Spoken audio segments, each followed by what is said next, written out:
nabii. Raila Odinga aliambia Ruto ili kuwa president unahitaji mimi. Leo imefika hiyo wakati. Na mimi nasema ya kwamba Uhuru amechezea watu wote na Mount Kenya. Unajua kitu nimefanya nimefurahisha, nimependa Ruto ni kitu moja. Ruto alimake sure ya kwamba in Mount Kenya region wale wamekuja kumwangaisha saa hii wote wako nje ya fence. Kuanzia Kabogo, Meru, Kraitu, Murungi, nani, Munya, nani, wakina nani Nairobi, Peter Kenneth, Martha Karua, wote hata wakiongea wanaongea nje ya fence. So Ruto aliona ya kwamba sisi tulikuwa tunapambana na hii Mount Kenya mafia, lakini hatukujua kudeal nao vizuri.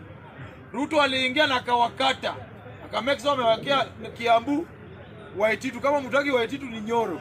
Sasa hao ni wazimu. Sasa ule Nyoro anaweza kuchukua dini Kenya hii. Hakuna. Akaenda akawekea Wameru, Kraitu, Murungi, Muzuzu. Anakula yake aende. Unaona? So mimi niliona ya kwamba saa hii mali President Uhuru Kenyatta yuko ako kwa hali ingine hatari sana. Na Wakikuyu Uhuru atawaweka kwa kona ingine hamutatoboa. Kama mutajipanga vizuri na mkubali ya kwamba mpende msipende, either Ruto ama Raila akuwe president, mumeweka kwa kona. Na sisi tunasema hivi, imefika wakati sisi Wakikuyu wadogo wamewekwa kwa kona na hao wanajiita deep state na system. Hata nyinyi mnaumia vile Wajaluo na Waluya na Kisii na Wakamba wanaumia, hata nyinyi pia mnaumia hivyo. Saa hii nikikuja mali nilikuwa nakuja, driver amestuka ameweka wimbo ya Uhuru Ruto tano tena, alafu hiyo wimbo ikaimba ikafika mali nasema eti ni maombi si uchawi, karibu tuchome gari. Kwa sababu kitu ya maombi huwezi tuongoza na mimi hii. Hii uongozi ya President Uhuru na uchawi hakuna tofauti sasa. Hata afadhali angaroga tu wa Kenya live. Ama ni uongo? Kama hii ndio maombi, then wa Kenya tunaweza wacha hata kuenda kanisa, kwa sababu kama maombi huwezi fanya wa Kenya na mimi hii. So mimi nasema hivi, kama mwanasoja wa Raila ambayo anaomba, juzi niliona kitu Oparanya alifanya. Oparanya kwenda tu kukunywa chai na Ruto, Kenya watu hawakulala. Sasa ni Oparanya tu gavana kutoka huko Kakamega ameenda kukunywa chai na Ruto, gazeti imeandika watu wako na teso. Sasa siku Raila mwenyewe atakutana hata na nani na Ruto tu mahali kama kwa game park kwenda kuona wanyama wa Kenya, hii watalala kweli? So tunasema hivi, juzi Gideon Moi alifanya blanda kubwa sana kwa hii vita mbali ingilia la kikapu chai na matungu. Gideon Moi anasahau ya kwamba juzi sisi wana ODM ndio tulikuwa tunatupia hiyo kuku yake, hiyo mbegu ya machungwa ikule kule kidogo ipate mamamea imee. Hajatoa mabawa anaanza kupigana na sisi. Sasa wewe upigane na Ruto, upigane na grupo ya Raila. Si kuku, unajua Gideon Moi kutamdanganya watu wa KANU eti wakitembea kwa town ama wakitembea kwa kila boma wakisikia kuku ikilia eti kukulugulu, wanafikiri hiyo area ni watu wa KANU wako. Wanaweza fanya kwamba sisi wa Kenya tuseme ndio Gideon Moi ajue kwamba Kenya bado huwezi, KANU bado huwezi uzwa Kenya hii na kuku huwezi uzwa. Tuna Raila Odinga na William Ruto wako na authority ya kusema ya kwamba kila boma kuku isipatikane.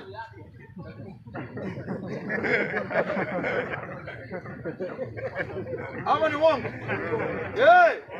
Kila boma kitu kama kuku isipatikane kila boma. Kwa sababu iko kitu ndanganya Gideon ya kwamba kuku kilia eti hapo ni wafuasi wa KANU. My friend. So mimi nasema na wale wa ndugu zetu wa Mount Kenya ambao wako hapa, shida ambayo tumekuwa nayo sio shida ya Wajaluo, shida ambayo tumekuwa nayo sio shida ya Wakisii, shida ambayo tumekuwa nayo sio shida ya Wameru, ni shida ya uongozi mbaya. In fact, President Uhuru Kenyatta angekuwa president 2013, mungepea Mudavadi hiyo wakati 2013 ama mungewachia Raila. Saa hii ndio Uhuru angekuja kuwa president. Hata Uhuru mwenyewe ana regret kwa sababu wakati yake ya kuwa president ni saa hii. Alipewa kama yuko ready. In fact, Uhuru hakuwa ready. Ni uongo ama ni kweli? Hakuwa ready. Aliambiwa na hiyo deep state na Mount Kenya mafia na nani eti tumekuundia na mina hii, utakuwa na mina hii na utakulia hapa. Wakamuundia wakampea. Sasa wewe ni kama wewe mama yako na baba yako wanaenda mahali wanakuolea bibi, wanakuletea bibi wanakuletea ndugu yangu utasikizwa hapa. Ama wewe ni mlevi bwana, utaongea hapa, nyamaza mtu akiongea. Kwani hii ndio mara yako kwanza kuja bunge? Wale wanakuja hapa wamesoma. Wengi wapo wamesoma. By the way, maana anaweka wapi anatusumbua hapa. Nyamaza. Ama namna gani? Nyamaza.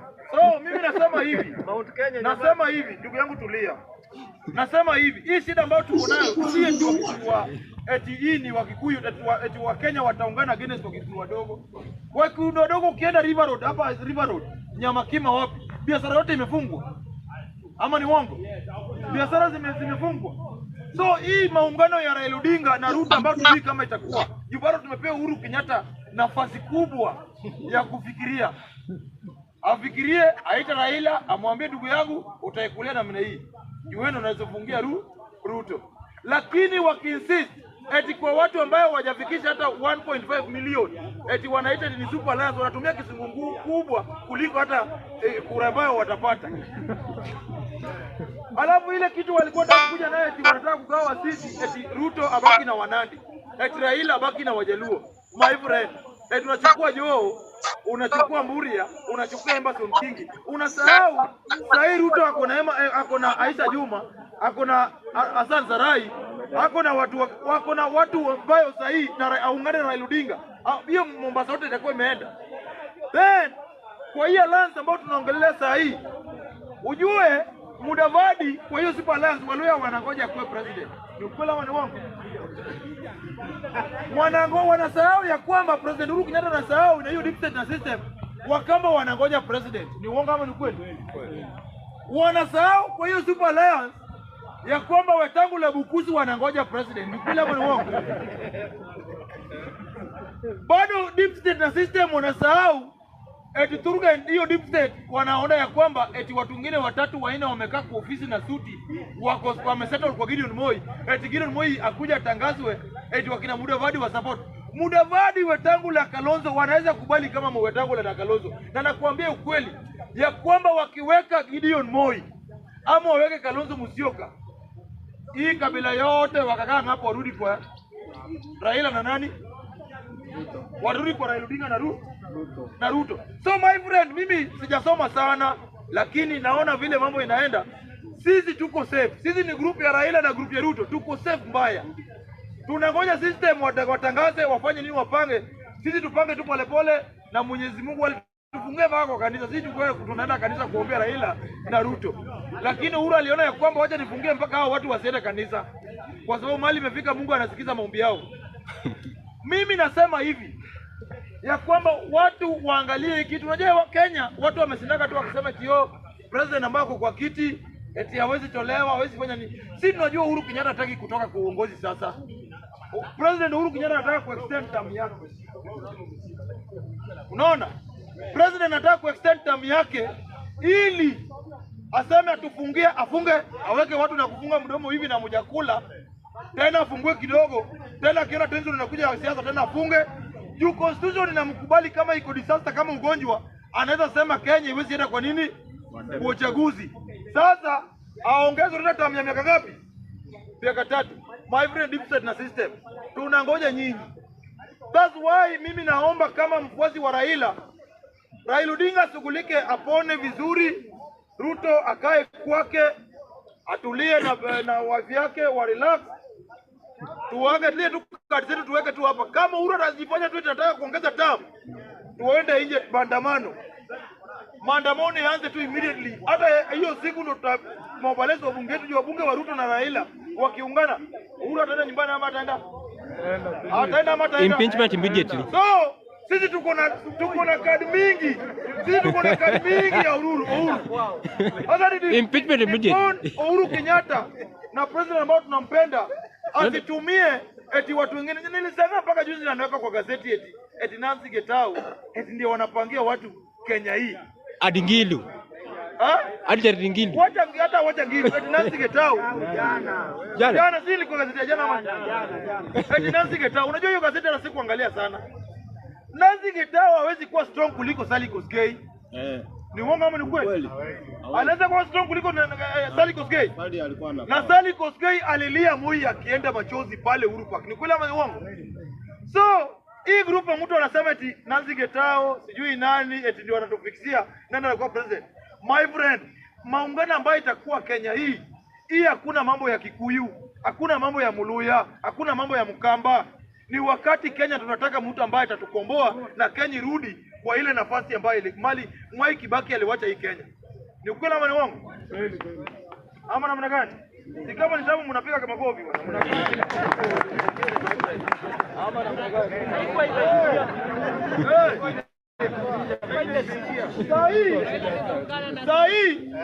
Sasa mimi naomba wa Kenya, hii kitu is not about Raila Odinga na William Ruto. It's about Kenya. Uganda walisema ya kwamba hii vita si ya nani? Ya ule Bobi Wine. Ni hii vita yetu. Si kitu si Raila Odinga na William Ruto ndio aungane. Ni sisi wa Kenya. Ukiona Mkikuyu unamwona kama ndugu yako ambaye ananyanyaswa. Ukiona Muluya unaona kama ndugu yako ambaye amefunga mdomo na chakula. Ukiona Mkamba unamuona ya kwamba hawezi pata nafasi ya kutembea aenda roge mtu. Kwa sababu ya njaa. Kwa sababu ya njaa. Ukiona Mkisii unamuona kama ndugu yako. Hii maungano ambayo itakuwa Kenya hii si maungano wageni Kikuyu wadogo. Na mimi nilisema juzi, hakuna Munandi, hakuna Mujaluo, hakuna Mkisii, hakuna Muluya ambaye atakuja kubebea eti mtu panga na mawe eti anachoma biashara yake. Ile vile tunataka kuwa nayo ni vita ambayo against au watu wanajiita system. Wanajiita eti wamepaka sijui mbuzi wao wamepaka nini? Wanajiita eti mafia. Hii ni vita ya watu wadogo versus mountain na hiyo mafia na deep state. Ni ukweli ama ni uongo? So, tukifanya ni siasa, tusiweke sasa ni kama tunataka kupigana Wakikuyu. Hapana. Wakikuyu wameumia. Mimi nasikia uchungu kwa sababu sisi Wajaluo tunapigana siasa mwaka tu mwaka. Sisi na Waloya tunapigana mwaka tu mwaka. Uchaguzi inafanywa leo, kesho tuko hapa tunapanga tuelekee.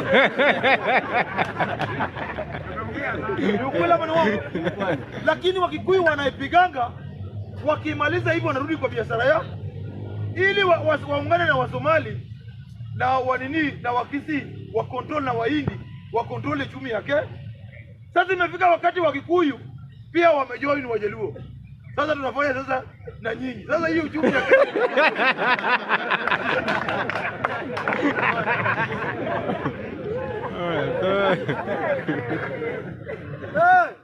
Hatuwezi kubali. Lazima wandugu zetu Wakikuyu waende wajoin Wahindi, wajoin Wakisii. Juu sahi economy ya Kenya kama ni kabila lingine wapatu kwa Somali na Wahindi ni Wakisii na Wakikuyu au ndio kwa top 10 wale wana control nini economy. Sisi Wajaluo tuko tuna control politics, maandamano nini na na tuende kubali hao watu wetu warudi wakae na sisi hapa. Hapana, hatakubali. Ndio maana tunasema ya kwamba mtu yoyote ambaye uko hapa, kama wewe ni Mjaluo ama wewe ni Mkisii ama wewe ni Mkamba ama wewe ni Muluya, usipige siasa ya kwamba unasema eti ni wakati Wakikuyu wanafundishwa lezo. Unaongelea Mkikuyu mgani? Unaongelea Mkikuyu wale ambao anauza hadi chifapa, ama unaongelea Mkikuyu ule anachoma mahindi, ama unaongelea wale watu wana control mabarabara hapa deep state hiyo na Mount Kenya Mafia? Juu hao watu wa Mount Kenya Mafia na Mount Deep State ndio wameangamiza hata Wakikuyu wao wadogo. Ni ukweli ama ni uongo? Ni ukweli. Yeah. Ni ukweli. Nao ndio wameangamiza hata Wanandi. Wameangamiza hata Waluya. Kama President Uhuru Kenyatta na hiyo deep state na system wako na pesa ya kusimamisha Mumias, wako na pesa ya kusimamisha Muhoroni, kwa sababu wanajua wanakuja kukonganisha nyinyi eti wakina Mudavadi wanawekwa eti wasome press conference. Kwa nini usome press conference kesho ukisema Mumias na Muhoroni inaamuzwa next week? Wewe unadanganywa hapo eti president anataka kupewa. My friend, si Wakikuyu wakora, ni watu wachache ambao wanajifanya hii nchi ni yao. Ni ukweli ama ni uongo? So ni wakati ya Wakenya kubambana na hao watu. Na kubambana na hao watu ni kubambana na hao kuombea Mwenyezi Mungu Raila Odinga na William Ruto. Mwenyezi Mungu aingie kwa roho yao, wasikuwa na tamaa ili wakomboe nchi hii. Ama namna gani? Mimi nilisema kama supporter wa Raila. Raila akisema ni William Ruto, mimi niko hapo. Akisema Ruto, akisema ni Raila Odinga, wanadi wale wako hapa si na Wakenya si mtakuwa hapo. Ama namna gani Wakenya mtakuwa hapo? Ama mtakuwa hapo? Yeah. kwa sababu hata Wakikuyu mliambiwa tu, mlihubiriwa baya ya Raila, mlihubiriwa baya ya Raila. Uongozi sasa hivi mko nayo, imewasaidia? Imewasaidia? Sasa hivi hata nyinyi uongozi yawasaidia. Unaona? Hata sisi wenyewe tunakaa na Wajaluo hapa mkipanga vile dunia itakuwa. Na sasa hivi mngekuwa mnauza vitu hapa, sasa hivi wangekuwa napeleka pesa bank. Tuko nao hapa.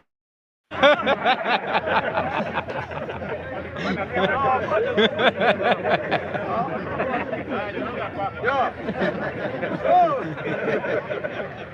So, my friend, eti mtu anasema eti Gideon Moi, eti Raila Odinga na William Ruto eti wakiungana eti 2007 eti waliungana walipeleka Kenya wapi? My friend, hatuko huko mali mnatupeleka. Ni Wakenya hawa wataenda kwa hiyo ofisi mnasema ya Nancy Getao. Ni Wakenya hawa wataenda kwa ofisi hao mnasema ni deep state na mafia. Wakinyang'anya Raila Odinga na William Ruto kura. Na sijui kama hii alliance itafika huko. Na mimi na advise president kama ghetto president. Nasema president, Kenya ni kubwa kuliko wewe. Wakenya wanaumia. Wakenya wana kitu ya kukula. Wakenya wengine wanabomolewa mpaka manyumba huko Njiru. Hakuna mtu anakitetea. Sasa hii unabomolewa nyumba na wewe hauna kitu ya kula, hauna kazi. Then watu ndio nasema ya Kenya wale wana support maungano ya Raila Odinga na William Ruto ikuwe ya Wakenya na isikuwe vita ya Ruto na Raila, lakini ikuwe vita ya Yes. Inaonekana sahi watu wameamua Gideon Moi ni kama ndiye the incoming president. Ama what is happening? Samilo, nataka tuongee hii issue. Wenye wanataka kutujoin, there is a link in the comment section. Na click tu, unaingia hapa, unatuelezea is Gideon Moi the next president, the incoming president? Samilo. Thank you very much, Mutumbe. I don't really think so. Unajua, saizi the political temperatures are rising. So kila mtu lazima you weigh the pros and cons in every situation. Na in order to make alliances, lazima ujue who stands to bring something advantageous to you on the table. So I think Gideon Moi is just but one of those people wenye wako tu hapo hivyo kuzunguka. They will gain popularity kidogo, but I think it is known by fact kwamba Gideon Moi is there to kuharibu kura za Ruto za Rift Valley. Lakini Samilong, acha nikuulize. Leo Gideon Moi amemeet Raila wakiwa na Muhoho Kenyatta. Huyo ni brother yake Uhuru. What was the meeting about? You see, the thing is that what they're trying to do is to scare people like Ruto, because there is this one Kenya, in the One Kenya alliance here, the three. So I think it's basically that's the thing, yeah. Wanataka tu kusikia and to bring some political temperatures, alafu so that their coalition iwe stand in a better position. But the truth is, the next government is going to be formed by His Excellency, none other but William Samoei Ruto. Akiwa peke yake. He's not going to be alone. Uh-huh. He's not going to be alone. And but the funny thing is, hao watu wengine wote wanaungana against yeye peke yake. Do you think Raila ataungana na Ruto at long last? You see, the one whatever alliance, it is not meant for Raila. Well, there is somebody who was telling me that Uhuru he has already known that I'm a mess, because His Excellency, when he parted ways with Ruto and accepted the rift to be that big, now getting back together is becoming a challenge. And because of that, right now, with Raila, he's trying to look for something else, such that even if he fails, because he knows that he has already failed, because now he's not in good terms with Ruto, the DP. He's not in right terms with the Honorable Raila that much, as like 3-4 weeks ago.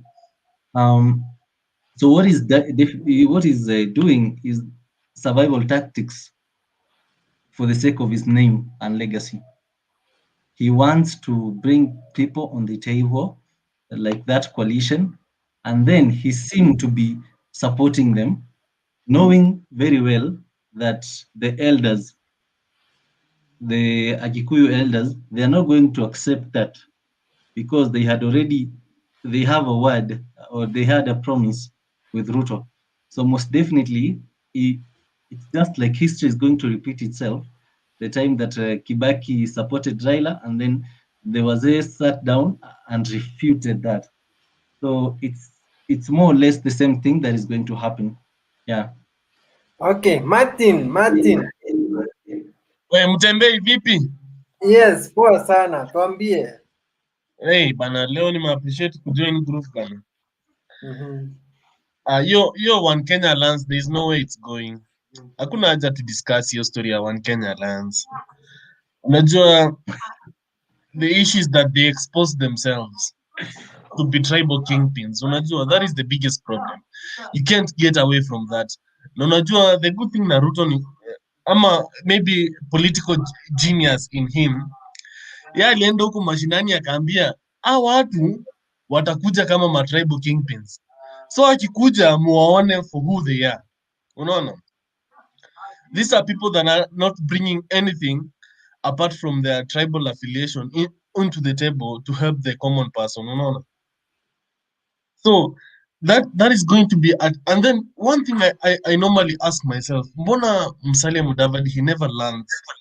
Unajua, making a mistake once is another thing, but making the same mistake each and every time makes you a fool. You see, because 2013, Musalia Mudavadi had the tag of being a project for Kibaki. Come 2022, he's still putting himself back to that same corner whereby he's being seen as a project by His Excellency Uhuru Kenyatta. Unaona? That is going to be a big problem for him on his side. Because unaona kama angekuwa ni mtu mwenye anaweza kuja huku nje articulate issues, reprimand the government and all that, angekuwa na possibility ya kuwa president 2022. Lakini sasa amekuwa amenyamaza 2017 all the way mpaka saa hii, anakuja anaanza criticize the government and then anaenda anakunywa chai nao baadaye jioni. Anatokezea tena huko ana criticize the government, then jioni anaenda anakula sapa nao huko. Sasa like what are you trying to do? You can't be criticizing and then at the same time dining and enjoying yourself with the government. You see? So definitely Saim Musalia Mudavadi, he's being seen as a project. Kalonzo Musyoka, he's done. His political career is done. He cannot be able to command respect from his own region, the Ukambani. You see, because huko kuna Kivutha Kibwana, kuna Alfred Mutua, kuna Charity Ngilu. All these people are trying to cement their own place in that community. So definitely, if you cannot be able to consolidate your own region, and you are coming into the table as a tribal kingpin, you are bound to fail. You see, Lakini so Martin, acha uongo bana. Kalonzo ndiye kingpin wa Ukambani. Si kuna by election imehappen juzi. wacha nikwambie kitu moja my friend. Unaona saa hii bado watu wajaanza kuonesha true colors zao. One thing is that Alfred Mutua amekuwa governor for 2 terms. Definitely come 2022 he'd want to be somewhere in the next government. And we know Governor Mutua ni mtu mwenye anaweza ruka hii ship leo kama anaona ina sink, aruke kwa ingine yenye bado iko afloat. So you cannot rule out the possibility of Alfred Mutua supporting William Ruto, a person he has been criticizing all along. So hii vitu zote usione they say politics is just like a game of interest. Kama interest yangu haiko catered for, then mimi sina reason ya kukua hapa. And you know Alfred Mutua is a new blood. So you need to be very afraid of him in this political sphere come 2022. So Kalonzo Musyoka will have a lot to be able to deal with. Because Kivutha Kibwana also commands And also, a certain respect from Kitui, from Makueni. So the group that is going to join, also he's going to take a few numbers there. Story ya Gideon Moi wachana nayo. That one is a person mwenye anajulikana, he's a cool kid. Hakuna siku yenye hii country itaiongozwa tena na cool kid. We have experienced through the hands of Uhuru na tumeona hao watu waelewi shida ni nini. So story ya Gideon Moi, he will never be president again. Ati babako amekuwa president tena ati wewe tena ukuwe president. Hiyo haitaionekana tena. Kenya is a democratic country. We are not a monarch, we are not an aristocratic society penye tunaongozwa na watu matajiri. 2022 my friend, hey. Sisi kwa watu wa Western tunasemanga vindu vichenja. Okay. Sawa. Oga Onkui. Baba ya Yes. president. Ya amekuwa ready.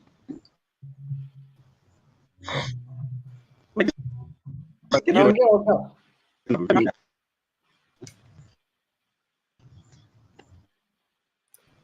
Oga ni kama amelala. Lantos.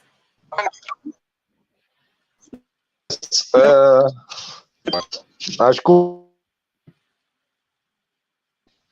tumeweza kupata jioni hii ili tuweze kujadiliana moja mbili, na kama jinsi mwenzangu Martin amesema,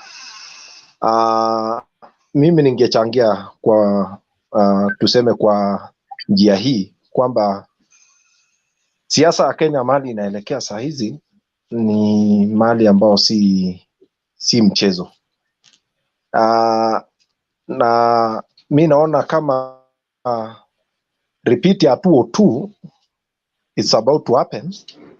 Juu 2002 tulikuwa na Uhuru Kenyatta ambao alikuwa endorsed na Moi, na Moi alikuwa mtu powerful,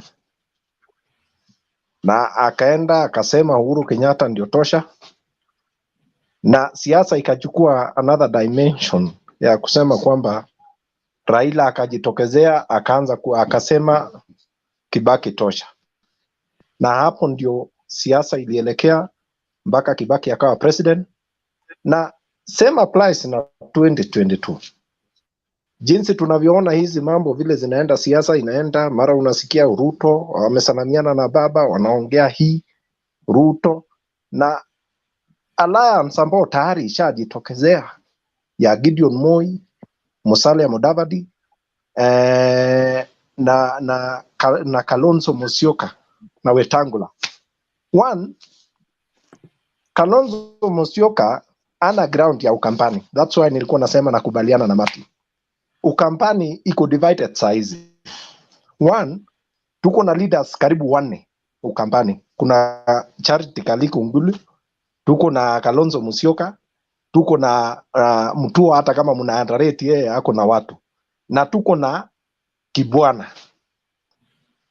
Hiyo ni kumaanisha kwamba Ukambani Kalonzo ana say. Aya, tuachana na mambo ya Ukambani, turejea Rift Valley.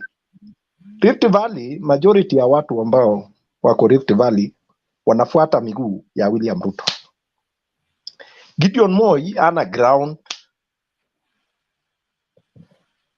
Twende Western ni watu wawili wako na ground huko, na mimi naona watatu bado, na ndio yanajitokezea ambao ni yule governor Oparanya. So ukiona sasa Western wako na watu watatu, kuna Oparanya, kuna Musalia Mudavadi na kuna Wetangula, ambao ni watu wako na say Western. So ukiona hii coalition ambao imetengenezwa ya Kalonzo Musyoka, Gideon Moi, Wetangula na Mudavadi, haina kitu ambao ni promising kwa hii nchi. Wote hakuna mtu ambaye amewahi lead mahali ikaonekana chochote. Ni kama wale vijana ambao wanajitokezea leo na kusema tunataka kucheza football matches ambao ni kubwa, ligi kubwa, which hata hawajacheza ya kijiji. Determining factor ya 2022 nikimalizia. determining factor ya kiti ya 2022 ni Raila Omolo Odinga na William Ruto, na mali Raila atalalia, of which haezi lalia tena Mount Kenya. Mount Kenya hawana mtu sahi, tukiongea hiyo sasa ni playground ambayo haina mtu. 2022 mahali Raila atasimamia hiyo kiti iko hapo. Same applies na Ruto. Ruto sahi akiamua kusema baba tosha, that it will be a repeat of 2007, of which round hii mambo ya system, unaona watu wanasema hakuna mambo ya system, of which itakuwa ngumu. So siasa sasa hii ni siasa ya mtu wa chini versus wale watu ambao wamemaliza nchi. So nafikiria nimemalizia hapo. Okay, Thank you very much. sasa Abdullahi Dido, huyu ni Gideon Moi Pointman. Hebu tuambie, Gideon amekuwa na mkutano na Raila na Muhoho Kenyatta.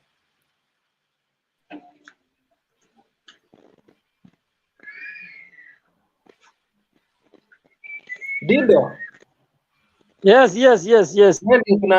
tunangoja utuelezee bana. Gideon amekuwa na mkutano na Raila na Muhoho Kenyatta. Mnapanga nini? After 20 minutes nitaingia. Oh, hauna internet?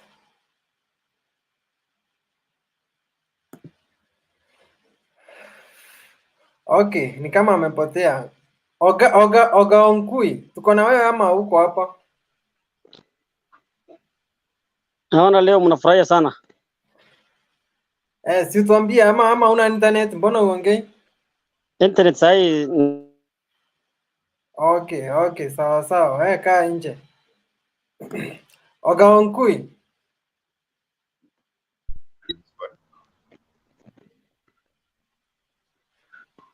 Watu kama hamna internet mnatoka. Jane. Sema. Yes, karibu sana. Gideon wamekuwa na mkutano na Raila na Muhoho Kenyatta. So tunaona ni kama Gideon ndiye the next president mwenye anakuja. Hakuna. Tuambie. Mi sioni Wakenya wakirudisha familia Moi tena. Hiyo hakuna. Alafu vile ya Kenyatta mbona si ya Moi? Walirudisha familia ya Kenyatta mbona si ya Moi? Hiyo ni hiyo time. Mtembei tusiongee about Uhuru ameonyesha watu dust. You understand? Uhuru ameonyesha watu dust. Watu wanalia. Watu wanalia. Kina wale ni kama ndio hata nyingine yote. Watu wa mute kama saa zile mtu aongei alafu ndio tusikizane poa. Yes, ndio nakwambia Wakenya usawa haraka sana. Ikikuja nini 2022 utashangaa. Mi sioni. Alafu hiyo kitu unaona kama hiyo vile unasema Raila kukutana na Muhoho na Gideon. Hiyo haina significance kwangu. Mimi naona tu bado alliance hazijaformiwa. Bado to relax until maybe next year June hapo hivi ndo tutaona vizuri. Alliance vile zitaformiwa vizuri. Saa hizi ni mapema sana tukiongea about alliances. Hivyo tu ndio naweza sema. But definitely there is something that is cooking. Kuna kitu iko jikoni. Haya, Kilel.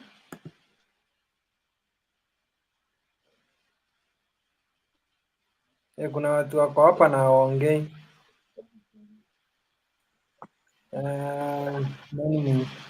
Sijui ni nini leo. Kilele unaongea ama?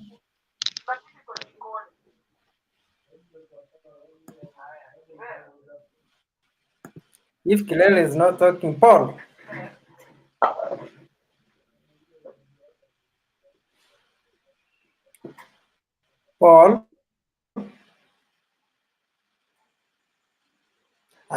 Nitawatoa sasa. Nafikiri net inawasumbua. Mtembei nafikiri net ndio inawasumbua. Kwa sababu kama Kilea alikuwa frozen. Internet inawasumbua sana na ndio maana nafaa kuchukua good leaders waongee na watu wa Safaricom. Tengeneze mali yao. Ama pia watu wa Safaricom kuna vile wanawafanyia nyinyi mamambo, pengine washaanza kuona hii live yetu. Sa wanaanza kuwa sabotage. Haya, Ben.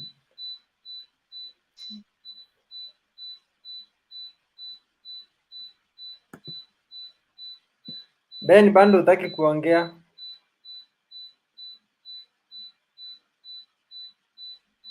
Ben, unmute. Uko mute. Unmute the mic. Hello. Yes, wewe ndiye tunangojea. Tuambie historia yetu bana. Good evening. Good evening. Hello. Are you getting me? Tunakusikia, endelea. Hello. Boss, tunakusikia, endelea. What's up?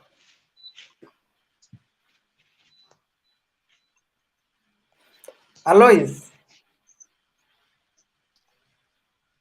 How are you?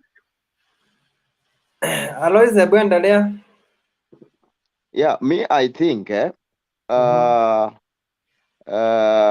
so far, what we have seen is something that I think they want to confuse the public. That is what I'm thinking. But so far, since tuotu mpaka sahi, I need the young, energetic men of this country should come up, and ladies, and they should reject leaders that are coming up to use young men. Then they disappear with the resources. Because if you check the percentage of young men in these days, we are the people that are suffering the most. I think we can just come up. By the way, we like what we are doing. It's a form of education to the young men, and even to the rest of the society. We need to speak out and decide the person that is going to rule this country for another 5 years, rather than just going and thinking, Baba is able, Ruto is able, another person is able. These guys are just using us. So we should install our own. Can we just go after our own? Somebody that can lead, not these royal families. These royal families have used us for quite a long time, and there is nothing good that we can count in this country that is can take us or can help the youth to go into the next level. There are many families that has not been connected to power. We lack water into the villages. We lack many things. The society needs development, not just people coming up with crazy ideas during the time of election and confusing people with little money or something small. Once you have been given those things, that thinking that might take you to the next level, now you think that this guy will lead the country. We will keep on losing year in, year out, year in, year out. So what we are seeing, we are just praying that if somebody that is able, that is having the youth at heart, that is having the elderly at heart, that is having our schools at heart, that is having every single government project at his heart or at a heart, can lead this country. But so far, so I don't think that these guys that are preaching the Holy Spirit that can lead us. No, they have failed me big time ever since, because I've been voting, but at the end of the day, I feel like my vote never counted. I feel like the person, even from down to the MCA, leave alone the president's ticket, even the MPs, you see. So can we just come up and speak and preach something that can bring change to the country? Not that we are following these guys blindly because they are famous, because they are able, because they have money. They will never help us at all. I think we can just come up and support somebody that can bring change to the country. Somebody that can bring change even to the generation to come. You know, even if he lead for 5 years, you see, that type of a person, that change, his leadership will be felt for the last 50 years to come. That is the type of person that we as young people can go after, can look for. We can identify that person in the country. Not these guys that are coming just to play some cards. These guys are just playing some cards. They're just playing some cards here and there. You see, they want to make sure that their families remain active in this country for the last 50 years, for the last 100 years. You will never find your name, but their names will be there for the last 100 years. That is what they're fighting for. When will be our children go to school whereby they don't pay a single cent? When will we get our roads connected and even worked on a proper way? When will we get proper health care? The other day they came up with a certain type of a health care into these hospitals. I don't know where they have ended up squandering every shilling in such kind of a project. So you see, Moi visiting Raila. You see, this one joining so and so. You see, these guys are schemers. These guys are schemers. These guys are using the youth. These guys are using the young women in this country. They are using young energetic men in this country. They're using our ideas. I think we should join and propel change. Change will never come unless we speak out. Change will never happen unless we speak about it, unless we reject these people. We want just to reject these people, all of them, and we bring somebody who is having the country within his mind, within our mind. Somebody that is going to that seat to bring change, not to improve his family. You will find once he's in that seat, you will find, he has chosen so and so. That one is his relative. He has chosen so and so. That one is the person that he promised something, his girlfriend. Oh, that one, no, that one, no.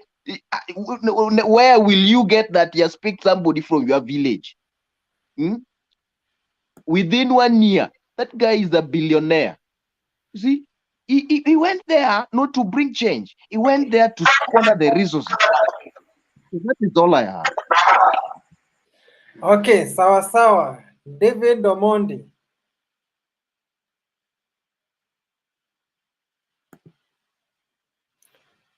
Omondi, unatusikia? Yes, I can get you clearly. Yes, tuambie maoni yako bana. Somebody is still speaking. I can. Okay. Yes, thank you guys for organizing such a meeting on the Facebook. I'm really glad that. Yeah, I'm getting you clearly. Yes, endelea. Yeah, so I'm happy that you've organized such.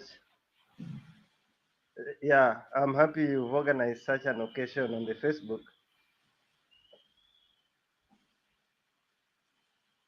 So my contribution. Can you guys hear me?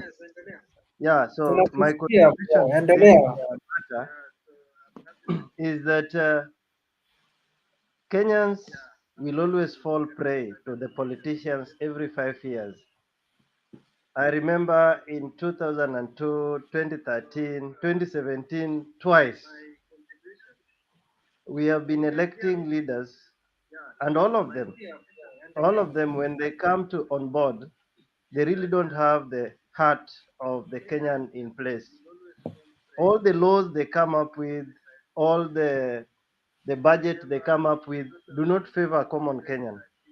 Now, I have the privilege to live in another country, and I've seen how other governments manage the economy. I've seen how other governments have managed corona issue. The Kenyan government totally did nothing about corona. And if election was held today and Uhuru Kenyatta's name is in the ballot, I want to assure you guys, The same guys that voted Uhuru in 2013 and 2017 twice would vote him again. So Kenyans don't learn. Kenyans don't learn, guys. I'm telling you, Kenyans don't learn. Put the same lineup of 2017 and give it back to Kenyans. The same lineup, Uhuru, Raila, and the group. They will still elect Uhuru Kenyatta. Secondly, the state machinery being used to rig elections. That issue has been there for a long time. There's only one president we've ever elected, Kibaki in 2002. We've never elected another president and we'll never elect another president if the system do not change. If we go for elections today and the IBC is being managed by this kind of people we still have there, I'm telling you there'll be no credibility in those elections. The system will still have their place and they will still influence and interfere with our elections. So whatever we are saying here really will not help that much. The only thing I've realized in Kenya is forget about the government because there's very little we can do. We can only talk here, bring Uhuru Kenyatta on the ballot again. The same people who voted him will vote him again. The same system that we have not changed up to date will rig elections again. And there's nothing we can do. We'll go to streets, they'll kill us. I've been in the streets before, I know how it works. The policemen will come out there, they will kill us, and we'll shy away, and nothing happens. We all know Uhuru rigged elections, but he's the president. We all know in 2007 Kibaki rigged elections, but he finished his term. There's nothing we can do about it. So the only thing is, individually we can change our lives, individually. But as a team, as a Kenya, I really don't see hope for our country for now. Maybe in the future.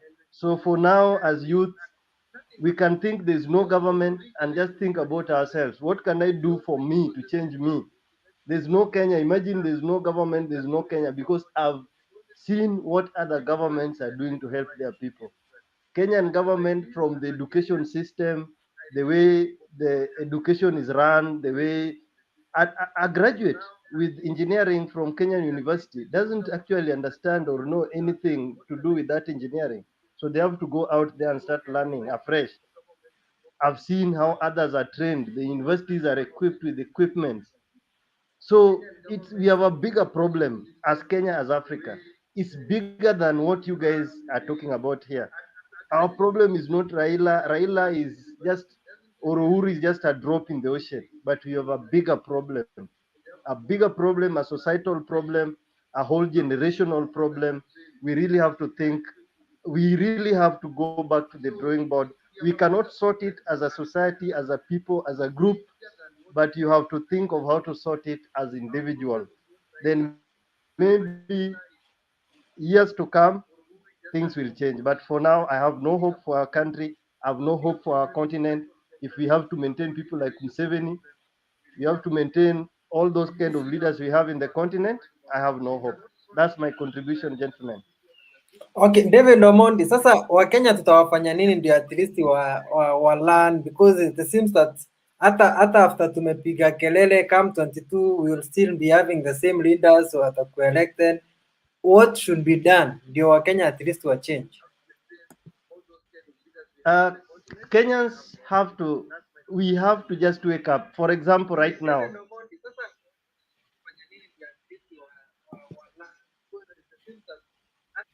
Continue. so this is what I can say about your question. Is very good.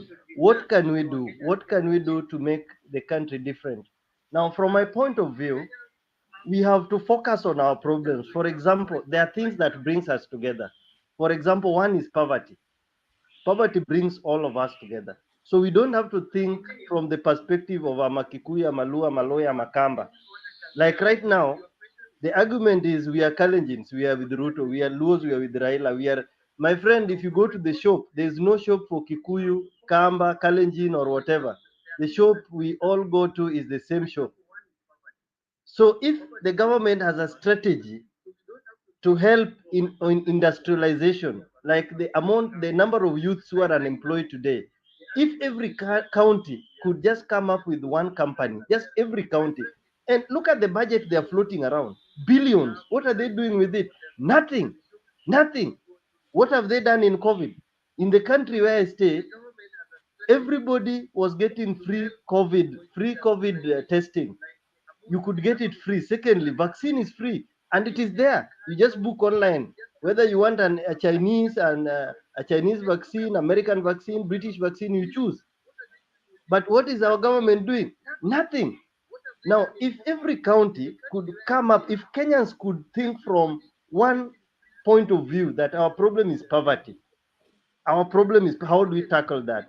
If we go to hospitals, there are no drugs. How do we tackle that? Not thinking from the perspective of I'm a lawyer, I'm a Kikuyu, I'm a Kamba, but because you cannot take this I'm a Kamba and a Luo from Kenyans, we'll continue choosing or electing these useless leaders who have no idea at all.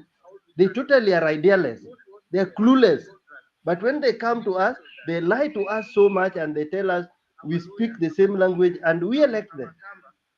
And I can tell you and I can repeat, call for election today and maintain 2017 lineup. Uhuru Kenyatta, William Ruto in the morning, plus the help of the state, will still be the president. So there's nothing we guys are discussing. Because if you guys could be discussing like the counties, which industries have they come up with to employ youth? The governors will come and tell you there's no employment. What are they doing? What are governors doing to create employment? Kazi kwa vijana, or what are they doing? So our leaders are clueless and Kenyans are also clueless. And that is why we keep on choosing clueless leaders. And really, for now, I can tell you from my side, we are doomed. Just think about yourself. Think about what you can do to change your life. That is it, but not our leaders. Okay, thank you. Abdullahi Dido, umerudi.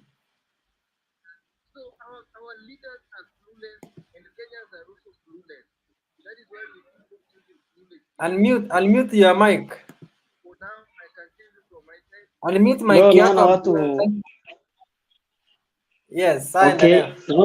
Naona leo watu wanafurahia sana na wengine wanashangaa. Wewe ni mtu wa lakini hiyo kitu isiwababaishe. Hiyo kitu hata kidogo isiwababaishe. Hawa watu ambao wamekutana ni njia moja ya kutengeneza system. Hawa wawili tunaweza, mmoja anaweza kuwa prime minister, mmoja awe vice prime minister, mmoja awe deputy president. Hiyo si kitu isiwasumbue sana. Lakini Mutembei, can I interrupt? Can I interrupt, please? Just a point of order. Yes, yeah, Mutembei Abdullahi, umeona huyo kijana ameongea hapo before. Tuwache hizi siasa, na tumesema hata Nancy usema tuwache kuongea about watu wengine. Una understand? Hawa viongozi, una understand? Raila, Uhuru, wote hawa ni watu, kila mtu anaishi kwa mansion, ni watu wanaishi vizuri, si ndio? Ni watu wamekuwa in power kwa miaka na miaka, una understand? Ni watu wanaishi maisha mazuri. Why don't we tuongee vile tunaweza, tujenge hii forum iwe ni ya kujenga watu, vijana tu encourage, una understand? Tuanze damu mpya.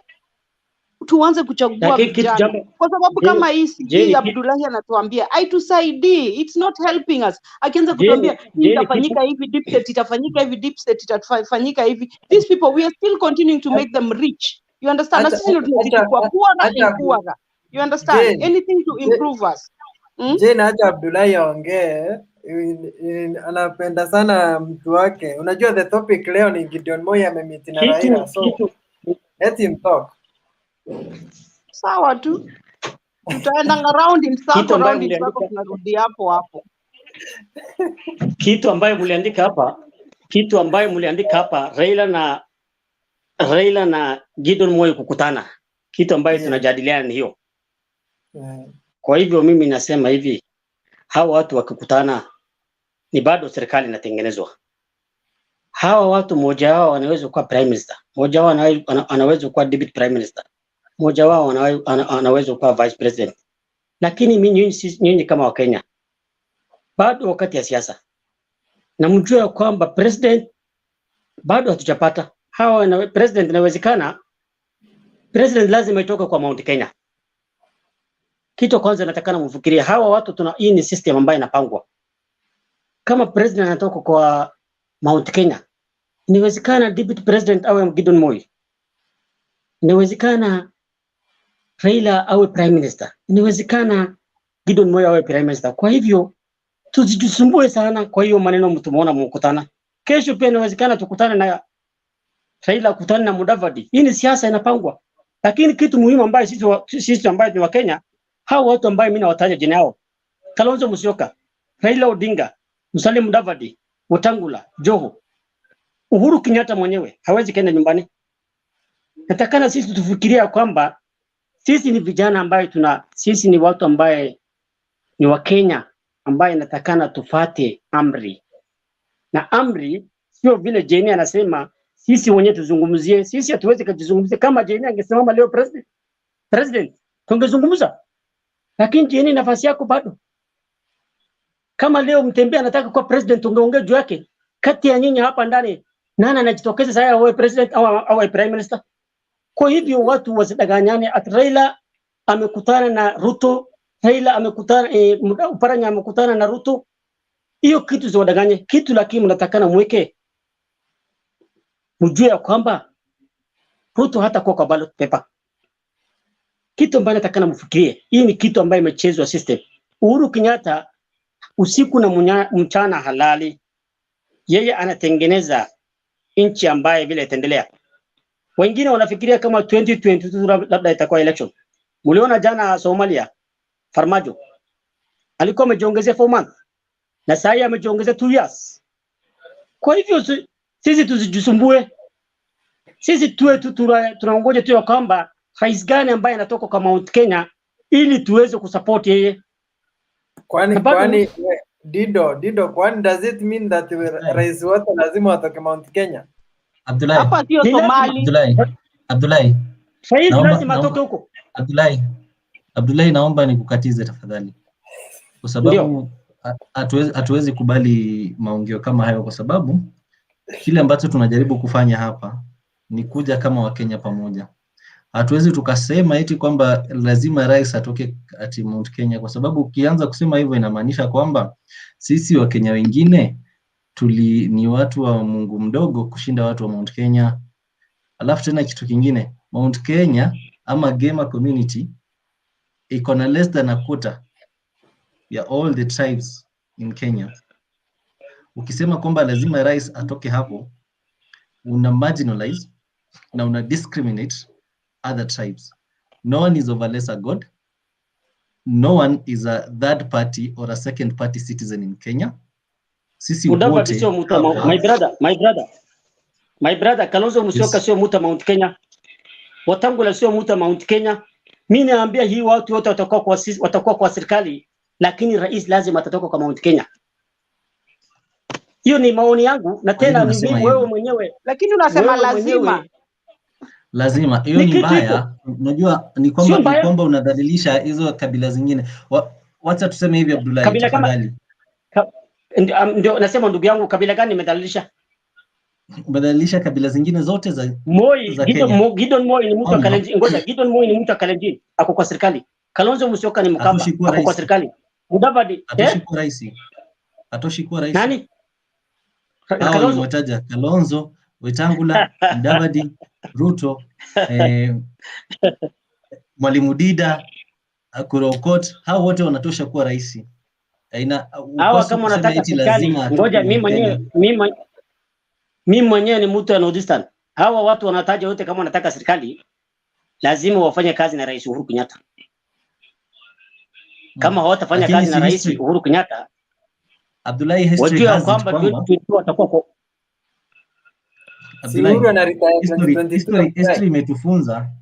history imetufunza kwamba all this time President Uhuru anaretire 2022. Nani mkambia? History has it.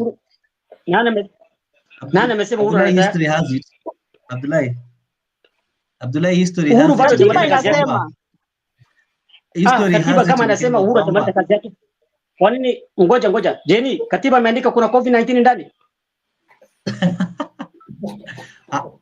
Irregardless, Abdullahi. Ngoja, 2 years.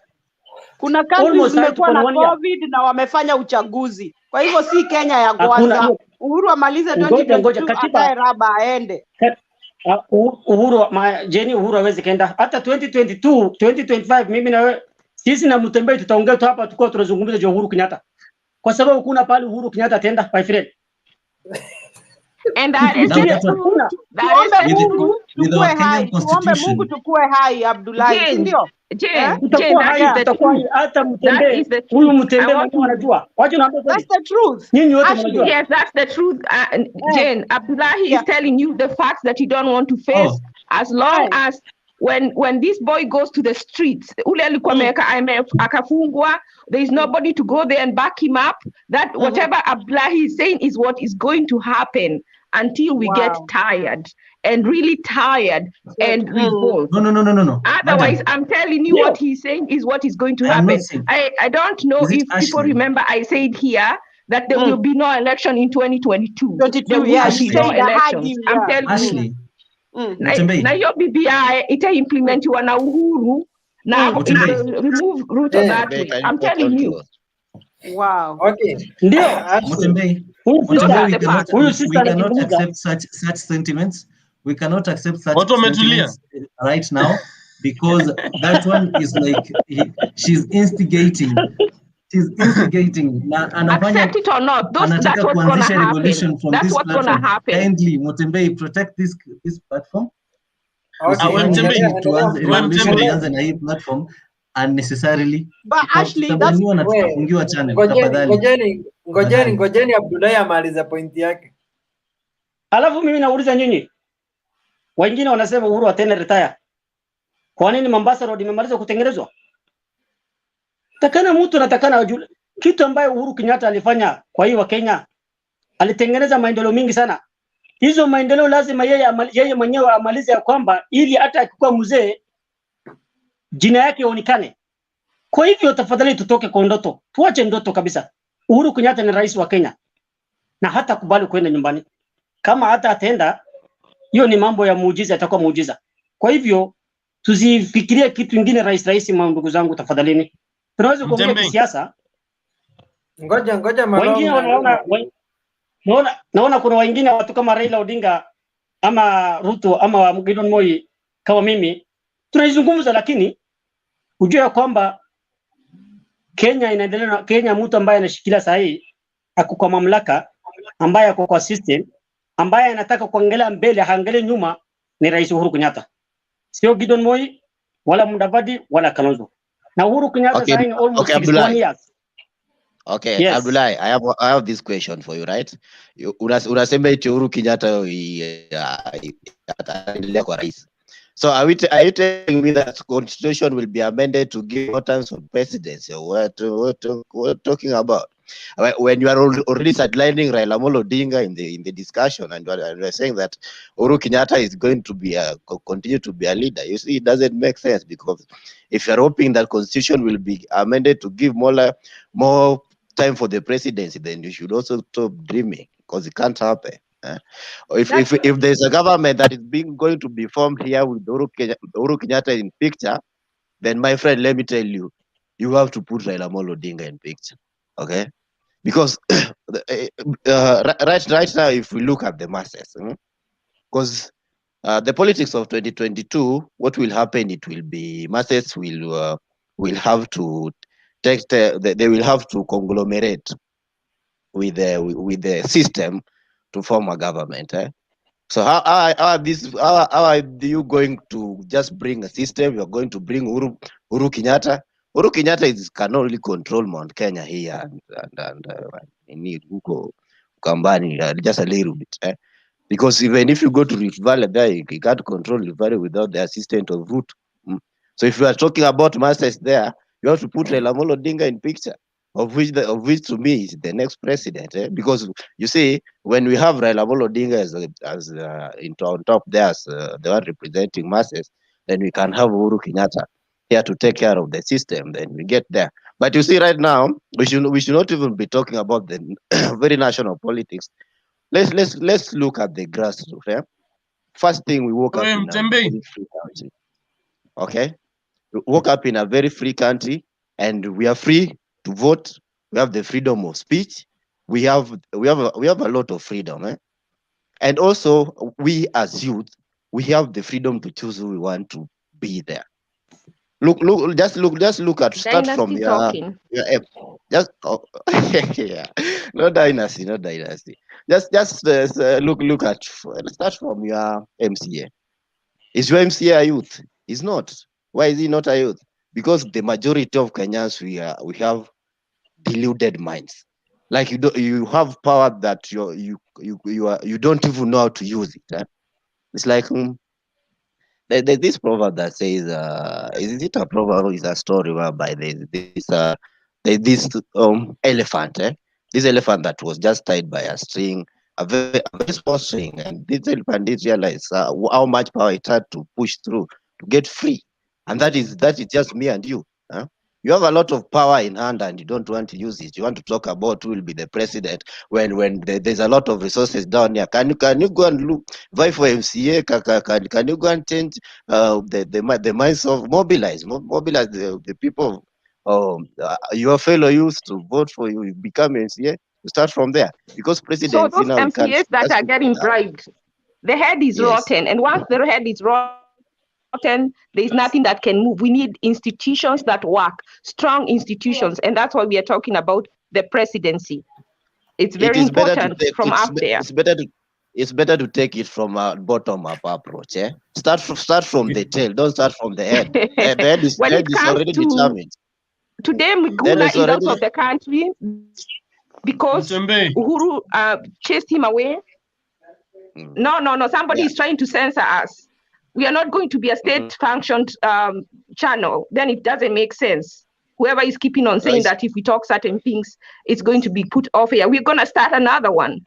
No, if someone wants to so that we should not, we will not talk out of fear. We will not be censored. If Abdullahi can talk what he's talking, I can talk what I want to talk to. So nobody has asked Abdullahi to keep quiet because we will be censored. So don't ask other people to keep quiet because then there are people who have been sent here to censor. And we have to talk the truth. We have to talk the truth. Those are the facts. And you know, the problem with Kenya is the institutions. They are not working. Why are they not working? Because we are captured up there. And that's what we need to change. Not the bottom. When the top is good, even the bottom will be good. In this case, we need to dwell up there. We need somebody up there who is a patriot. My sister, let me interject a little bit. Can someone hear me? Yes, continue.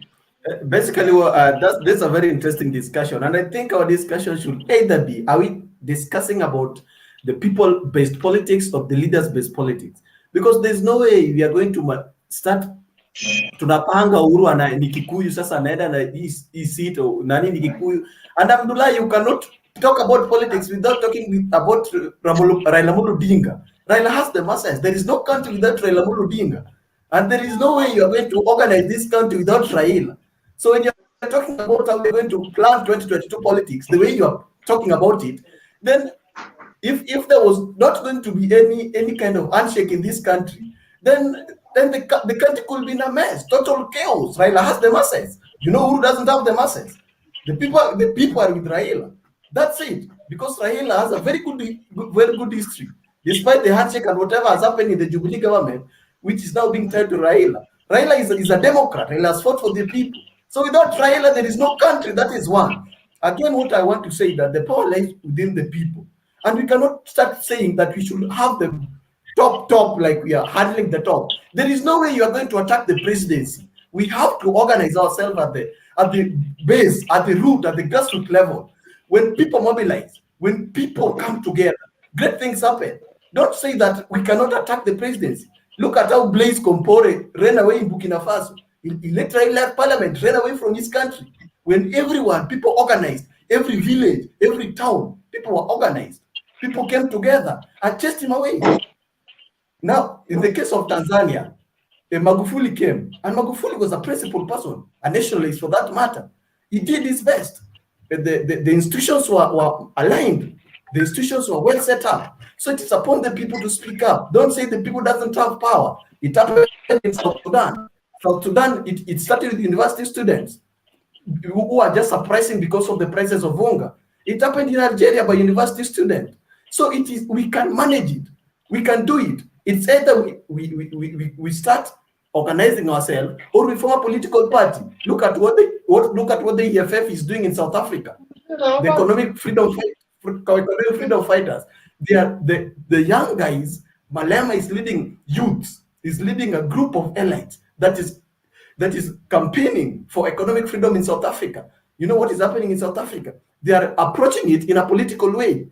You can either approach it in a political way like they're doing in South Africa, like what they're doing, like doing in Uganda with the Bobby Wine, or you can do the masses way like they did in Algeria, like they did in South Sudan, like they did in Burkina Faso. The people have the power, and it is something must unite us. You cannot say that now we cannot fight these people. No, there comes a time. There's that time that will come that the masses will be awake, and that is what we have to do. We have to awaken the masses. The revolution, whether political, economical, or social, begins with the education of the masses. We must teach the masses that this is wrong. This is wrong. People must be politically conscious in our society. So when we make people politically conscious, then we are able to come to rise together. But once we start talking about this is for Kikuyu, this is no, brother. We know the debt we have had high debt since Uhuru came to power. We know of the political injustices. We know the number of court orders that Uhuru has disobeyed. These are things that you have to speak. We have to say the truth. We have no country. We have no country, basically. Now the price of milk is 55. Bread has risen. Today I'm reading that the petrol is going to rise by 5 more. We don't want such a country. No one wants such a country. We have to wake up. These are the problems that should unite us together. The problems should unite us together. Let us be awakened. Let us not even discuss about let us strategize. How am I going to tell my neighbor that the current political situation is not good for you? It's not good for your children. It's not good for your children. It's not good for anyone. The masses must be awake for any political achievement or revolution to take place. Thank you. Okay, my brother, malizia ndio kukuja kwako. Sawa. My brother. Yes, huyu rafiki yangu naona anatetea baba sana. Mimi nakwambia ndugu yangu usiwe na wasiwasi bana. Baba bado uko kwa serikali. Baba uko kwa system. Abdullahi. Baba hakuna pahali. Ngoja. Hakuna pahali tutawacha baba atawachwa. Baba atakuwa serikali, atamshika Uhuru Kenyatta, watashikana na mkono huko. Gideon Moi wako wanapiga kampeni, wanafagia kabisa kila pahali. Kwa hivyo bila baba hatutafika mbali. Serikali haiwezi kufika mbali. Lakini jambo ambayo mimi nakwambia ndugu yangu, sisi wa Kenya wengine, kabila zingine zote tushaanza kampeni yetu mapema. Jiulize, hawa watu wa Mount Kenya wako wapi? Swali. Watu wa Mount Kenya bona hatujaona line up yao. Kuna nini? Kuna kitu gani? Kuna siri gani na fichwa hapo? Kwa hivyo usikuwe na wasiwasi. Na hawa watu hakuna siku hawa watu waweze kuacha hawa watu. Mimi nikwambia Raila atakuwa kwa serikali kwa sababu hii BBI already July itapita. BBI after 2 months, 3 months, July itapita. Sasa BBI ikipita, sasa ndio tutajua kwamba rais atatoka kwa Mount Kenya. Rais akitoka, Prime Minister sasa tutaulizana. Prime Minister sasa ataulizwa Gideon Moi ama Raila Odinga. Maana hawa lazima washaka already wanapanga. Hii mkutano wa leo ni mkutano muhimu ambaye Wakenya wanasubiri sana. Kwa hivyo hatujui wamezungumza nini. Lakini kuna kitu hapa wanafanya. Na hiyo kazi wanazungumza sio maneno yao ambayo yametoka kwa maneno yao. Hiyo mkutano yule mtu anajua hiyo siri ni Uhuru Kenyatta, rais wetu.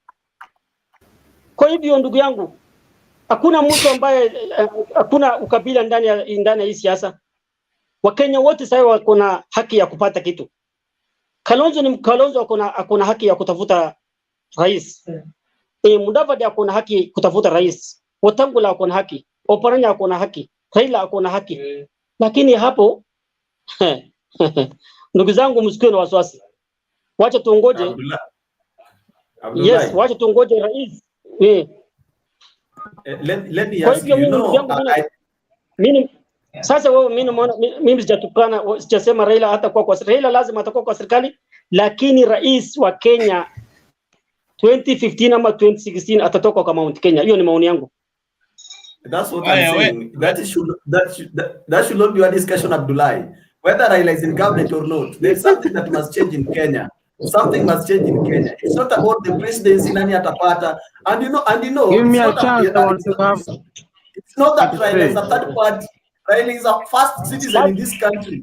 Compared to now, the greatest mobilizer of all time. So when you're talking about political equation, when you eliminate Raila, then we have no politics. So there is no politics completely. Let the country be disbanded if you don't have Raila Odinga in the equation.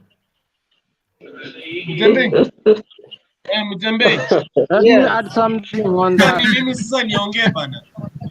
Yo meeting, everybody should go home to Masawi. Yo meeting imefanyika Karen.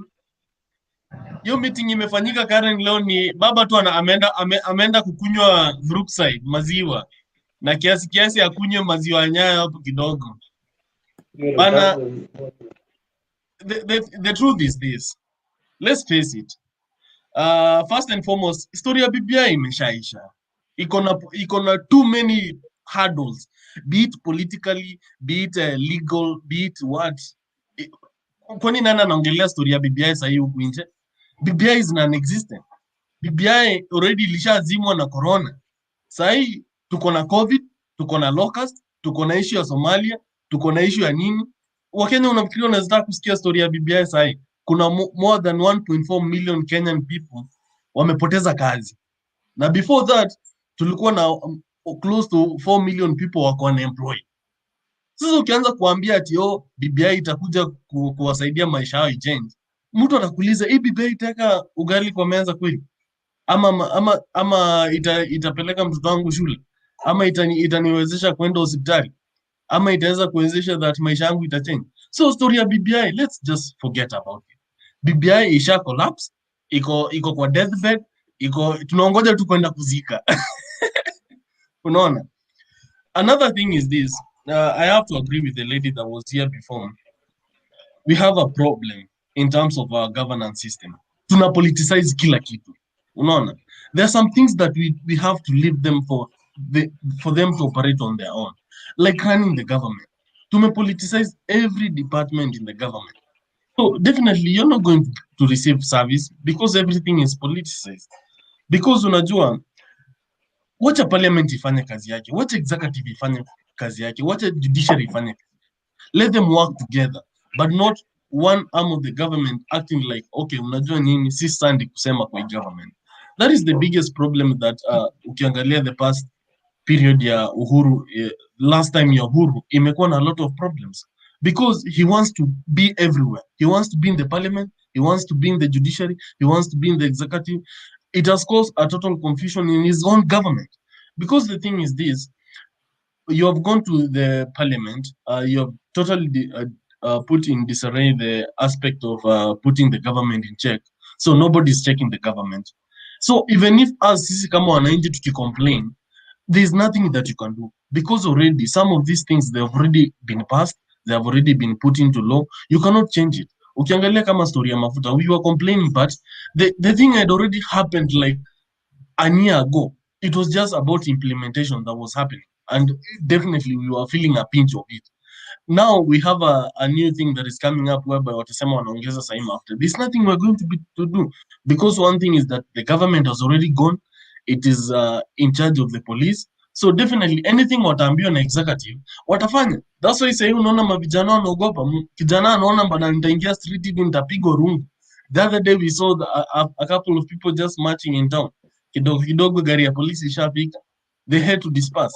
So you see, the government is trying to stifle our freedom even of engaging as a people. And that's why I'm very happy when on a platform kama hizi, because hii ni technology. Unaona? Hapo watakuja waanze kuwakimbisha ati waseme nini because we're able to converse and talk about these things. Another thing is the history ya kusema ati 2022 akuja. Maliza in 1 minute. Tanda kwa next person. Sasa nilikuwa nasema history ya 2022 hakutakuwa na elections. The constitution states clearly on the second week of August kutakuwa na election. Kenya is not a banana republic. So hao watu wanajaribu kutucompare na Somalia. We are not Somalia.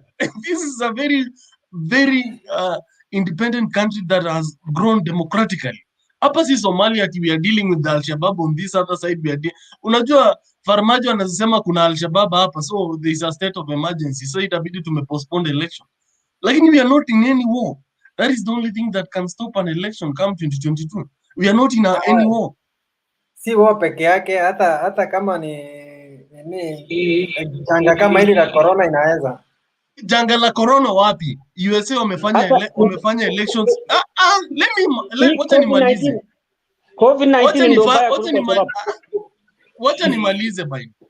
USA wamekuwa na election after more than 500,000 come the second week of August 2022. This one is not a banana republic ati mtasema ati hakuna election. We will disband everything. Haya, sawa. Acha tuone Cyrus anasemaje. Mtembei. Cyrus kwanza. Mambo. Mimi niko sawa. Na ningependa kusalimia Abdullahi hapa. Yeye ndiye wa kutoka Dynasty. Nimwambia kwamba hii siasa yote hata wakiwa ni kujipanga wanajipanga. Kuna vyenye hawa watu wanaona wamechanganyikiwa and it is very late. Na hata wakijaribu kujaribu kuequalize everything from Raila, from Ruto, from Uhuru and all the others, wote wamechanganyikiwa. Na ndio maana unaona wakirukaruka from one side to the other. Oparanya walikuwa wamekutana na Ruto, huyo ndiye Gideon ameenda huko na mtu huyo anaitwa Muhoho. Hiyo kitu sio ya kutushangaza kwa sababu we already know what we want in 2022. Hata wakijaribu kuleta sarakasi hapa katikati, sisi tunajua ile mpango iko, bado tuko na Ruto. Na hiyo tumesimama na Ruto kabisa, Mount Kenya tumesimama na Ruto. Hiyo nahakikishia Abdullahi hivyo. Sisi hapa hatuna presidential candidate 2022 na asingoje hata Kabogo akuje, asingoje hata Makiojori akuje. Sisi tuko na Ruto kabisa. Kwa hivyo ile kitu mimi naona ya inaleta shida kwa hii maneno yote ni BBI. Kwa maana BBI ili mtu akuwe prime minister ni lazima asimame MP. Na wanaona Raila hawezi enda kusimama MP ili achague prime minister. Ruto hawezi enda kurudi kusimama MP ili achague prime minister ama nini. Wanataka kunegotiate how they will share powers 2022 na vile mtu atabenefit. Ikiwa ni Oparanya atapatiwa CS wa devolution, huyo mwingine apatiwe ile nyingine anataka. Kwa hivyo hii siasa yote iko hapa ni kujipanga, wote wanajipanga. Na sisi wa Kenya kama vile Omodi hapo mbele alikuwa ameongea, we need to change our mind. And we are the only people who can change this mentality na hii bad politicking ili tuweze kuchagua viongozi ambao tunahitaji hapa Kenya.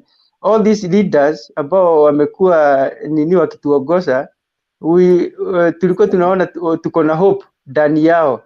Hata sisi tukichagua Uhuru, unaweza change mind yako usipigie Ruto kweli? Kukikuja mtu mwingine ambaye akona maono mzuri kumuliko na nionyeshe manifesto yake, nitampigia kura. Unasikia Mtembei? Sasa acha kwanza niogoe Abdullahi, niseme Abdullahi hapo amesema ati Uhuru asitoke kwa kiti ati aendelee na maendeleo. Kwani ile maendeleo Kibaki alikuwa ameanzisha, si Uhuru ndiye anaendelea? Hii barabara ambayo ni express highway ni Kibaki alikuwa ameanza, na hata Wetangula siku nyingine ametaja hiyo kitu kwa Senate, akasema hii express highway ilikuwa imeanzishwa na Kibaki na ilikuwa 23 billion, sasa ni 63 billion, kwa sababu tu wanataka tu kuiba pesa ya kufadi 2022. Maendeleo ambayo iko hahitaji ati mtu akae hapo milele ili aendeleze. Hii miaka yote amekuwa nayo, hii miaka ambayo ya mwisho yake imeharibu ile kazi yote alikuwa amefanya. Kwa hivyo ni amalize kazi yake, yeye aende nyumbani, tuchague mtu mwingine. Saa hii hiyo matumaini yote tulikuwa nayo saa hii imekosa. Saa hii tunalia kazi, tunalia biashara zimeenda chini. So we are not happy with the leadership, with the current leadership right yenye iko saa hii, na si support Uhuru kuendelea na hii government kwa sababu tutaisha kabisa, sijui tutaenda Kosovo ama Haya, acha Mtembei bwana. Collins. Mtembei, dakika moja Yes. simu unazimika, wacha nataka. Pole nimeingia late kidogo, lakini nimepata mwelekeo vile mnaongea, and I must say this is a good discussion. Nataka niguzie vitu mbili muhimu sana. Ya kwanza ni hiyo mambo ya Uhuru anaendelea ati anataka kuendelea kuongoza Kenya. Kusema ukweli, ukiangalia all the signs zinaonyesha Uhuru hataki kwenda nyumbani.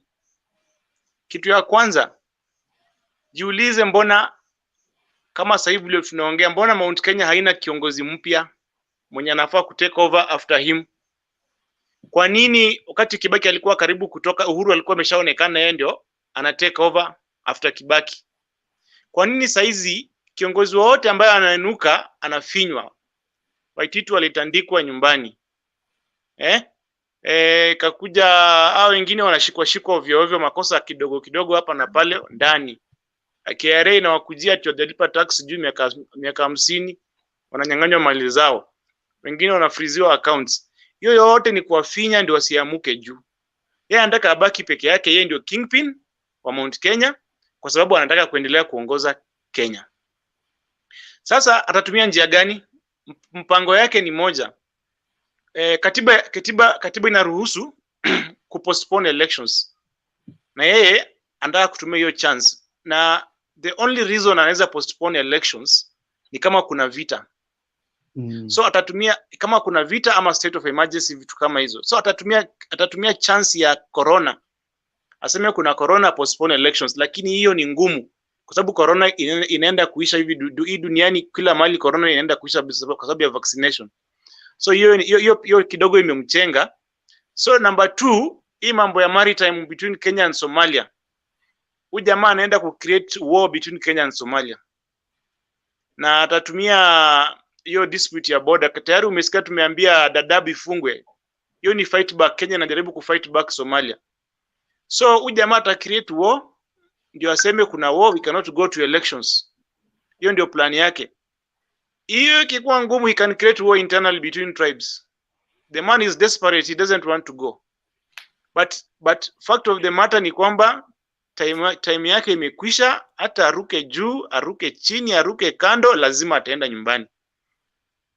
So handshake yake between yeye na Raila ilikuwa sawa for 3 years. Lakini hapa mwisho tumeanza kuona signs ya kwamba handshake imekufa. Kitu ya kwanza, kulikuwa na ile rally ilikuwa Kamukunji about a month ago, nye Raila alikuwa ametishia lakini hakuenda. That was sign number 1 ya kwamba Raila was not happy. Ukiangalia hii Serela coalition, ni coalition imetengenezewa State House na inafandiwa na State House. Hata hizo by elections walifandiwa na State House na walirigiwa na walisaidiwa kurigi, walikuwa rigged, au candidates wao walikuwa rigged in by State House. Kama nilistuka sana kushangaa kusikia baadaye, mimi sio mtu wa ODM, lakini nilistuka sana baadaye kusikia after kuongea na watu wa huko ya kwamba ODM kumbe ndio iliwin Matungu. Lakini Uhuru akacheza kama yeye ODM chini. The idea was to create a perception ya kwamba Raila amekwisha Western na wako na kingpin mpya anaitwa Mudavadi. Kuja Ukambani wakapromote Kalonzo na waka make sure na win with a very big margin. Hiyo margin aliwin nayo iko hivyo. The idea was to promote Kalonzo to become Kamba kingpin. Sasa hapo ndio kazi ya BBI. Sasa wanataka kuunda ma kingpin alafu watu wanakuja kwa meza wanagawana deputy this, prime minister sijui nini. Sasa ukiangalia kwa hiyo hesabu yote, ule mtu mwenye anaumizwa kwa hizo hesabu zote, mwisho imekuja kuonekana ni Raila anaumia zaidi hata kushinda Ruto, kwa sababu pale Mombasa Uhuru ameenda amesponsor mtu anaitwa Joho na Kingi. wamalize, wafuruge Raila Coast, wamalize. Western amesponsor Mudavadi na Wetangula, wamalize Raila in Western. Alafu kuje Ukambani Kalonzo. So hiyo mambo yote Raila hajafurahia.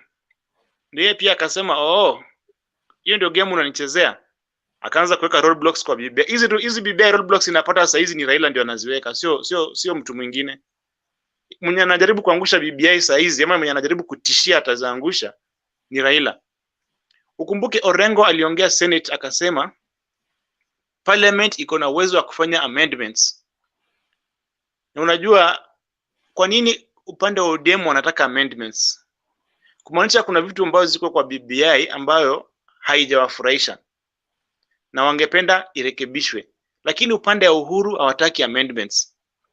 Sasa vile hiyo mvutano imekuwa ikiendelea, ndio juzi Raila ametuma Oparanya aende asalimie Ruto.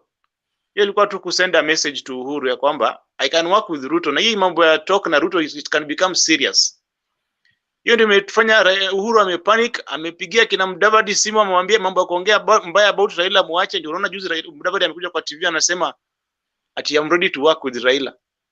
Kidogo kidogo tunaona Gideon Moi na Muhoho wameenda kwa Raila. Hiyo yote ni kujaribu kubombeleza Raila a cool down, asikasirike, asitoke ama asiunde alliance na Ruto. Wanaendelea kumpromise baba ni wewe tunapatia, ni wewe tunapatia, ni wewe tunapatia. Yaani ile tu kumcool down ndio asiende sana nje, na pia omfunge macho ndio BBI ipite. BBI ikishapita, hiyo ndio kitu muhimu zenye Uhuru anataka sana sana sana. BBI ikishapita tu hivi, whether Raila atoke ama asitoke hawatajali. Atatumia BBI kuunda hiyo alliance yake ya Serelak, na yeye atakuja pale ku represent Mount Kenya. That's why nimekwambia hataki kiongozi mwingine wa Mount Kenya ainuke juu. So hata mkutano wa leo yenye ilifanyika Karen leo, it was just part of the scheme ya ku cool down Raila. But fact of the matter, Raila has seen the game being played, anaona anachezwa and is not happy. Na pia chini chini ameanza kujipanga pia yeye. Asante. Haya, poa sana. Sasa tusikize nani huyu Gideon. Gideon, uko hapo? Yes, Mtebe, I'm around, eh? Haya, chukua you 3 minutes tukusikia. Well, I've been listening to Collins very well, and I've listened to Cyrus, and you guys, whatever you are talking about is that's the politics of regionalism. Okay, politics is about regionalism, that is okay. Someone must have a stronghold, right? But hakuna venye unaweza sema eti there's some region whereby results za grassroots elections ilitoka hivi and then they were manipulated on this other way, when we know very well that ODM wanted to win in Matungu and they had agents everywhere, you see. And Matungu is one of the constituencies I'm very close to, and I knew everything that was going there. So Collins, your metaphor is false. So when we come back to regionalism, us, for me, Raila is my party leader, to be honest, right? Because I'm ODM life member, and as we are working, we can have we are still free agents right now. We can work with anybody who is ready to suit what we want. And I can't lie to you that we are going to take and we are going for any position less than the presidency. That would be a very great lie. And there's only one person who can be the president in ODM, that is Raila Amolo Odinga. You see, so this race is just going to be Raila Amolo Odinga, and whoever and we look for one of the dynasties and we bring them on board. Then we take this thing very early in the morning. That is why I'm telling us, when you want to change your life as an individual and you think that is going to be changed by Raila or Uhuru Kenyatta or Ruto, that is not going to happen, my friend. It's not going to happen. I've seen people who are very close allies to the right honorable, and I've also seen people who are very close. I had a friend, his name was Ndiema. Stewart knows him. He was very close friend to, very close ally to Ruto. Right now, when Ruto went to there, Ruto now is the deputy president. And the guy is still there, and he doesn't have something to show for his sacrifices. So if you want to really define your territory as a youth, start from your MCA. You see, because you see that is just some. The jurisdiction is not that big. You can start from there. You go and mobilize people. Tell them here is what we want to be changed in this in our village or wherever. This is what you want to change here. You see, this is who we want, and this is what we are going to sponsor, because this thing is ours, and whatever is yours, you can't let anybody take it if you are of sober mind. Yeah. If someone take it, because this is a democratic world, you can still vote him out. You can. There's the vote of no confidence. The constitution provides that. You can do that if you see that person is not performing. So that is my advice to you as individuals. But if you want to concentrate on how the politics of 2022 is going to be formed, yes. I have a Yes, question. Yes. You said Raila is going for presidency. That is okay. And you said you just need to get on board one dynasty, and you take this thing. Yeah. Now let me ask you, which dynasty is this that you can bring on board that can make you take this thing amongst the dynasties? Just give me an example. I told you we as ODM, we are still free agents, my friend. We are still weighing. We are still seeing who is more dynasty than the other. Because if you look at what is going on right now, the truth is, even the politics of dynasty, we know right now is being controlled by one person who is the head of state. That is also the head of dynasty. But you see, things do change. Of course, he's the one that we are considering. He's our number one ally. But you see, he can trip, and then to some extent he can go to support his fellow dynasty. Then now we will be hustlers. But you see, a day in politics, like is it 1,000 days? Also, it is almost the same. Anything can be arranged. But as we are good, we have the masses. You see, we have over 100 MPs, and that one cannot change. And let nobody tell you that someone is going to come to Mombasa, to the coast region, and then now he becomes a kingpin, and that that would affect even 50% of the votes of ODM in that region. That is false, because we also have people in that coast region. You see, that are Can I diehards of tell you ODM, something? that are life members there. Yeah, you can tell me. Somebody said today that if you remove Uhuru Kenyatta from dynasty, the next person to take that capacity is Gideon Moi, because he has the money and he can fund the presidential candidate. Can you agree with that? Not because he has the money. You see, dynasty is not about money. Dynasty it is a group of multinationals or nationals, people who they work undercover. Like they don't go outside there and create the masses. They work on a round table. Then they form the government. So you just go there. You are going to vote, thinking you are electing, but you are just somebody is electing. You see, so that is the work of the dynasty. And the truth is, someone like Moi, being that his father is ruled for that time, I'm very sure that his father took him through the lessons of being a dynasty. So with the absence of Uhuru, he will take it with that, of course. So in short, Moi doesn't have influence or numbers. No, he doesn't have. Need Of course, he doesn't. He doesn't have influence. You go to Baringo, there is being beaten like a Burukenge is being blocked. So you it's being blocked from addressing his constituents. Mutebe can confirm that Gideon cannot be a president because he does not have numbers. He can't. He can't be a In Kenya, you president, don't and need the he's numbers, my friend. Yeah? You no. don't need the Of numbers to course, be president. but He you cannot. need what money? No, but you cannot. Not You even money. cannot be bragging with village parties like Kanu. Where I think they have like I don't know seven. Are you implicit and Gideon, seven? Or Gideon, I'm I have a just question for I'm you. very.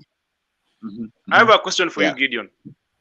So Go you ahead. don't believe President Uhuru Kenyatta is working day and night to finish Raila Odinga? You don't believe Of you're course, still this is you're still politics. in denial that they're together. What I'm saying, I am not in denial. What I'm saying is that these are two people who don't trust each other. That is what is going on. You see? So everybody wants to play his game. Everybody wants to be the smartest person in the room. Like if this guy pulls this move, then this guy must try to pull the other move, which is either better or equal and opposite to Uru's move. That is what is happening. But the agreement To some initially, extent, they're still working together. we were being told Baba will be given 1 term. Then why are they behaving as if they're no longer gonna give him? And why is Serela coalition coming up so fast? It's coming up so fast and so furious. Who is behind the Serela coalition? Walikuwa najua anacheza baba na nilikuwa from the beginning tukiwa hapa na Mutebei, I have been saying baba alikuwa anachezwa kutoka kitabu, na ndio maana unaona saa hii isipokuwa ni corona, you can hear people like Junet Mohammed complaining that BBI has been hijacked with the people like Kibiso. Saa hii inafanywa State House na Raila anaona kama hapo anadanganywa, na hiyo ndio ile ukweli iko.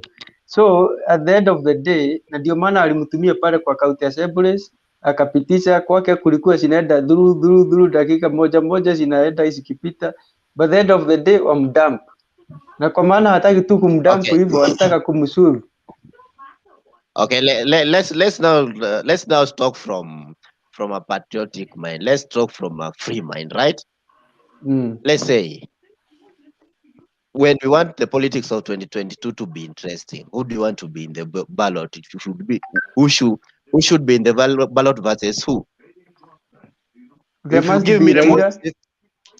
If you give me 3 options, it will be always Raila versus Ruto, Raila versus Uhuru, and Raila versus somebody else.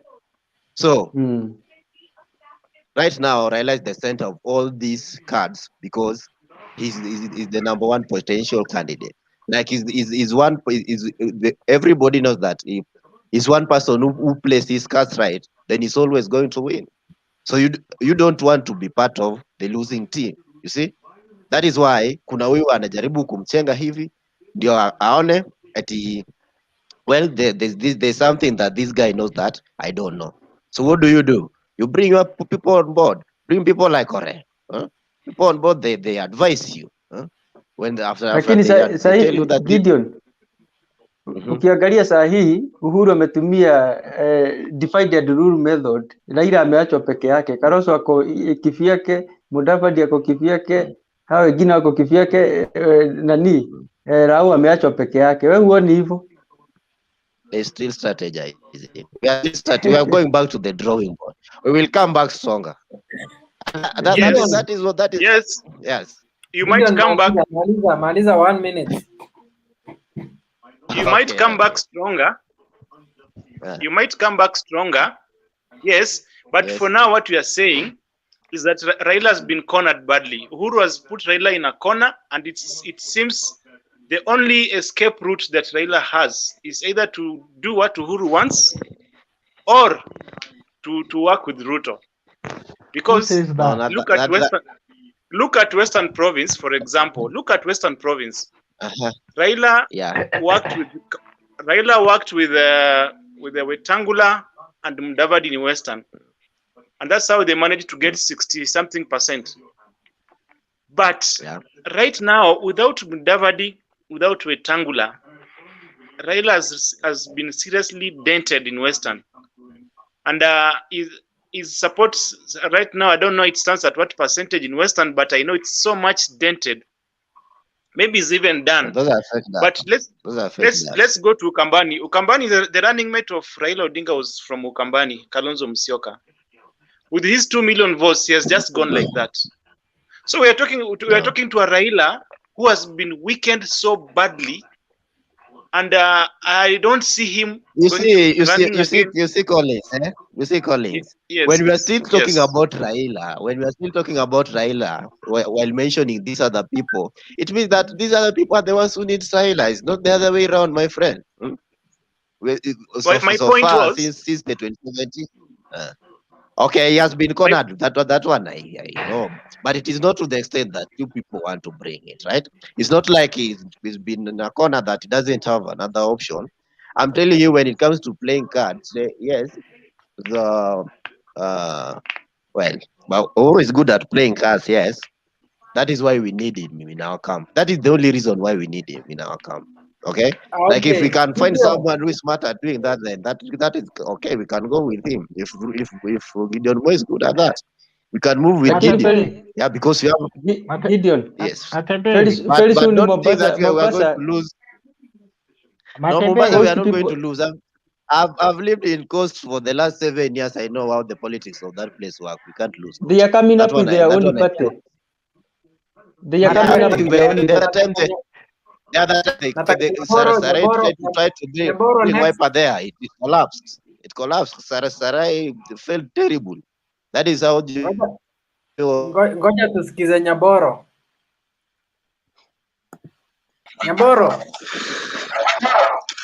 Yeah, thank you very much for allowing me. Good evening to all of you. Yes. My brothers. Evening. I would like to say only one thing or two. My question is only one or two. What is dynasty? If we all can understand what is dynasty and what is Asla, we can not debate about it. Because can one of you, between all of us who are here, all of us 10 people, can somebody tell me who is a dynasty? And if you say dynasty in English is those who have, and hustler are those who doesn't have, those who hustle. So you people have been talking, like I heard the Collins were talking and Gideon, they were arguing about dynasty and hustler. Sorry to mention two people, but the dynasty, can you tell me which party has ever been formed in Kenya with a person who is just a hustler who doesn't have money? All parties in Kenya are formed with people who can manage to make to do election, to consolidate, to move all over Africa, all over Kenya. That means it's a person who have money. That's where we always go wrong. We people, we stay in a places whereby we see how people do different elections. You find somebody's just coming to your place, explaining to you what he has done and what he's going to do. Between the two things, what he has done and what he's going to do. This question I asked you people last time when we were having a discussion. Is there any time Kenya will reach a place whereby we listen to somebody who is telling us that we promised this and we are going to do this? All of these people we are talking, Raila, Ruto, Uhuru, all of them, all that they promised, they never finish. Then they come back to us again, telling us that, you know, I was like this, I was defeated, I was never allowed to do this. Please, we as young people, we as people in this little platform, we can make a very big difference. In that, we have to discuss a real politics. Collins, my brother, I just beg you, don't be annoyed, but the only thing we have to understand, all these people we are talking about, Raila, Ruto, Uhuru, all these people, we ask where did they form or they never formed. They will never do it because politics is just like a card. You and Gideon, you are talking of card. When you are playing a card, you don't want to go outside. So you are playing this card so that you maintain the same place, the place where you are. If you understand now the situation where Kenya is, the situation where we are, everybody is crying, oh, government help us, government do this, government do this. The same person you will elect, when you have taken something from him, even 50 cents, even 5 years shillings, this person is not going to spend on you for no reason. Secondly, anybody we have to elect, I'm just talking from experience, anybody we have to elect, let us elect somebody whereby we can even elect Collins. We don't know where Collins come from. We don't know your background. We don't know anything that has ever touched you. Our Kenya lies in judiciary because when the IBC want to clear you to run as a president, want to clear you to run as an MP, he must have gone through your document. That's why we have got this certificate of good conduct. But this certificate of good conduct in Kenya is just where you go, you pay, you get it.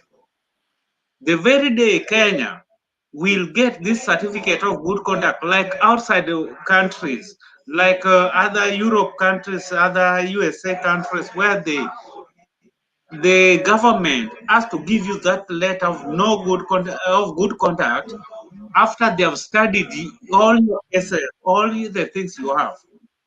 For example, I don't deny Raila has been there, he has been doing anything. If I can ask you, my brothers, what is it that has ever come that has smeared him with any dirt? That one remains on you people to know. Uhuru, what has ever come that has smeared him? The last election, they got the sympathy votes. This sympathy votes is what is killing us now, because we tend to believe that, oh, they were taken to ICC, they never did that, they never that. But for you as a person, before you are being taken to court, anytime you reach court, there must be you must have anything, even if you are proved not guilty, but they have searched, have seen, and that's why they are prosecuting you.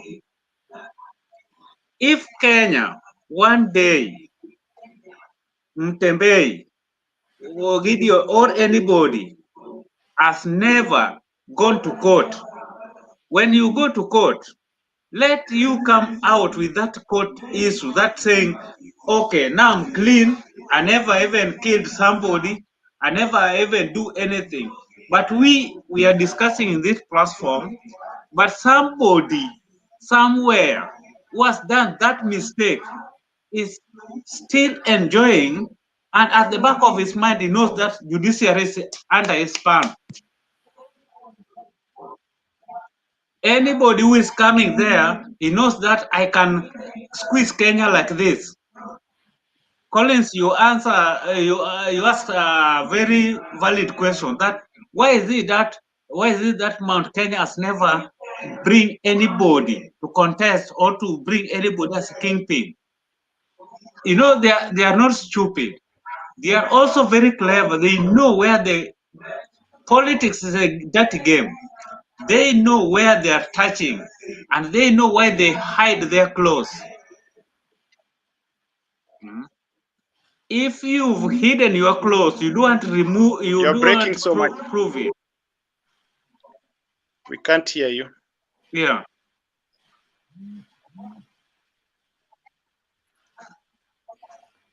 Yeah, you cannot hear me. I don't know what is wrong with the net somewhere, Network. but my net is so. Mm. But what I would like you people, let us just have sober mind. Ask yourself that even Collins, who is a hustler, can go and become a president. It is just you to tell us what you are going to do and what you have ever done. If you have ever worked in Mjengo, just say, I've been in Mjengo and I've been doing this, I've managed to build a house. You will prove to us that you can build a house. But all these people you are seeing, all of them, they studied in Europe, they went to university, they went to every good schools, then they come and tell you that I'm a dynasty, I'm a hustler. I'm a hustler, and you have got the fleet of all Nairobi cars. You have all the tenders in Nairobi. Look, for example, we elected these young thugs that were being elected last year, last election that we were in. They are young thugs. One of them, like Gideon Moi. Did you ever know that Gideon Moi was a CEO before he even became an MP?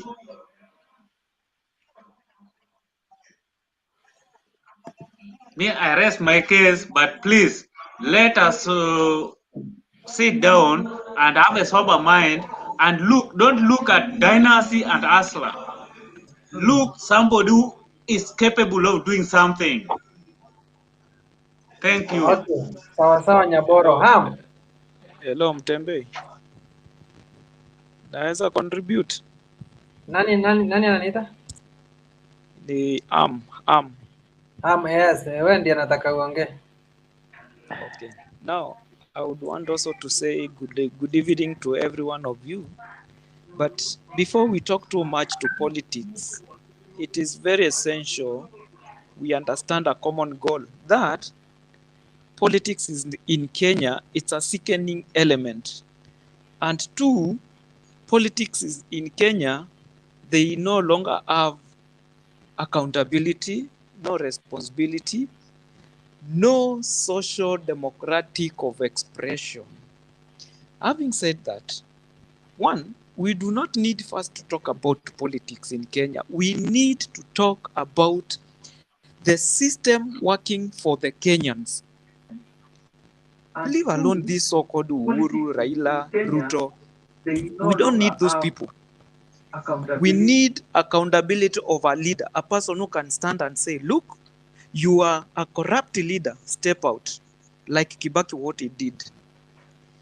If we can do that alone, we will see so many leaders evolving. And by so you can just point out, so and so can lead Kenya, so and so can lead Kenya. See what happened in the time of Kibaki. In the time of Kibaki, he did good jobs and leaders just came automatically. That's why you are seeing some of them are being brought back. Good example, one of our best brains, Mukisa Kitui. So, when we engage ourselves in matter of politics, guys, we are going to be the same as those leaders. You know why? They will come on the board, they will see you being bright, they will give you just $1 million. By the time you realize they bank extra 5 million in the account, and if you shout, they will ask you, where did you get the 5 million in the account? What will you do? You'll go silent. Who doesn't know our best guy from Nairobi University, Ababu Namwamba? Who doesn't know about him? So let's not talk about the car called ODM, the car called Jubilee, the car called Asla. Talk of leaders. We have so many leaders out there. We don't need a leader from political circle. We can even go for a person who has never been in politics. And at the same time, we will get a good leader. Who doesn't know them? We have them, so many. Young people are coming on the board. But the problem is that our KRA, they are putting too much taxes in every corner. Secondly, we have too many people in the parliament who are running with the citizen cash. Every day in, every day out, Kenyan money is getting lost. Third, we do not have a leader who can come out and say, look, this is the position of our leadership. Can we go for this person? But all of them, they are trying to sweet talk each other. We have this called and ethics commission, the government tools. They are trying to hide behind each other. At the end of the day, COVID money is getting lost. Youth money is getting lost. We are losing we used to call it Anglo-leasing. And even our leader, the executive himself, is telling us in a public, every day we are losing 2 million. Today, our Kenyan citizen, they cannot make a business. Why? Because every day, taxes are going up. Why? Because we have to pay bills and debt which were borrowed on a bad negotiation. Can we first look into our system? Whom can we pave way to give us good leadership? If we can see that element, then you will have automatic leader who will become a president, who will become a PM, who will become an executive. Like now, if you have been following the interview, the vetting of CJ, there are so many good leaders, but the matter has become politicized. You did this, you did that. You did that, you did this. So at the end of the day, we know. In fact, CJ Muilu, she's the best candidate she can be. But look what happened. She has been tossed off, in, out, up, down. We cannot even recall. So let's first look into the integrity of our leaders. As the Constitution says, Chapter 1, the integrity of leadership. Can someone get hold of a certain implication so that if we have those matter catered for, then Kenya will be good. Who never saw the best friend of Moi Kibaki, Francis Mwiralia, Minister of Finance, resigning? In fact, just tabled his resignation. So if we can get such leaders with accountability, then I think we can move somewhere. But this issue of politics, the so-called Raila, the so-called, these are cars, these are machines to drive person to the next stage. Thank you. Maybe somebody who has not talked can talk. Bernard, I'm the next. Ayaga. I'm the next in line. Bernard, thank you very much. Today, before even I joined, I was listening in the background.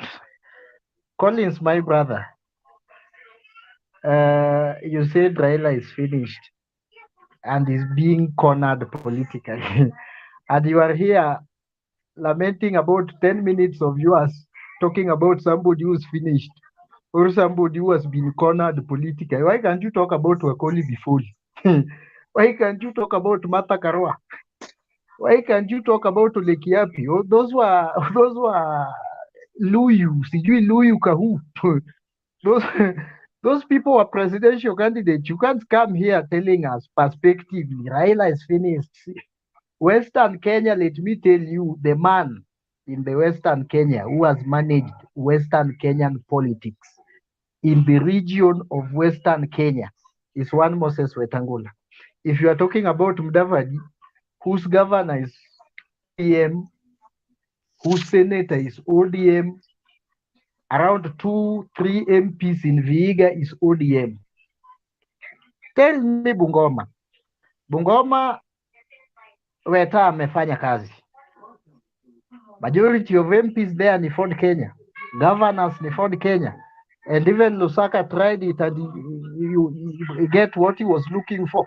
When he was in Jubilee, dancing Jubilee all the way. Weta taught him.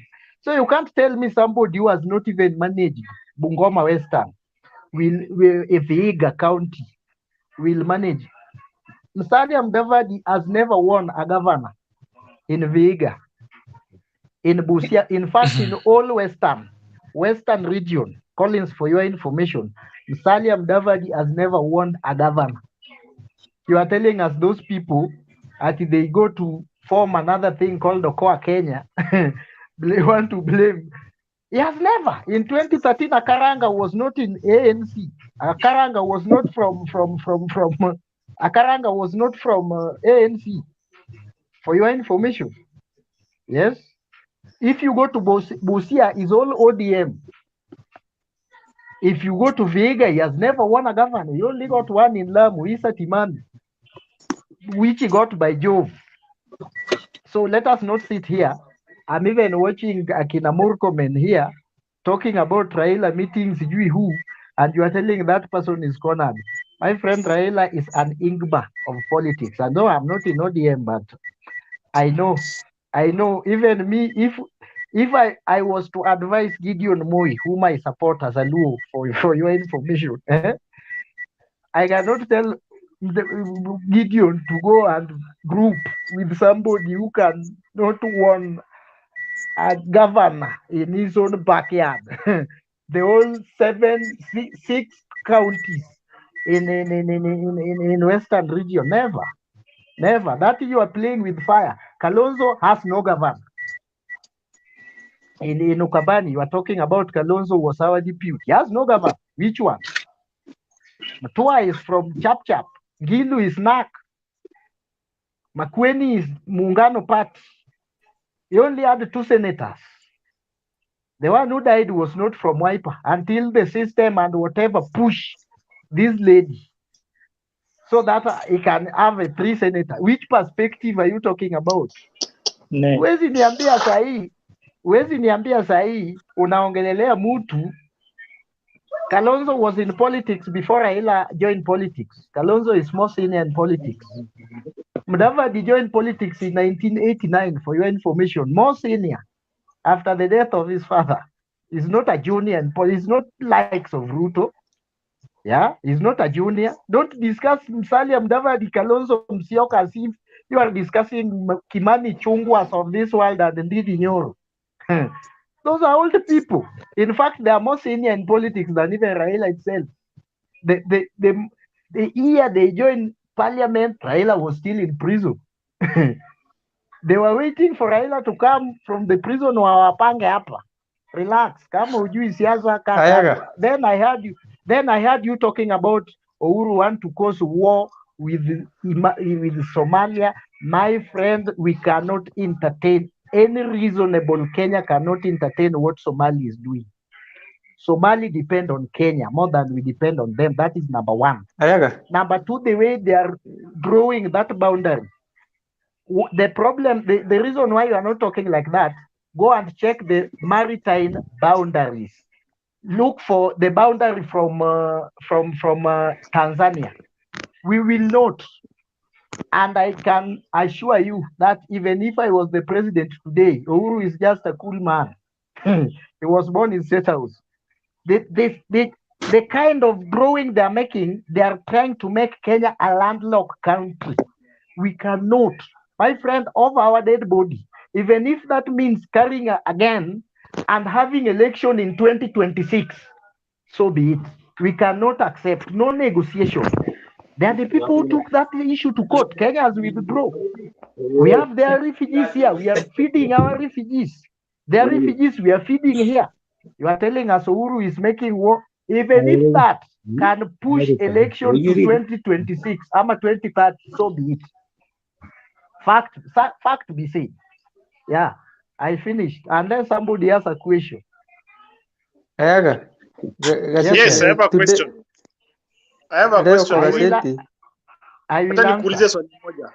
Wacha nikuulize swali moja. One by one. One Question. I have Who one is question. Collins. Yes. Go ahead. You have dismissed those Serelak people, Kalonzo, Mudavadi, and the likes. It is true, they are not as strong as Raila.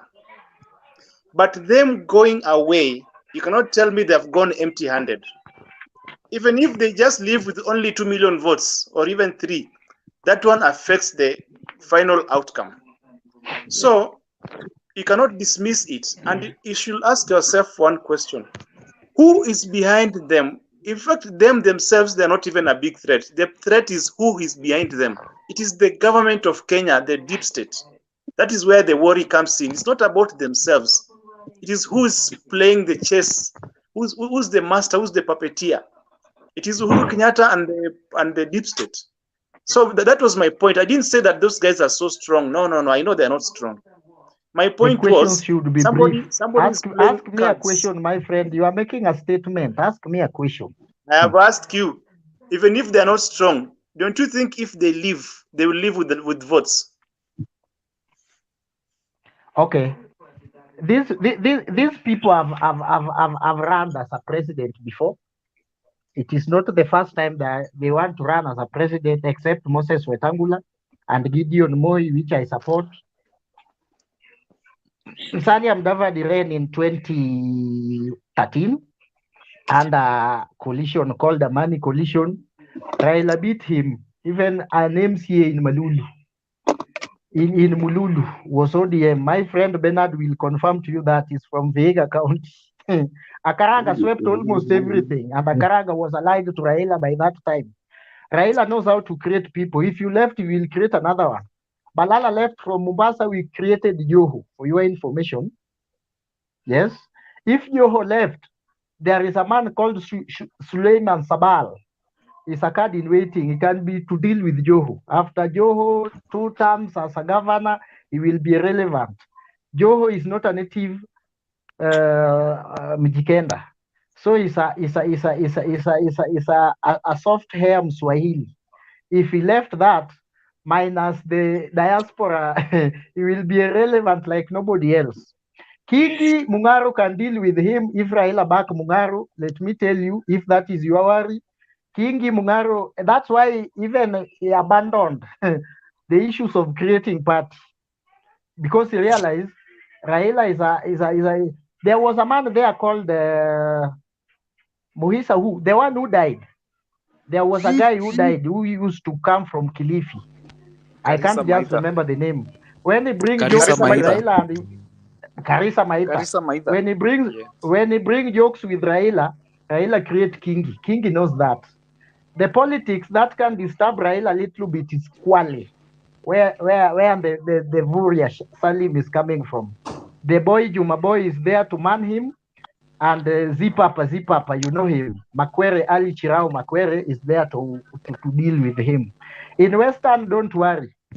In Busia, we have people like Otuoma to counter Mudavadi.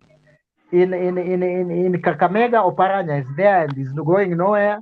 In Bungoma, we can live for Eta because he has managed there. You only go where people have mismanaged politically there. Ayaga, excuse me. Can you talk about your person, your candidate? Don't talk about Raila. Because you are with the Gideon Moi, the Serelak people. Can you talk about your candidate? And let me tell you one thing. Just listen. You know, don't tell me, ask me a question. I want to keep quiet and listen to others. I've seen Collins. Collins is more sober than you because you have a one-directional kind of argument. Collins is sober and Collins has raised issues that are of concern to me. Like which one? As a supporter of Raila Odinga. Like you know, which one?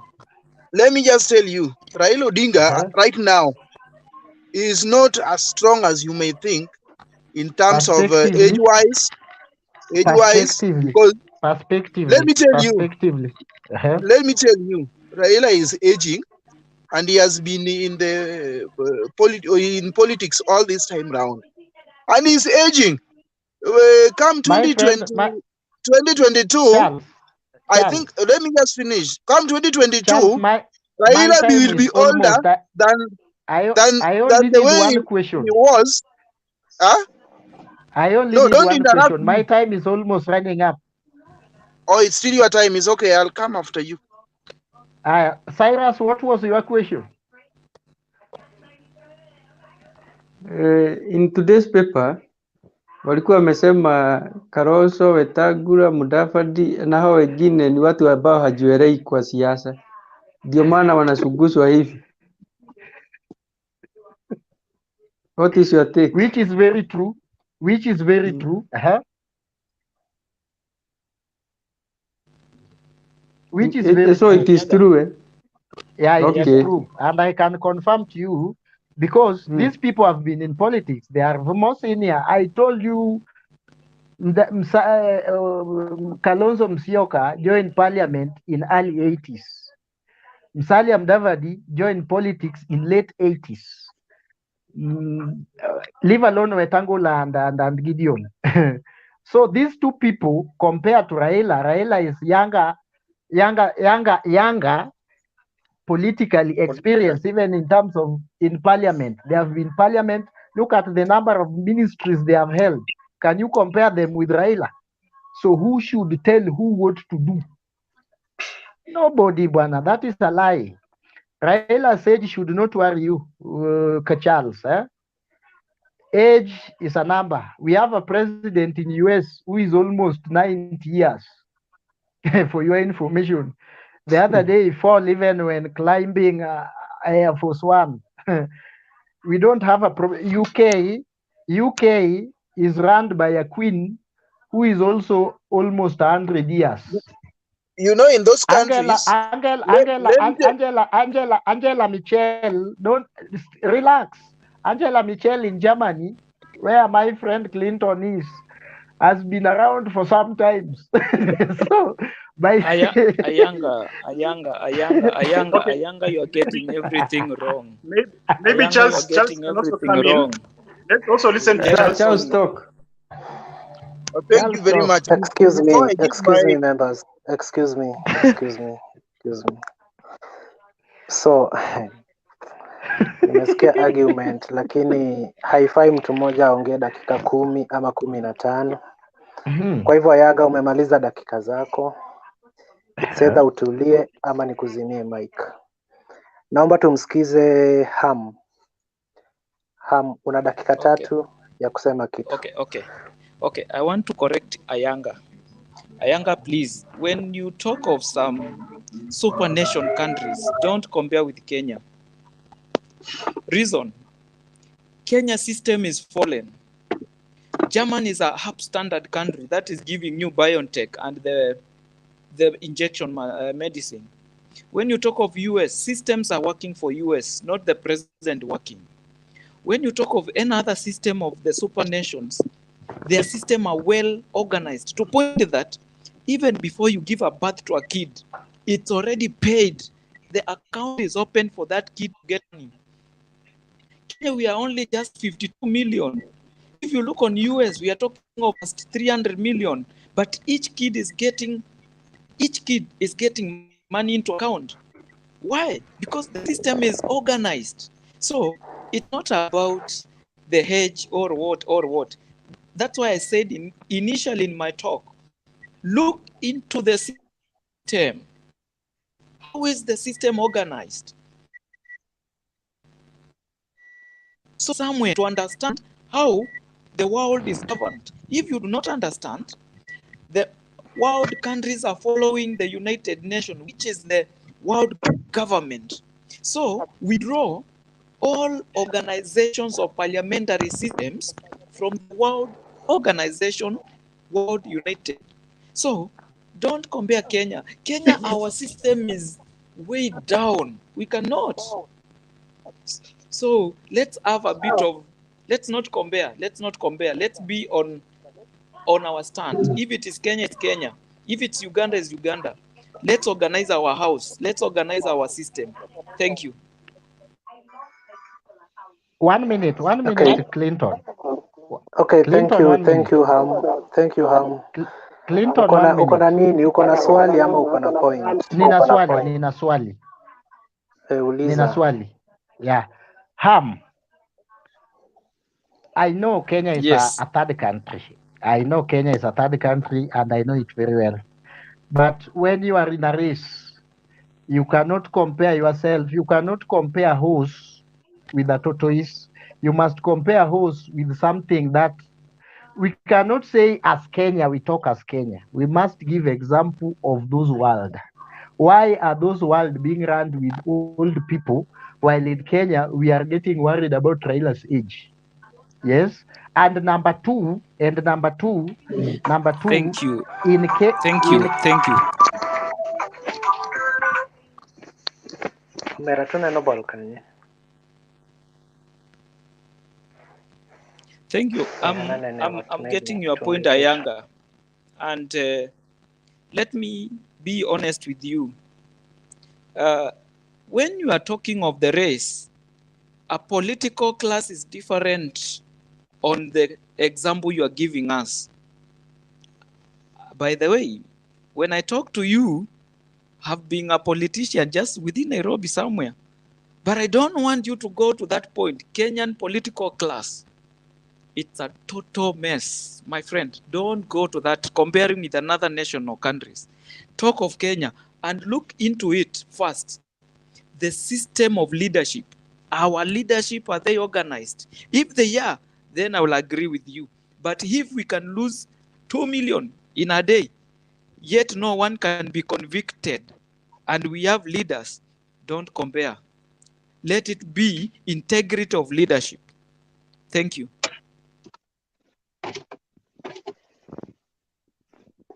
Okay, thank you very much for your response. Naomba tumsikize Rupia, umeongea kweli? Bado sijaongea. Wacha niongee. Kuna mtu pia amesema mimi sijaongea. Ni nani? Tankoi. Okay. Bwana Bernard Tankoi, was wait. here Bernard was here even before me. Let me talk, please.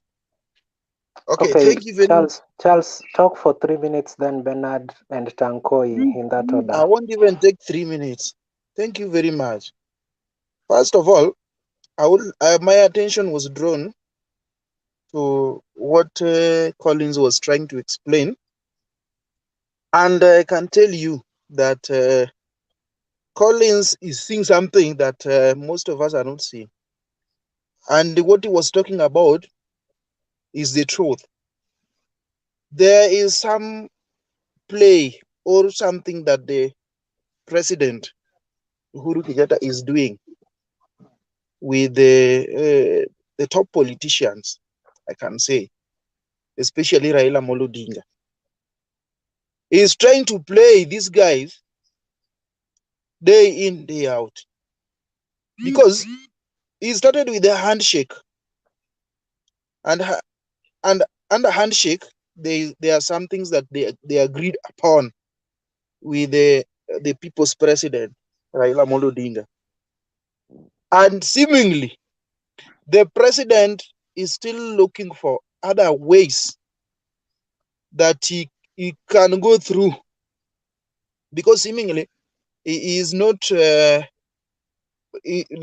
same way he lied to deputy president, to his deputy, that kumi yangu kumi yako. So he has again amekuwa kigeugeu, amewacha hiyo. Sasa tena wako na Raila kwa handshake. Hata kwa hii handshake anataka kukuwa kigeugeu, which most of us from his actions lately, I think you have seen. And it reached a point where the likes of Senator James Orengo and Otiende Amolo, Honorable Otiende Amolo, MP Rarieda, had to go somewhere right inside Siaya and say something, that there was a cabal. And this cabal, they are working for somebody. Even the OKA, One Kenya Alliance, is not just the way you see it. It has been said here that there was a meeting at Wetangula's place, that there was Mudavadi, Gideon, Kalonzo Musyoka, and Wetangula himself, and there was another vacant seat. So this vacant seat, there is somebody in this vacant seat that is driving all these things, and this person is the president, and he plays with politicians. And mark you, right now, the president has all the powers, I'm sorry to say. And you look at our economy, we are very poor right now. And given some few years, you will see countries like Tanzania and Uganda catching up with us, just because we are not serious as a people of Kenya. And going forward, I've always said here, going forward, our elections should be informed by merit, in that the person we elect into office is somebody who can perform. But again, we have what is called the interest from very top politicians, and in one name you call it deep state. They want to form, they want to actually shape how our elections are run, our outcomes of our elections, and how the kind of the president that we will have after 2022 elections. And that one is there, and it's a fact, and anybody who is here can see it. I again now come to Raila Amolo Odinga. Raila Amolo Odinga is the best person who can take after Uhuru Kenyatta and then drive this country to the right direction. Because right now we feel that the president who is sitting and who is still trying to amass power, and he has power, has failed Kenyans. He has disappointed Kenyans in terms of developing this country, growing the economy, et al. So what we are seeing right now is that the president is playing with the top politicians like Raila Amolo Odinga. And why I'm talking about the age of Raila. Raila might be strong. He was strong. And with the age, you know, in America, or in the UK, you know, young people don't indulge in politics.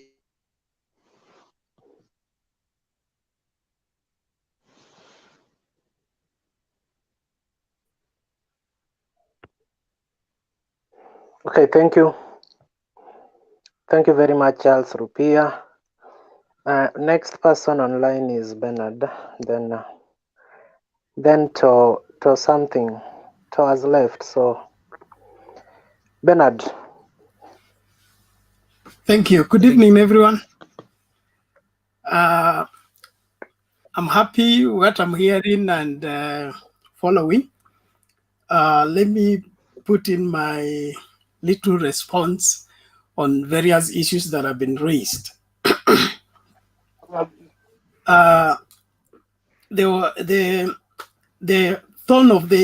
The tone issue here is about Raila being played. We seem to have a mindset of the old politics of anybody who you either gain bonga points by going against Raila or being pro Raila. And there are those people who carry the mind that by declaring Raila finished, actually finishes Raila. But from history and my observation of Kenyan history in politics, finishing Raila is one thing that is not anywhere coming in near anywhere. It's not just the current president. Moi tried it, Kibaki worked it, and several others have ganged up. You remember the ile story ilikuwa ya panya ngapi zimekusanyika pamoja zinataka kufunga paka kengele. Now, when it comes to Raila, he's a smart politician. He plays his cards very securely close to his chest. At times, and most of the time, you will never see him coming. But when he emerges, he's going to emerge on top. And so it will be very naive for you to dismiss him right now with the likes of Davadi walking away and Weta walking away. All those people were the last people to join NASA.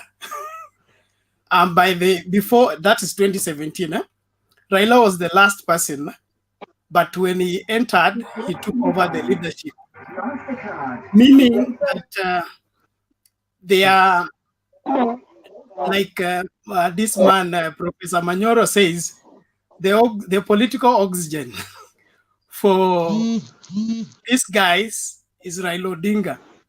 Without Raila Odinga, their political future is in limbo, and I tend to believe the same. I come from Western for your information, and our politics, I believe we are the only region that has politically and democratically matured to a level whereby my wife can vote for Jubilee, I can vote for ODM, and we all come home and eat omena together. That is not deal, because we are free to express our choice of who we want to lead us. And the Raila leadership from the Western region has never needed a local leader to sell Raila to the people. In fact, it is the local leaders who depend on Raila to get the local vote for them into the seat. And that is one style of politics that most of the young Turks are not learning from Raila. Raila does not go to the coast and ask Joho to give him the coast. If you look at the history of Joho, Kingi, and the rest of the people, it is actually Raila who gave cost to Joho and gave cost to Kingi. And if he gave, he can always take it back. And so parading Joho there and parading these people and saying you have taken the cost, you're dreaming. It's not there. It's not coming. You don't finish such a person just by a press conference and flagging people and taking photographs. It doesn't work that way. Politics is always local in the sense that if you do your grassroots well, you will always enjoy your support regardless who emerges as a leader in that particular place, especially Western, where I come from. The moment people believe, and in Western, mostly people go for a leader who demonstrates leadership. The moment you begin to portray yourself as a coward, you are giving mixed signals, you'll be left. And that is what is ailing Davadi and the rest of his team members. And so it is too early to write off Raila. Anybody who is serious with Kenyan politics must always take Raila very serious. And if you don't study him properly, you will always get it wrong, no matter how you look at it. Mount Kenya vote with Ruto. 1 minute, 1 minute. Keep this one in your pocket. The Mount Kenya vote, nobody has it until eve to elections. Let nobody claim that he has it. History has proved it. These people have a network. And when the elders have agreed and said, we are voting this way, even if they were in your camp, eve to the elections, they can turn and you will never see them again. So anybody dancing right now claiming that he has Mount Kenya vote, he's dreaming. He doesn't have it. Even Uhuru himself is not sure of it. So he cannot carry it to anywhere. So it's too naive to claim that you have that vote. It is not there. Let nobody claim to have it. There is no law in Kenya on the issue of governors or second-term governors going for MP or for any other seat. There is no law in Kenya against that. And in fact, if you are really leader, you shouldn't choose which office to serve. You just serve wherever you are given. There was one member of parliament who after the new constitution came in 2013, he went back home and became an MCA. I ended up being the speaker of the local assembly. I think was that side of Tana River. So it's not a demotion for you having served 2 terms as a governor and then you come back to parliament as a member of parliament. In fact, if I was to give free counsel to second-term governors, like Joe, like Kingi, if they want to remain relevant in national politics, let them leave their backyard, come to Nairobi. We are now multiplying seats using BBI. Let them come and take a seat here in Nairobi. And if they win it and rule from here, now they can tell us they have the cost. But if you're telling me you have the cost and you want to run back, like Halwale left, Halwale would have taken the Nairobi Senate for free.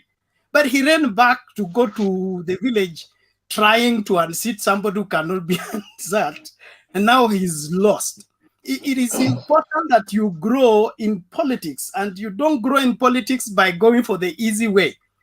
Let them come to Nairobi, find a seat here, fight and get one. We can reserve one seat for Joho, another one for Kingi, and then from here they can now voice and say now the next seat they want is what? Presidents, because you have gotten a seat in the capital city. But you can't come from the village and come and say you now want to take over the country. That one, I know I will have a lot of opposition, but I have said it. COVID excuses and threats for war to postpone the elections and all that, that's all but speculations. And I think we need to come to a place whereby we separate speculations and facts. It is a fact that we are having COVID. It's a fact that COVID is dire and is affecting the operation of almost everything on the face of the earth. But that is not yet at a place where we can say that it can cause a postponement of an election. It has not reached there. We are right now in the middle of national exams being done. We have not postponed the exam because of COVID.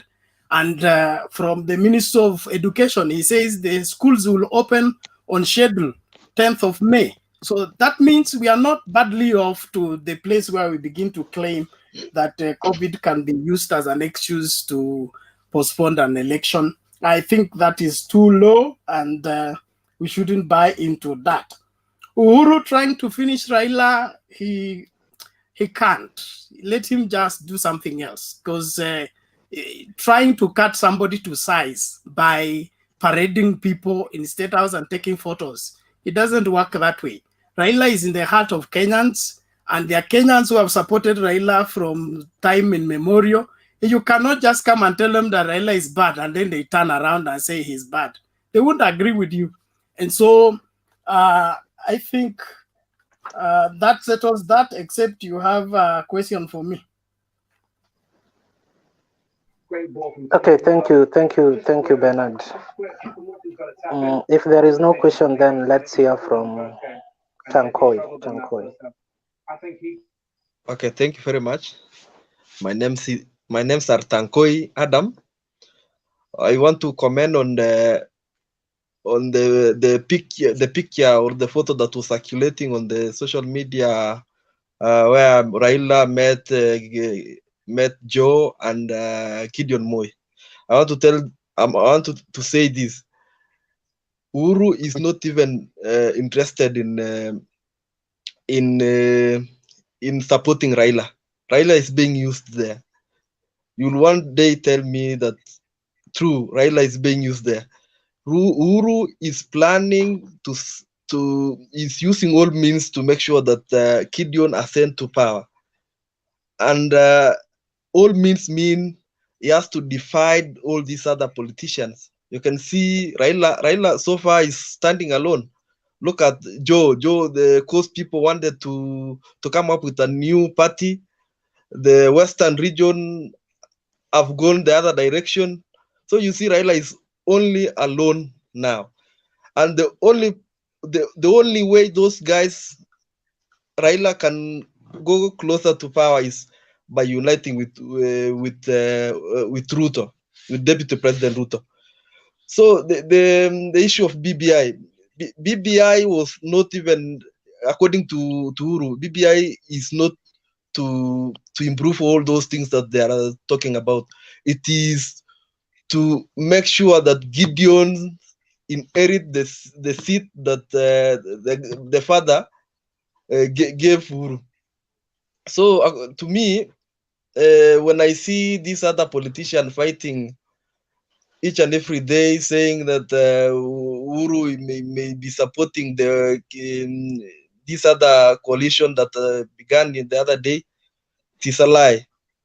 Uhuru is interested giving power to Gideon, and then Raila will be used. Raila is being used as a stepping stone there, because now that he has dissociated himself from Ruto, then Uhuru has no muscle to fight either way. So he's trying to use Raila. Sometimes he tries to use Ruto, but eventually they are planning to install Gideon Moi the seat. But Gideon Moi doesn't have support even in his area. I was in Baringo the other time. Gideon Moi cannot even win an MCA seat. I'm wondering even how can president really support somebody like Gideon who has no political muscle in his locality. So to me, at the end of the day, Ruto will unite with Raila, and if one of them decides to be the deputy of the other one, though Ruto might not be the deputy this time around because the constitution is clear, but if Raila decides to support Ruto, then it is a plus to them. But if they go their own ways, then it will be very difficult for them to remain in politics. But advantage to Ruto is still young. Even after 10 good years, he can still come back and be relevant in political situation, politics of Kenya. Thank you very much. Okay, thank you bana Tankoi.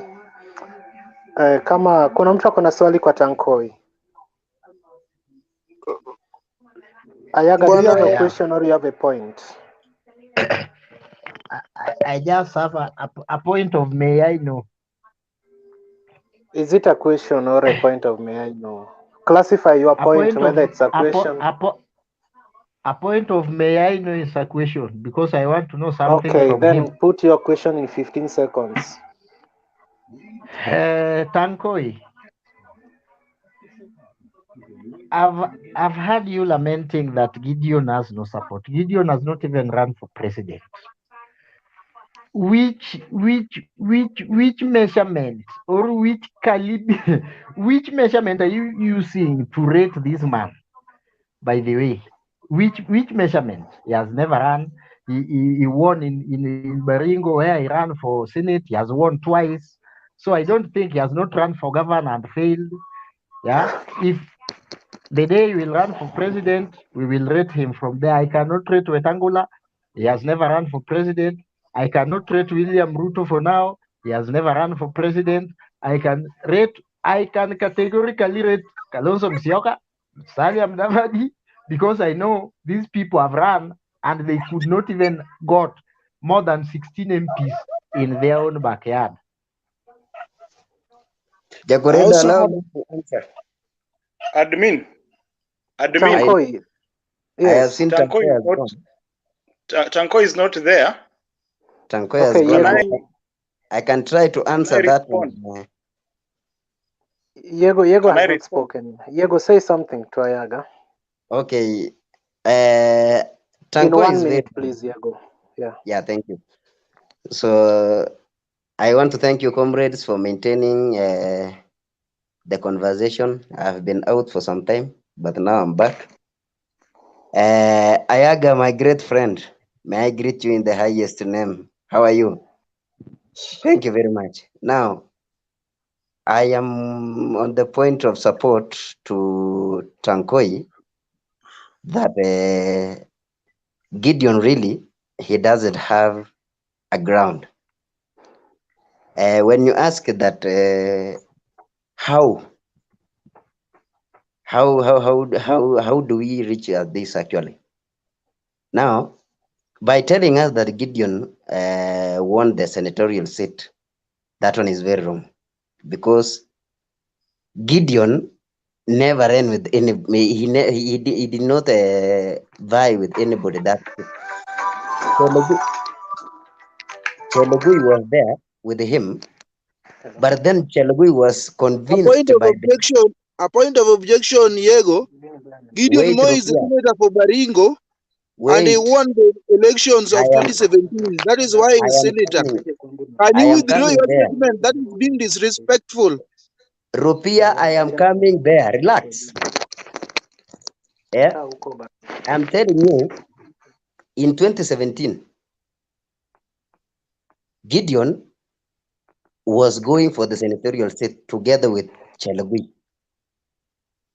But then Chelugui was convinced enough and he was begged by the deep state, that we call them the deep state, that he was going to bring shame since the retired President Moi was still alive.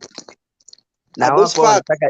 hawakuwa wanataka jogoo akupe. Are Umesikia? those facts we can base our arguments on? They are facts on the ground. Chelugui aliambiwa asirun for the senatorial seat ili apatie Gideon a humble ground aweze kupewa kiti kwa ile njia takatifu ama tunasema vipi. And who was convinced in 2013? Was now in 2013 it was the first time that maneno ya devolution ilikuwa inafika. Even in my county, Nandi County itself, the senator, can you base your argument on facts, please? Those are things we cannot listen to. If you can say in 2013, they were given direct tickets. Are you getting me? And because they were in support of His Excellency, the Deputy President, William Samoei Ruto, they were given direct votes. Hakuna mtu alikuwa ana object yeye. Umesikia? The way all over in Rift Valley. And who was convinced? Who was convinced when he was a member of parliament in Baringo? Which member of parliament? Alikuwa member of parliament which constituency? Gideon Moi amekuwa member of parliament in Baringo Central. Who was convinced? My friend, those are just, but hiyo ni maneno ya chama ya KANU. Dewey Abdullahi anaweza ni support akiniambia pale Baringo Central Moi hawezi kubali apewe aibu. Ana hata wanakijiji, kunajua kuna wazee. That is the good thing with our Kenyan politics. Unajua kuna deep state wa serikali kuu, alafu tuko na deep state wa hapa ground. Unasikia? Wenye wakisema huyo mtoto tumewanalea ni vizuri asimame na mtu asisimame ku object yeye. Umesikia? That is one way of having the ground. If you can have the wazee on your side. Now listen, having two individuals who have just warned me, telling me, my friend, wewe relax, utapewa ka milioni yako 5. Kuna mtu aliongea hapo vizuri. Akasema ukipewa saa hii 4 million uwekewe kwa account. Uambiwe utaendea hii kiti ama uache uchukue 4 million. I will go for the money. And that is what is Diego, my question is this. Did he get that seat unopposed or there was competition? Unopposed. That one I can assure you. So it was announced by IEBC without an election. It was just a confirmation. Hakuna kusema it was, the people were practicing their constitutional right. Unaenda tu pale kwa ballot box, unatafuta tu Gideon. Unaona tu Gideon Kipchirchir Moi. Unatik haraka mara moja na unakimbia nyumbani unaenda. Even Uhuru Kenyatta had a name, the Kenyatta, but he was beaten in one of the elections. Gideon hakwenda unopposed. So Diego should tell us facts, not hearsay. Okay, I think tumepotea kidogo. We go back to the discussion. Collins, a point of correction. Tunapoteza wakati kwa rumors. Let us stop discussing rumors. Ayaga, I want to clarify something. Gideon Moi won with over 80%. If it was over 80%, then there were people running against him. So he was not unopposed. Chelugui, the official name is Kosgei, right? This one, by 2013. Because Gay was the second person after Gideon. Anyway, what we are saying is Gideon Moi doesn't have clout in a Kalenjin nation in Rift Valley province. That is true, and that is a fact. So, Yayaga, you should understand that. And what I wanted to say about Ruto Raila ticket, Raila has been, yes, a point of correction, not even Rift Valley. Hata Gideon hajafikia maneno ya Rift Valley. Unajua ni maneno ya machopa tu ndio inamkimbiza huko juu. Tunasikia Kakamega, ako Mombasa, ako wapi ndio inapatia yeye anakuwa famous.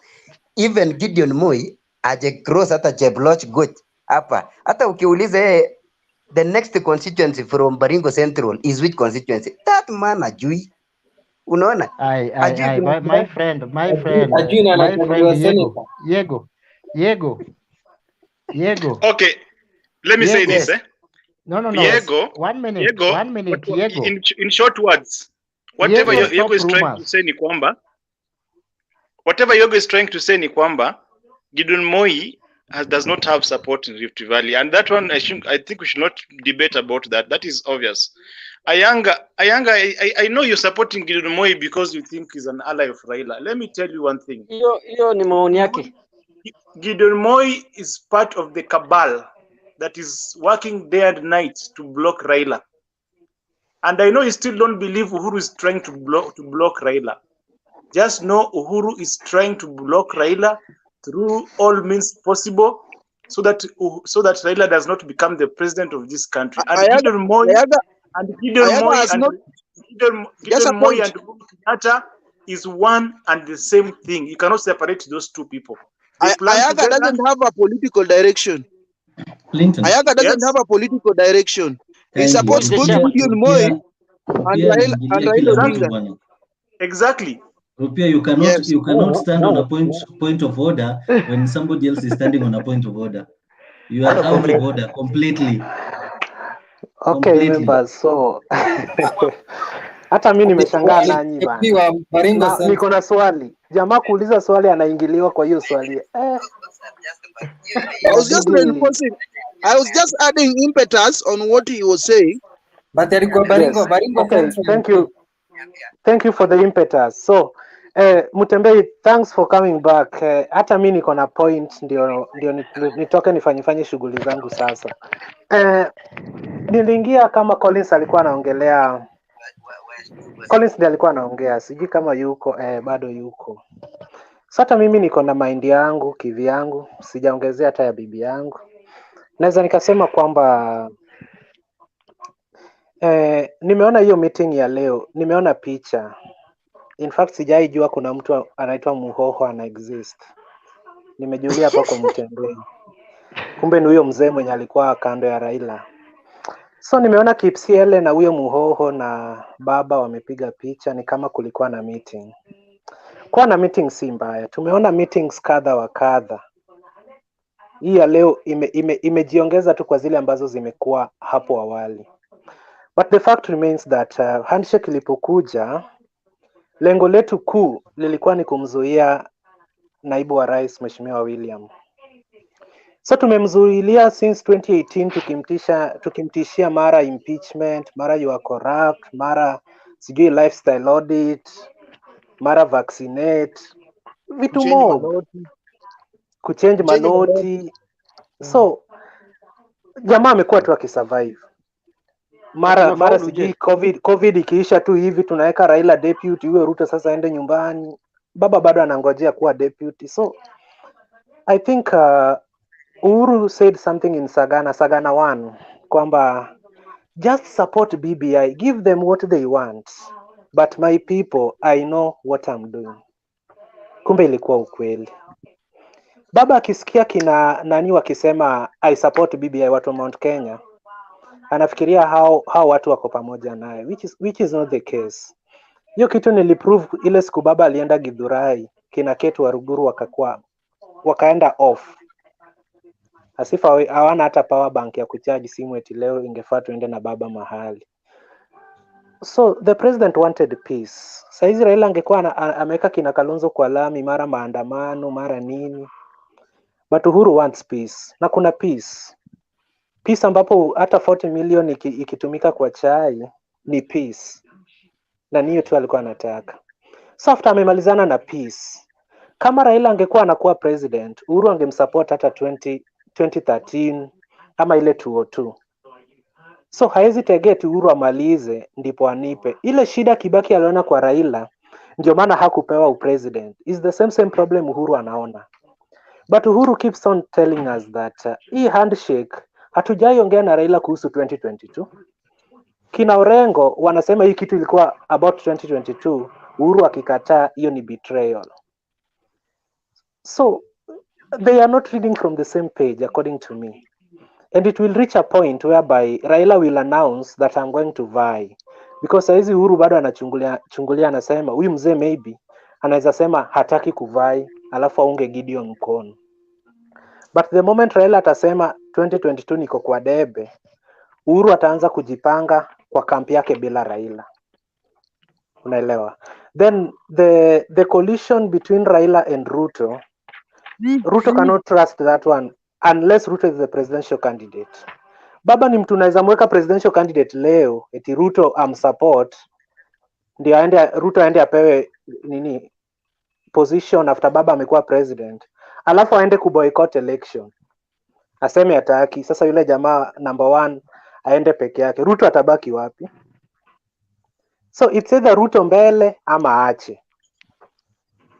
Na watu wakienda kwa hiyo nini inaitwa nini hiyo Serelax hiyo Okoa Kenya hiyo ya Uhuru, unaokoaje Kenya na wewe ndio president wa sasa hivi? Unataka kuokoa Kenya kutoka kwa nani? Anaunga mkono sijui Okoa Kenya. How do you okoa Kenya na wewe ndio unaongoza Kenya at the same time? So mimi kama mfuasi wa daktari nataka Raila kuwekwa debe. Hiyo Okoa Kenya pia watupe candidate, alafu tukue pale watu watatu juu. My party leader aliona hii kitu kitambo 2018 akasema kuna dynasties. Mkileta Raila na vice yake ni Gideon, ile mtego yetu ya dynasty mmeingia vizuri. Mkiweka Gideon na Mudavadi kwa madynasty, ilikuwa 2019 Ruto alichukua Mudavadi akamuingiza tena hapo kwa dynasty. Mudavadi hakuanga lakini aliwekwa. So Mudavadi pia ni dynasty. So mkileta Gideon na Mudavadi, ile mtego yetu ya dynasty mko ndani. Mlete baba na Gideon, dynasty mko ndani. Sijui mlete Uhuru kama prime minister na baba president, bado dynasty mko ndani. So tumewajengea vizuri, mnakuja tu kuingia. So my last point is this. As youths, let us have peace. We may differ in opinion, but siku ya kura tuende tu pale, chagua mtu wako. I like huyu jamaa anajiita Abdullah Dido. Anajua vizuri chama cha kuku hakina kitu, lakini kamekwamilia na kana defend chama chake kila siku. Niko sure hata screen saver yake ama nini ni hiyo alama ya kuku ama ni picha ya mheshimiwa daktari. So love your party, support it as much as you can, but with us let us have peace. Tuone tuchengane tu hapa kwa meza. Tuone baba akikuja side yetu atatuletea nini? Atafanya Mount Kenya watutoroke. Tuachane na baba. Tukienda kwake maybe anaweza tuambia tunaenda hii election, alafu ifike huko mbele baba aboycott election. Ukirudi nyumbani tutakuchoma. Unaongea vibaya. Let me tell you as an ODM member, wewe Charles Rupia, Ruto angewa support. Ruto is 50 something years old na Raila anaelekea 80.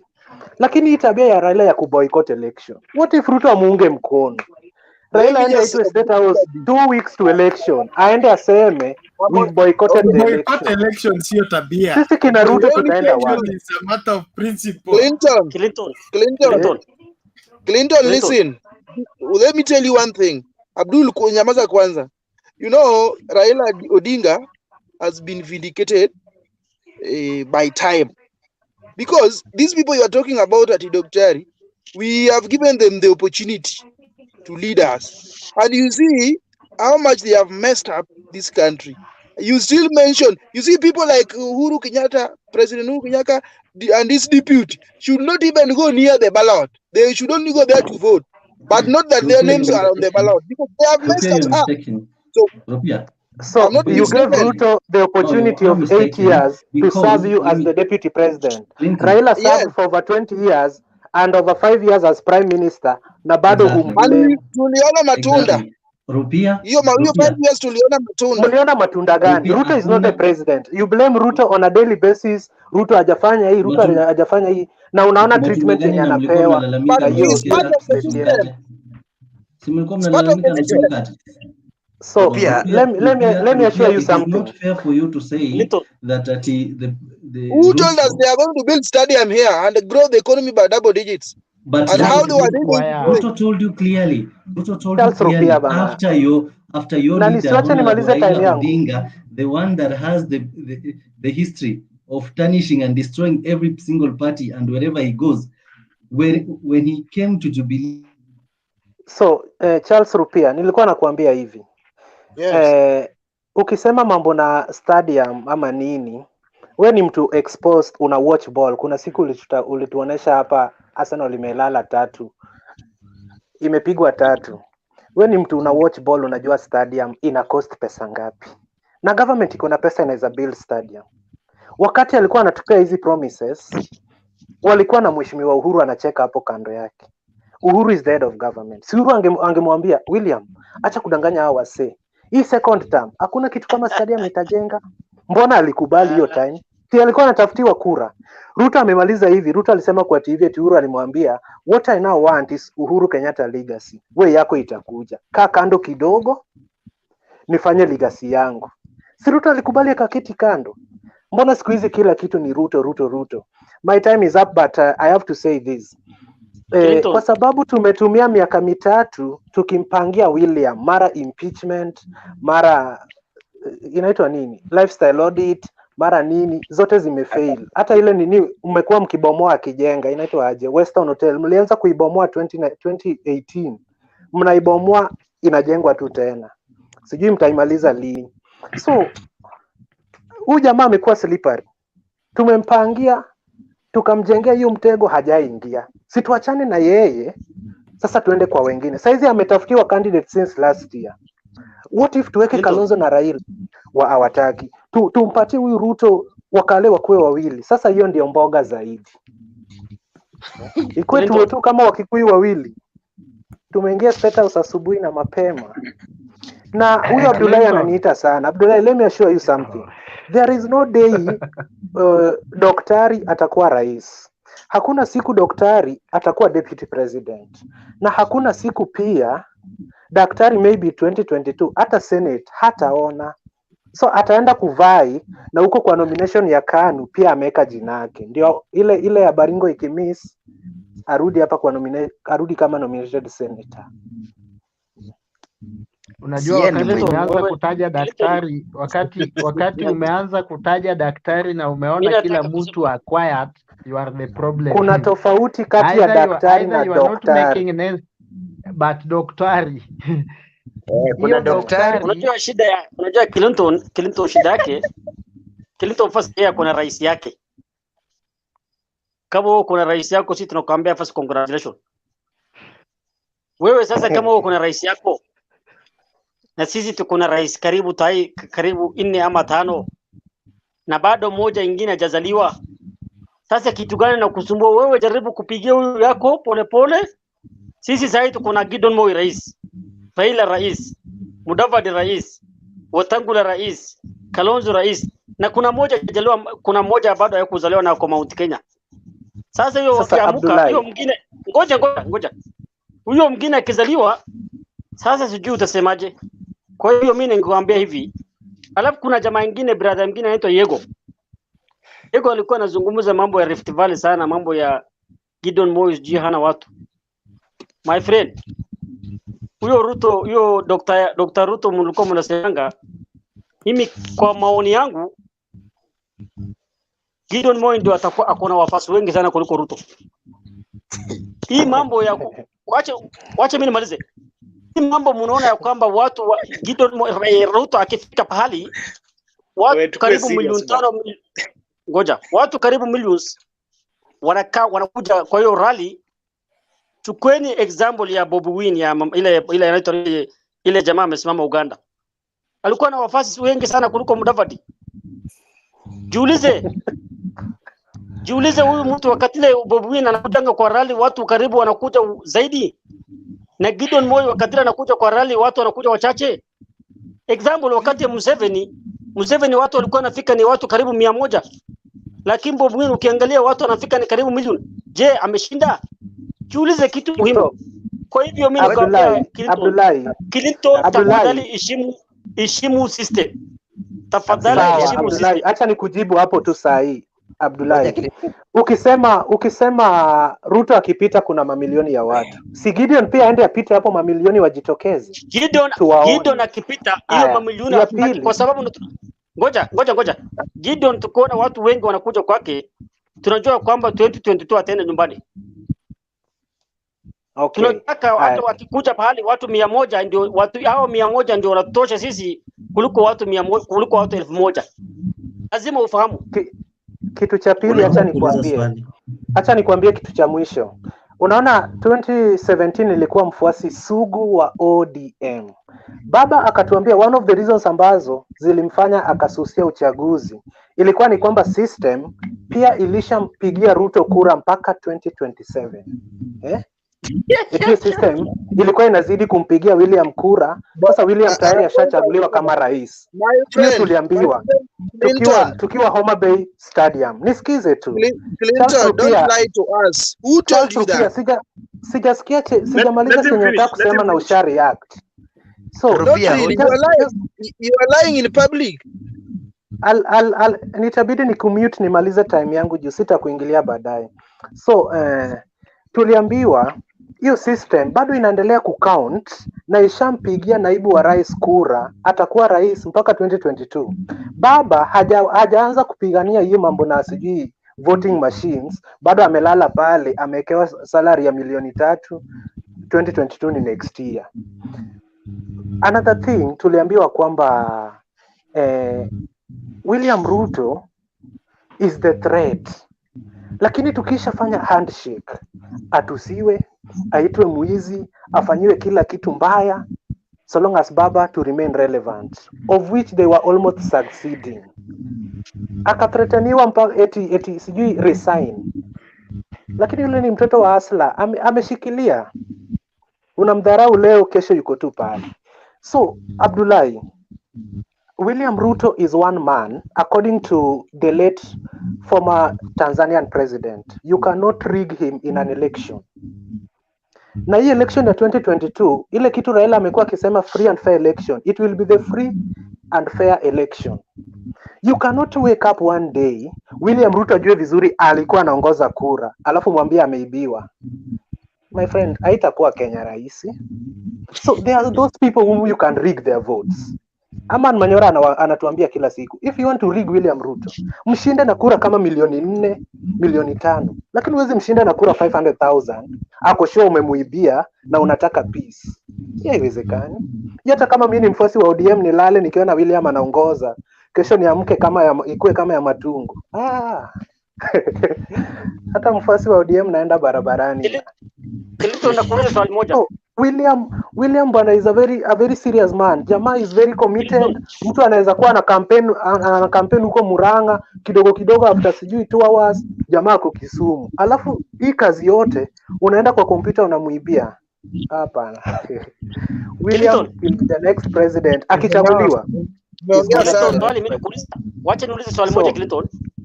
2015 2025 mimi siwezi kusema 2022. Mimi nasema 2025. Kama William Ruto hatapata kura kutoka ndani ya Mount Kenya, hata kura 1000, utakubaliana? Mbona maana mimi najua 2022 election hakuna. That's according to you. Kwanza not Abdullahi, we unajua unaamini system juu kukitokea shida unavuka boda unaingia Somali, lakini sisi wengine tunabaki tunaumia. Peace ikirudi mnajileta hapa eti mnaendelea na biashara. We endelea kuamini system juu uko na fare ya kwenda Somali, tukisha pigwa hapa matia gas mnarudi baadaye. Lakini sisi tunataka free and fair election ambayo William anashindwa vizuri saa 7 tumekaa chini, lakini ile tu William aongoze saa hii tuende tulale kesho ameshindwa. Hiyo hatutakubali. Clinton, kuna kitu moja Clinton amesema hapo. Kitu moja mimi sijafahamu. Abdullahi kidogo. Kuna kitu Clinton amesema hapo. Zile vitu zenye government imefanyia Ruto from 2018 mpaka saa hii, na amenyamaza na amevumilia vitu mingi sana, sijui bomoa DCI, EACC, KRA, judiciary, vitu zote tu. Hili yote ilikuwa ni scheme ya Uhuru ya kumaliza deputy wake ndio Gideon Moi apate nafasi in future. Kumbe hii mambo yote ilikuwa inafanya, kumbe hatukujua kumbe ni Gideon Moi wanatadishia njia. Sasa ndio tumeanza kujua kumbe ilikuwa ni Gideon Moi. Sasa unaongea mambo ya elections kukuwa postponed. I agree with you, kuna plan kama hiyo.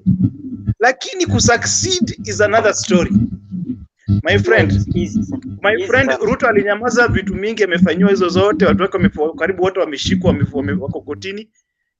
Mali zake mingi amenyang'anywa, lakini kuna a red line yenye uta cross, ni kama hiyo kupostpone election, my friend. Hapo tusidanganyane. Uhuru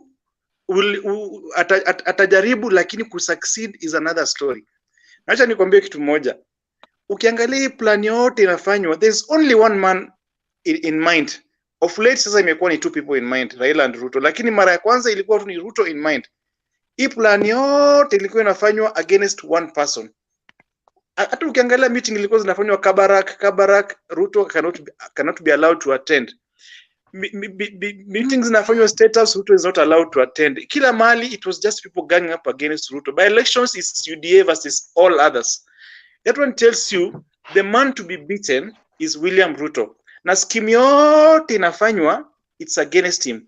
That's why unaona saizi Uhuru anajaribu kubombeleza Raila asijaribu kwenda upande wa Ruto. Anataka sana Raila support project yake ambayo ni Gideon Moi. Sasa will Raila accept? We don't know. Tunaambiwa Raila anapenda billions. We don't know. Maybe anaweza accept kusupport Gideon, lakini I don't think so. Science ni kwamba Raila will not. My friend Collins, political rumors, we should not discuss rumors here. Like which one? Not discuss rumors. Who told you Raila love billions? Jaramogi Oginga Odinga is a rich family. He's not a poor family. Bribe is for poor people. We don't know about ODM nominations. You don't know about ODM nominations.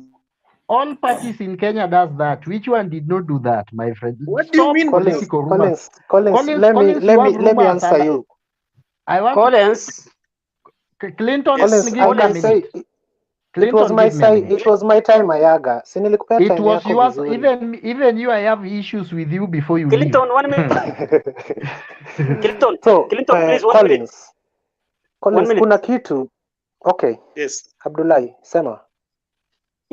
Huyu brother yangu naona anazungumza juu Ruto sana. My brother, system, yule mtu ambaye system anagoba zaidi ndani ya Kenya ni baba peke yake.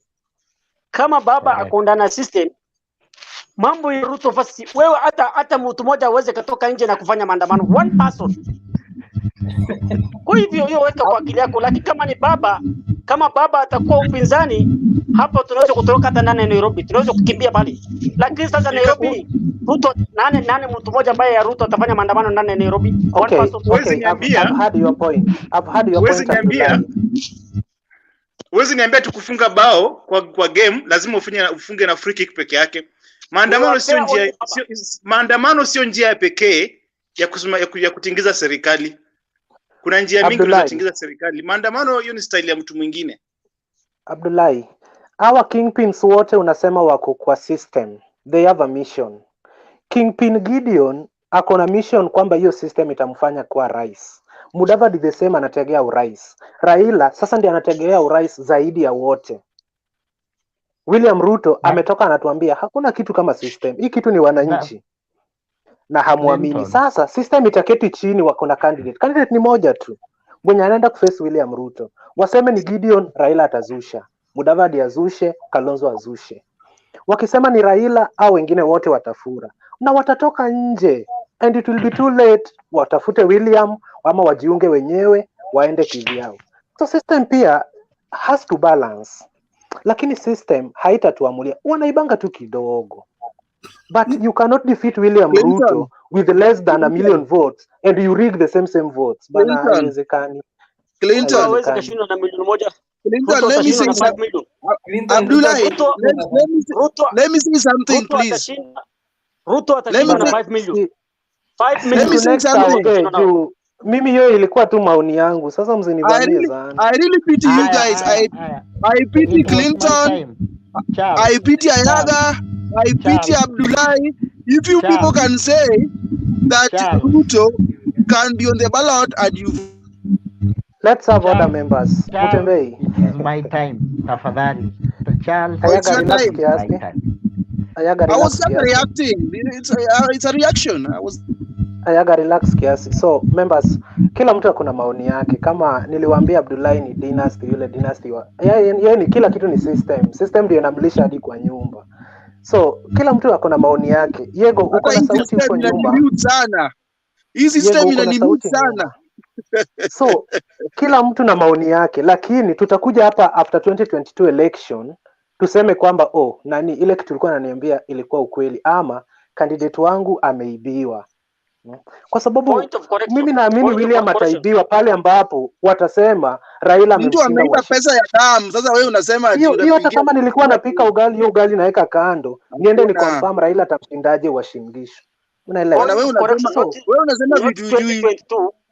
Not 2022, just say 2025. Please. There will be election. Wewe una asili ya Kisomali. Kisomali mlipea president wenu another 2 years. Sasa unafikiria Kenya is the same as Somali. Kama ulikuja kwa wenyewe. It is my time. When you go to Rome, do what is being done in Rome. Abdullah.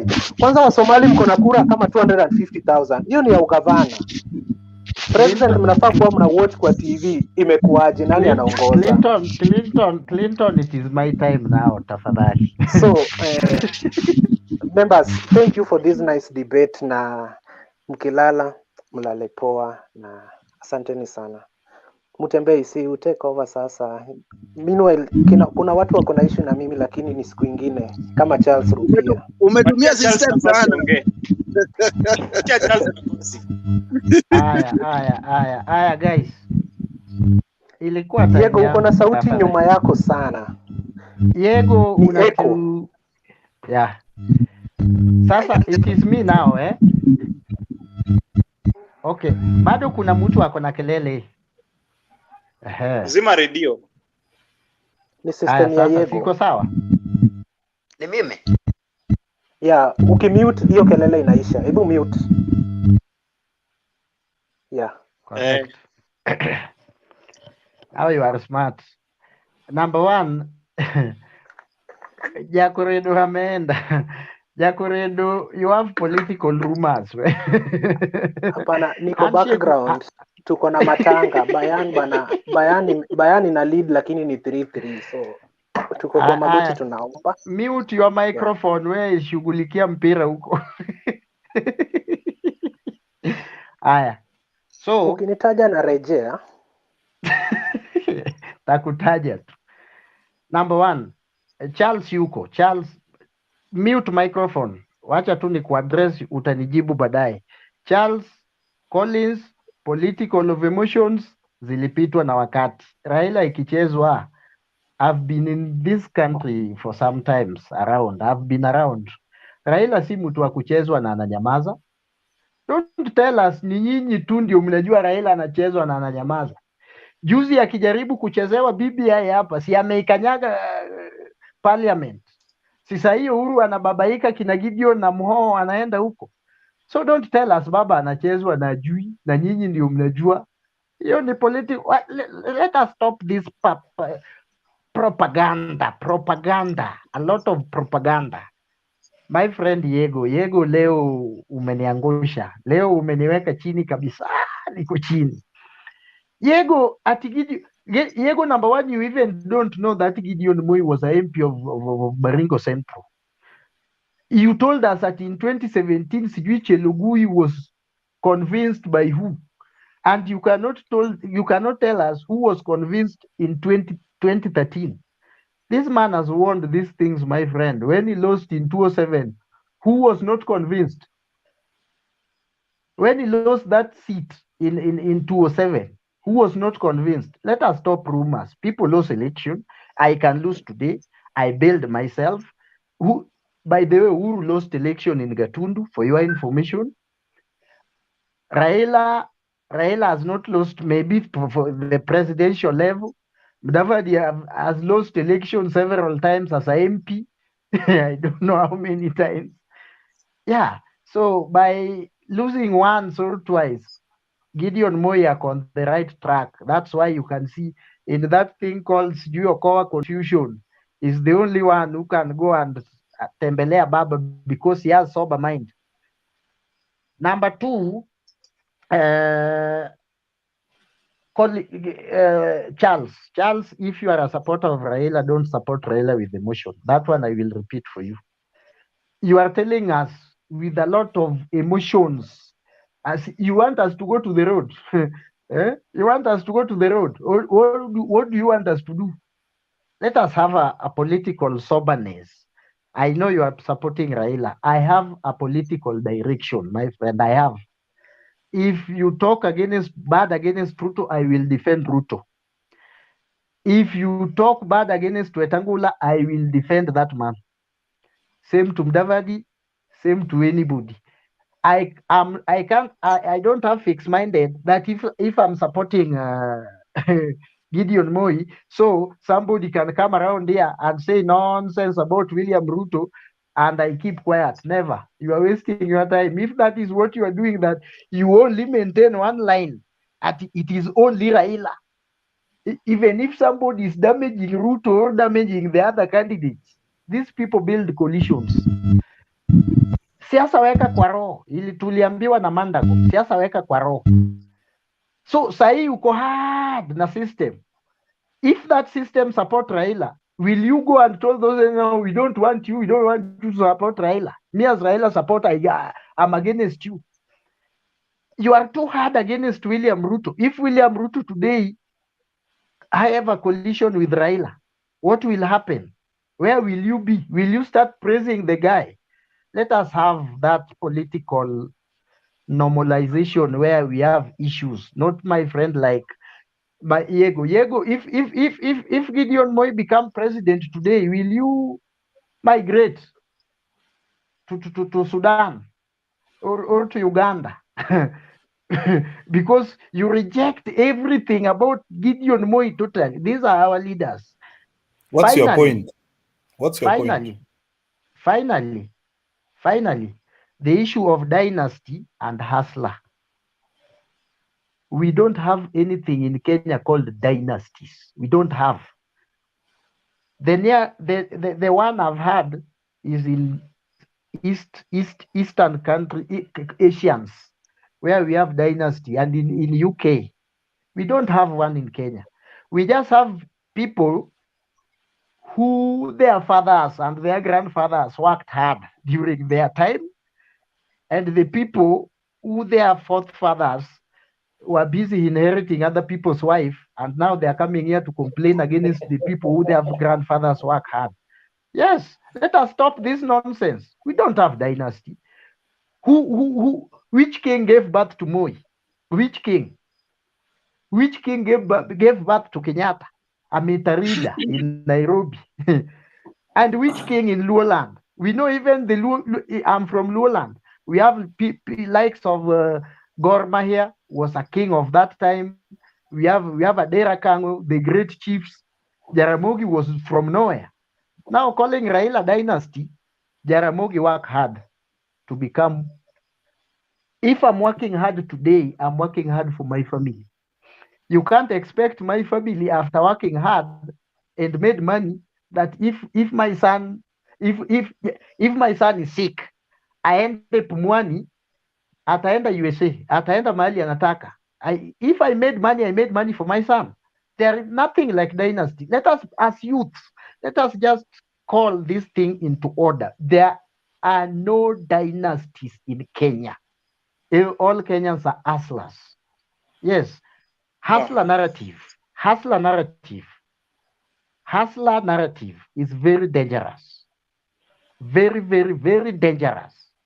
Because the William Ruto today is saying his father was nobody. Akina Kimani Kihika saying his father, yet he's saying that Susan Kihika, his father was a minister, he's a dynasty.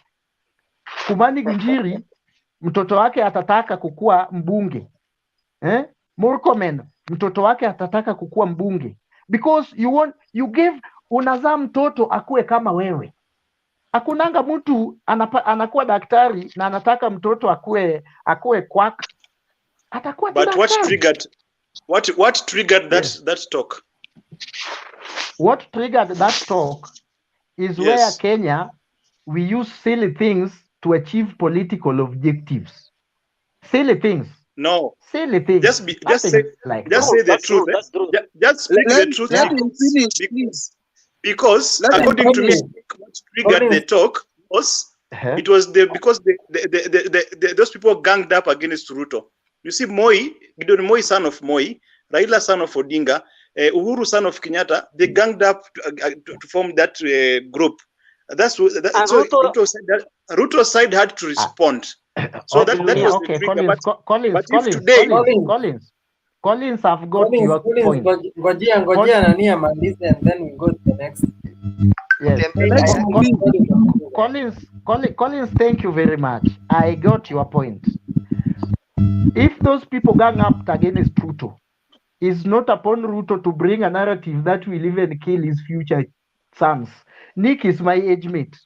Tomorrow Nick will have a future. He might even need to be a member of parliament somewhere in Keses or Tarbo. I will stand against him. I will show the man, your father was a deputy president, you are a dynasty, you are the people who have, this thing is generational. That narrative is dangerous because it's generational. It will not end with William Ruto. If people gang up against me today, I should not bring a narrative that will even kill my sons and my daughter, will be a problem to them in the future. Never. That is a lie. I'm done. Aya, Abdullahi. Let me speak. Motembei sijaongea for the last more than 3 hours. Abdullahi, then. There is a man called You've not spoken. I've not even talked for the last 3 hours. Acha Abdullahi amalize tuende kwa Kewel, then Samalo. Alafu Diego.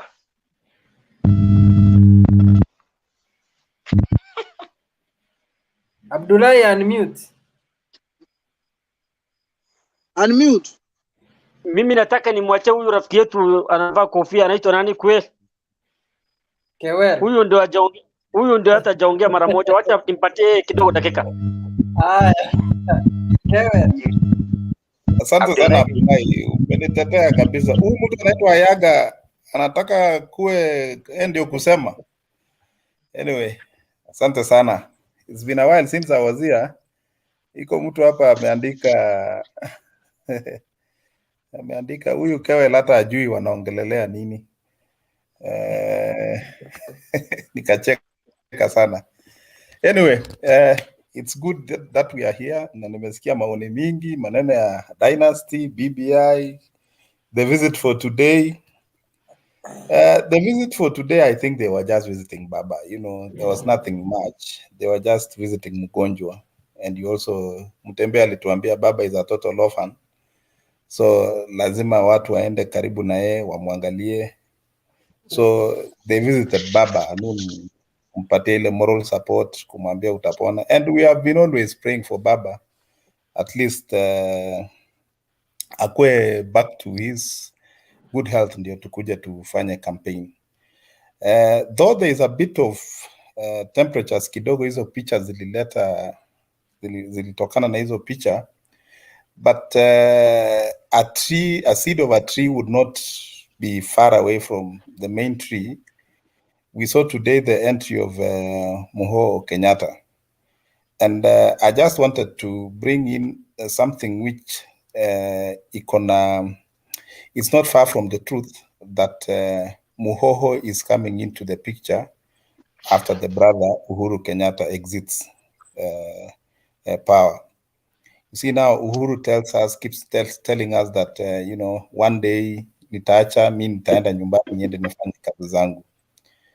But be on the known side that Muhoho is coming in somehow, but then we are not sure which position he will be taking in terms of the arithmetics that these people are trying to bring aboard.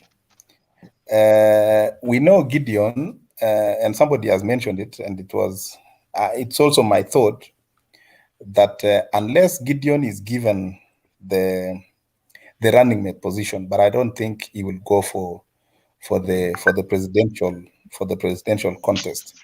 But then he will be given the running mate just to counter the William Ruto presidency, and also maybe to woo the Rift Valley vote. But then if you want to subject him into either of the positions of the deputy prime minister or the prime minister himself, really he has to come out from an election point whereby he needs to be elected as a member of parliament, which we are from the ground, and I would say without any fear of doubt that our friend has no ground, and election is like selling pork in Saudi Arabia. You won't get that vote. Take that to the bank, secure a loan with it. Gideon Moi won't get any vote, whether it's MP, senatorial, women rep, and what have you, or even MCA, unless he's given nyumba kumi. So, so unless Gideon is given an appointment, as far as maybe running mate is concerned, that's the only place he would be fitting. So, just for the politics of the day, maybe Muhoho would also run back to Gatundu South and also ask for an election for an MP, or rather he goes to hii ingine yenye akina kamanda wanapigania hapa juu. So but hiyo kitu ya kina Muhoho, Gideon Moi, forget about those guys coming on board. The only formidable candidate in 2022 is Baba and William Ruto. That one also unaweza ongeza kwa hizo maform za kuapply nayo bank loan. So Ruto in this case is playing a game whereby is with Raila. That is why of the narrative here, the Hustler Nation. At the same time, Baba wants an endorsement, as much as he has the popular vote from his people. Baba is having up to almost 5 million solid, and he wants a bonus from Uhuru, though Kalonzo and Mudavadi are trying to tell Uhuru not to support the gentleman. But then Baba is playing a thing of being given a bonus from Uhuru. But then he has a 5 million solid that is from probably the Luo Nation, the South Nyanza. I mean, and part of Baba is the great grandson from.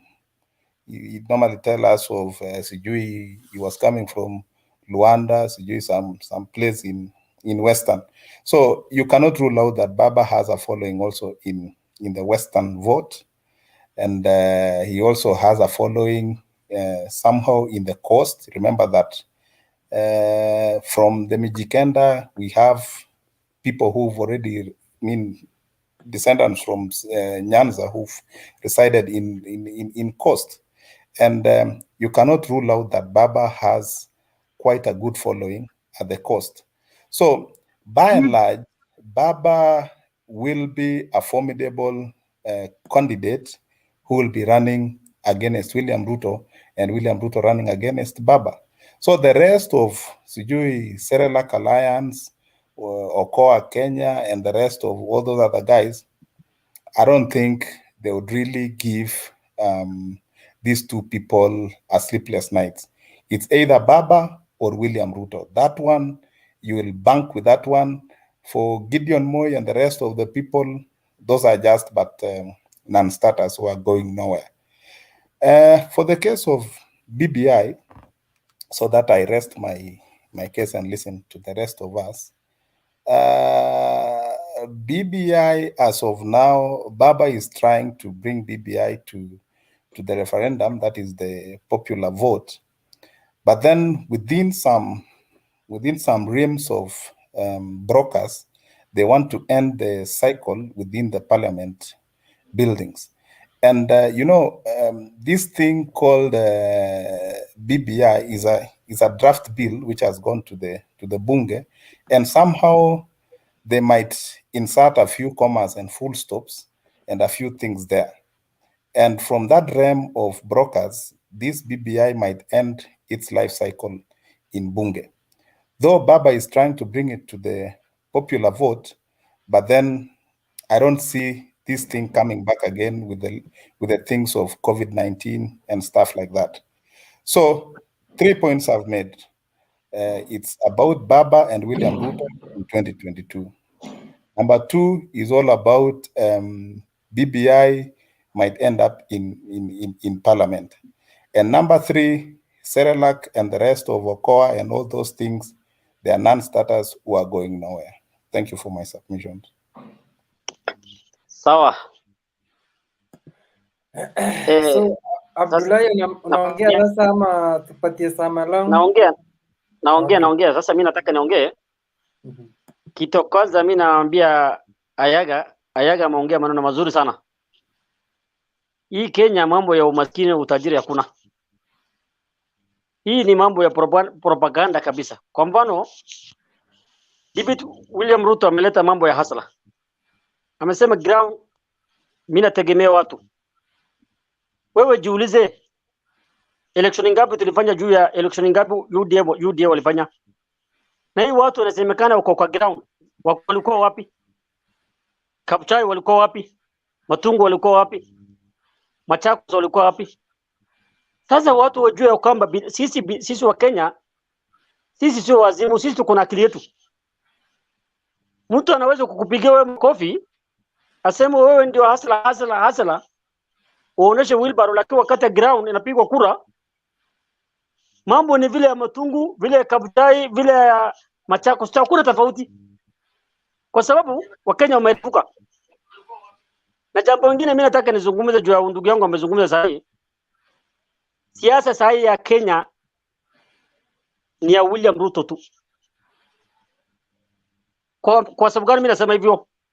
Gideon Moi hakusema anataka president. Raila bado hajajitokeza. Mudavadi bado. Uhuru Kenyatta mwenyewe hataenda nyumbani, anataka kitu. Bado hajaongea. Kwa hivyo sisi nataka tufikirie, wacha hii kampeni ya Ruto tu ipige, lakini ikifika mwezi wa 7 BBI lazima itapita. Na BBI iko gangari kuliko hata zamani. Kwa sababu gani? Kwa sababu Uhuru Kenyatta wakati ile alikuwa ameenda huko Kikuyuni, huko wakati BBI alikuwa ameita ma MCA wote. Hao ma MCA ni watu tulikuwa tunafikiria ya kwamba hao watu wote wataangusha BBI. Maana sisi tunasikia Mount Kenya ni William Ruto. Lakini hata kaunti moja ya kusema no tumekosa bana. Ina aibu kabisa kwa William Ruto. Hata kama wana support kwa hapa, nataka ujiulize hao watu wa Mount Kenya wanawapigia makofi. Hata pale kama Baringo bona hatukupata ya no.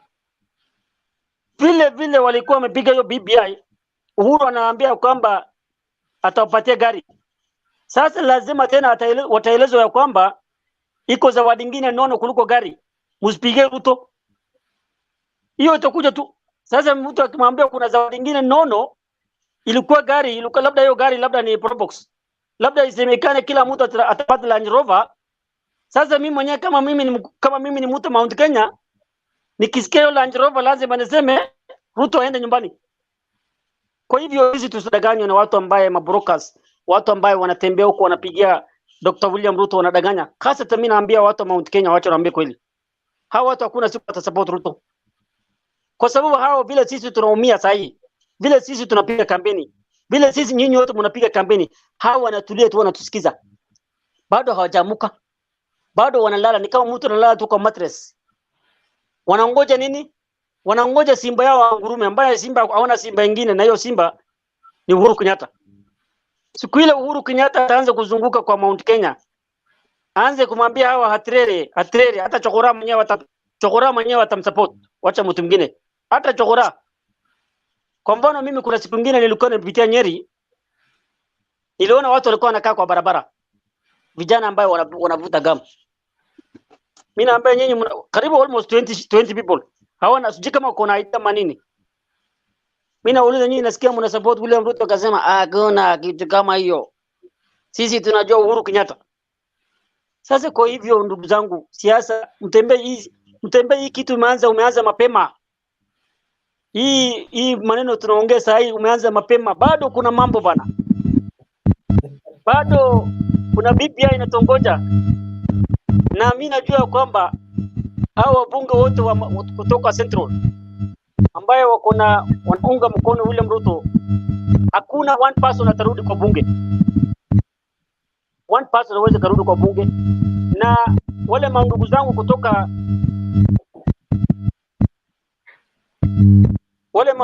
kutoka Rift Valley ina Murkomen, hao wenyewe watakuja kukaa, watakuja kujiuliza sisi tuko ndani ya serikali ama tuko nje ya serikali.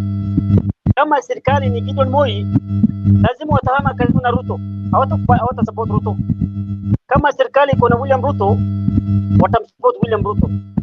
Kwa hivyo ndugu zangu, Raila Odinga president, Gideon Moi president. Kuna mtu mwingine amenitumania message sasa WhatsApp, mimi sijui, ameniuliza wewe president wako ni nani? Mimi niliambia president wangu ni wa sita. Kwa mfano mimi na support president wa sita sasa. Lakini kuna wengine wana support president mmoja ambaye ni William Ruto. Sasa hao wasita wangu wacha system itengenezwe. System bado haijaiva. Kuna huduma namba, kuna vitu nyingi tunangoja. Kwa hivyo mtembee, mimi naambia kwamba William Ruto ni deputy president. Kuna mwingine alikuwa amesema William Ruto anasumbulia huko, hakuna kitu mafauliwa. Wacha nikwambie kweli ndugu zangu. Serikali wamefaulu.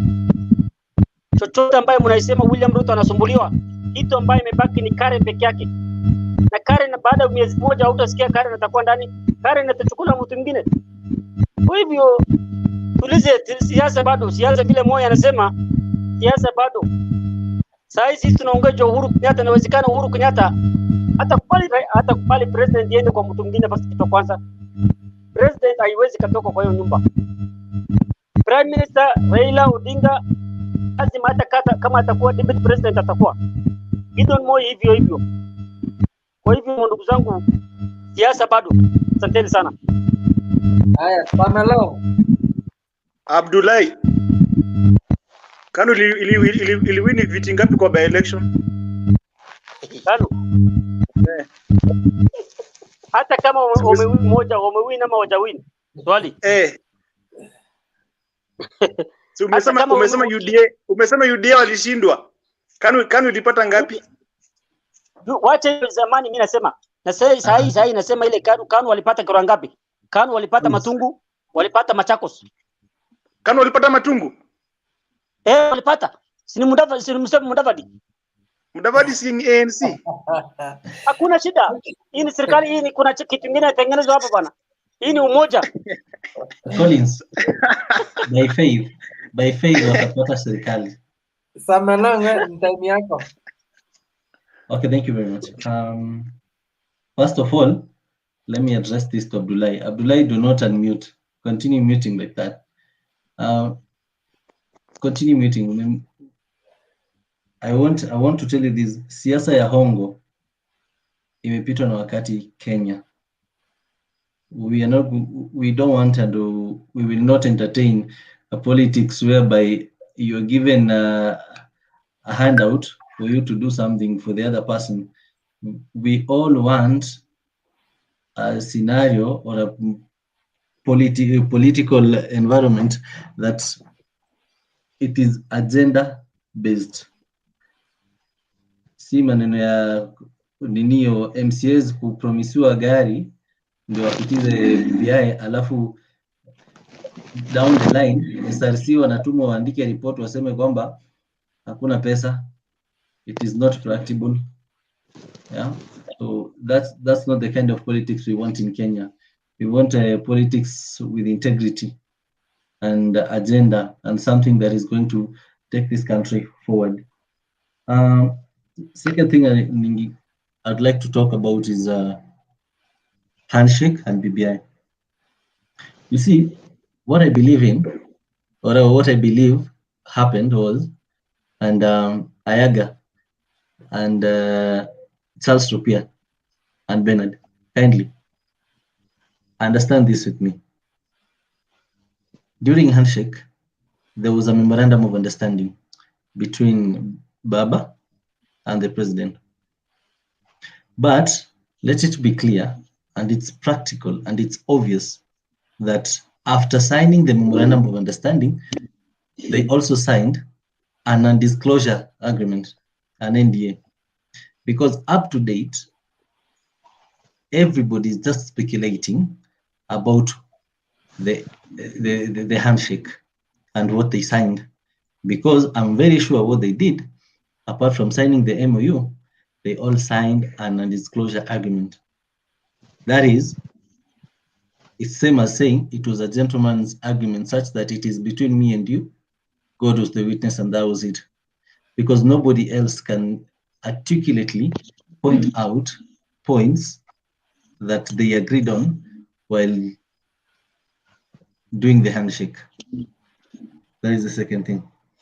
That thing, I would like us, because you see, Raila, there is this so we call Raila reverse psychology, such that Raila will play to be a victim or to be damned or doomed until the last point, until the last minute. You remember that time you kwenda kuapishwa kuwa the people's president, huh? He was seated with the Kalonzo and the rest of the team. They were zooming, communicating. Everybody is seated in an hotel somewhere, waiting for Baba to tell them, twendeni wote pamoja. And then all of a sudden, the alert comes through the TV that Baba amefika Uhuru Park tayari, and they're still in their hotels, right? So how sure are you all that Raila is not one step ahead, such that he's letting Uhuru joyride, thinking that he's the one calling the shots, where else it is Raila holding the cards? Because one thing, Raila knows that Ruto is his biggest rival, his biggest threat to this seat, right? Now, if Uhuru, with all the government machineries and all the influence that he has as the president and all the intimidation tactics that he has, if he intimidates Ruto and at the same time unite these other people, because obviously, look at it this way, we have Wetangula, we have Mudavadi, but we also have people like Oparanya, we have people like Khalwale in Western. In Ukambani, the lower Eastern, it's the upper Eastern, I guess. Yeah, it's upper Eastern. We have Kalonzo in the what, United Kenya or Umoja Kenya, Umoja One, whatever. Yet we have Kalonzo, we have Ngilu, we have Kibudha Kibwana, and we have Alfred Mutua, people that Ruto can easily work with. But now, Uhuru, what he's doing, he's bringing these other people in order kuharibu hizi kura, so that it will not be unanimously. So that if the difference is there, the difference is very minimal for the system to take charge. But that one I'm very sure is not going to happen. So having these people that are going to put damage in the unanimity of the votes for Ruto, Raila is going to be the alternative, because if Raila is not going to work with Ruto, then this other team, ya Umoja One, is going to be with Baba. That one is clear. Another thing, Ruto, one thing Uhuru, His Excellency Uhuru Kenyatta is not realizing is that whatever they are doing with Baba right now, they are making Uhuru to be more appealing to Kenyans. They're making Ruto to be more relatable to Kenyans. Because let's take it for real, to be sincere. Kila Mkenya saizi anaumia uchumi. Kila Mkenya analia. Halafu Ruto anakuja analia pia kwamba ananyang'anywa hii, amenyang'anywa bodyguards, amenyang'anywa machifu hawezi enda kwa mkutano yake. Vaccine imekuja, hasla anaweza kajimudu, ameenda pale kwa sababu hakualikwa State House adungwe vaccine, ameenda kujinunulia yake na familia yake, imekansoliwa mara moja. So the second dosage hapati. You know, he's becoming more appealing to Kenyans. The way he's being pushed away, of which if Uhuru is really clever, or whoever that is advising him, he should stop this immediately. Because what he's doing is making Ruto or easing Ruto's campaign in 2022. Because now you have already made this person to be on the face of everybody sympathetically for a very long time, such that even when you come tainting his name, we have already formed things. We have already formed judgments. We have already formed conclusions about this person, right? The second last thing I would like to say is I would like to urge each and every person who is a voter in Kenya and whoever is watching right now, let us do agenda-based politics. The other day I was saying here that we do not need somebody to come at your home at night with 200, with 1,000 bob, leso imechorwa picha yake na chumvi imewekwa passport yake, asking you to vote for them. Let's do agenda-based politics. What is your manifesto saying? And that you've written in your manifesto, how are you going to do it? How are you going to fulfill whatever you're promising me? Because this government that is in place right now, you can bear me witness that they promised us heaven on earth. But what did we get? Even hell is better. Hell is accommodatable. Because now we have fuel, we have crude oil from Gamia One, but the fuel prices in Kenya, it's same as we would not have even mined the oil, right? Because now living standard has raised. There is no revenue out of this crude oil. We started harvesting this crude oil last year. There is nothing that is showing from this crude oil. There is no any benefit that you're seeing. On the contrary, for the last four months, this week is going to be, in this week mafuta inaongezeka na 5 shillings, meaning it will be in 4 months itakuwa imeongezeka na over 25 shillings. This is the most shortest time that fuel in Kenya has risen with this rate.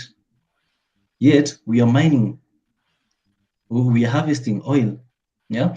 And wanasema, and this government is still there telling us that they are working towards bettering Kenyans' lives. How is it even possible? How can you shamelessly stand in front of people and saying that you're thinking of the best interest and telling Kenyans that you're in charge and you know exactly what you're doing with the government?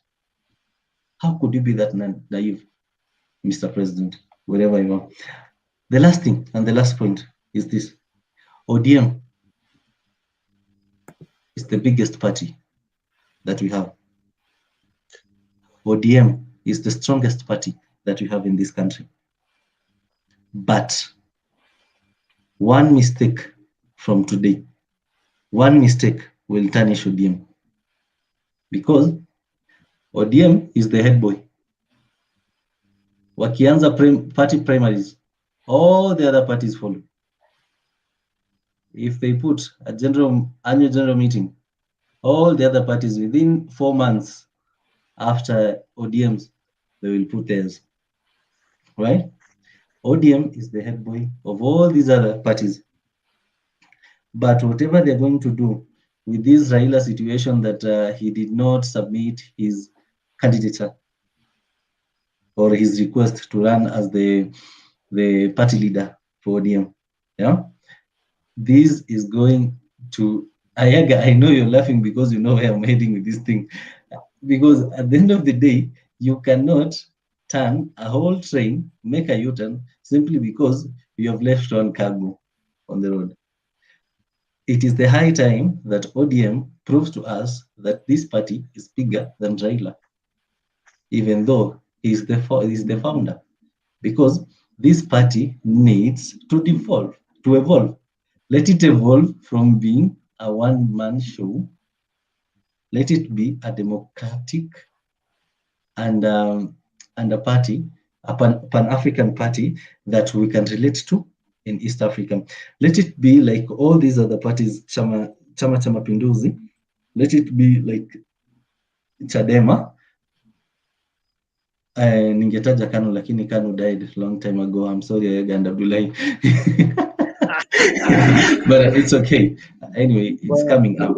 Though, first, I would advise Ayaga and Abdullahi that there is this historical injustice that has been done to KANU, that all the lands that ofisi zenu zilikuwa, they have already zishachukuliwa na zimeuzwa. So kindly, before you start all this national politics, endeni kwanza mchukue shamba zenu, murudishe, muanze kujenga ofisi, and then now the party will be stronger. Otherwise, thank you guys, and yeah, that's my take. Thank you. Okay, Rupia, Charles. Thank you very much, Mutembei.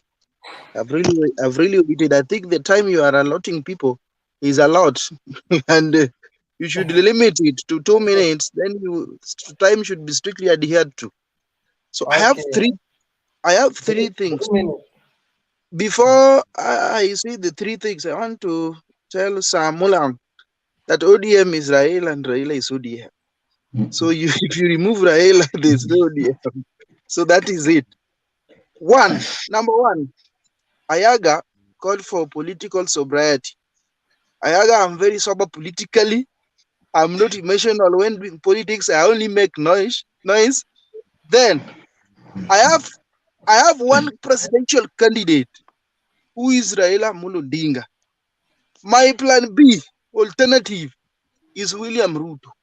That is, if Raila supports people who cannot perform for us in this country, people who are dynasty. There is dynasty and the other one. It's only that the word hustler, I told you to stop using the word hustler. Because it's a bad word from the dictionary. Go and check your dictionary, it's a bad word. So there is dynasty and hustler. Third is the people to watch. The people to watch in this country before the elections of 2022. Abdullahi, we are going to have elections next year, whether there is COVID or not. So, number one is Uhuru Kenyatta, President Uhuru Kenyatta. He has two alternatives or two options, either to support the Serelak or to support Raila. That is option one is to support Raila. Option 2 is to support Serelak. And for him to support Serelak, he will need Raila's support because of William Ruto, a very strong politician, my opinion. Number 2 is Raila Amolo Odinga. Has got 2 options. Whether to go with a handshake or to form an alliance with William Ruto. And in this case, William Ruto, I don't know how it will work, whether he will bring somebody, because we don't expect Raila to deputize William Ruto, because William Ruto has failed. That is the first thing. He has failed in this government that we are in.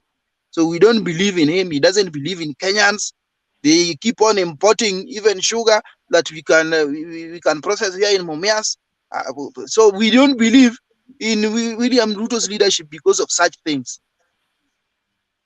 3 is Gideon Moi. Is it 3? That is the third one, yeah? No, Gideon Moi cannot become before William Ruto. 3 is William Ruto. A strong politician, open-minded, very charismatic, and very decisive. William Ruto has one option because he cannot work with the handshake team because Gideon Moi is there. He cannot work. He can only work with Raila Odinga or go it alone. Of course, if he goes alone, he will not get anything. He cannot win alone. So that is William Ruto. 4 is the Gideon Moi.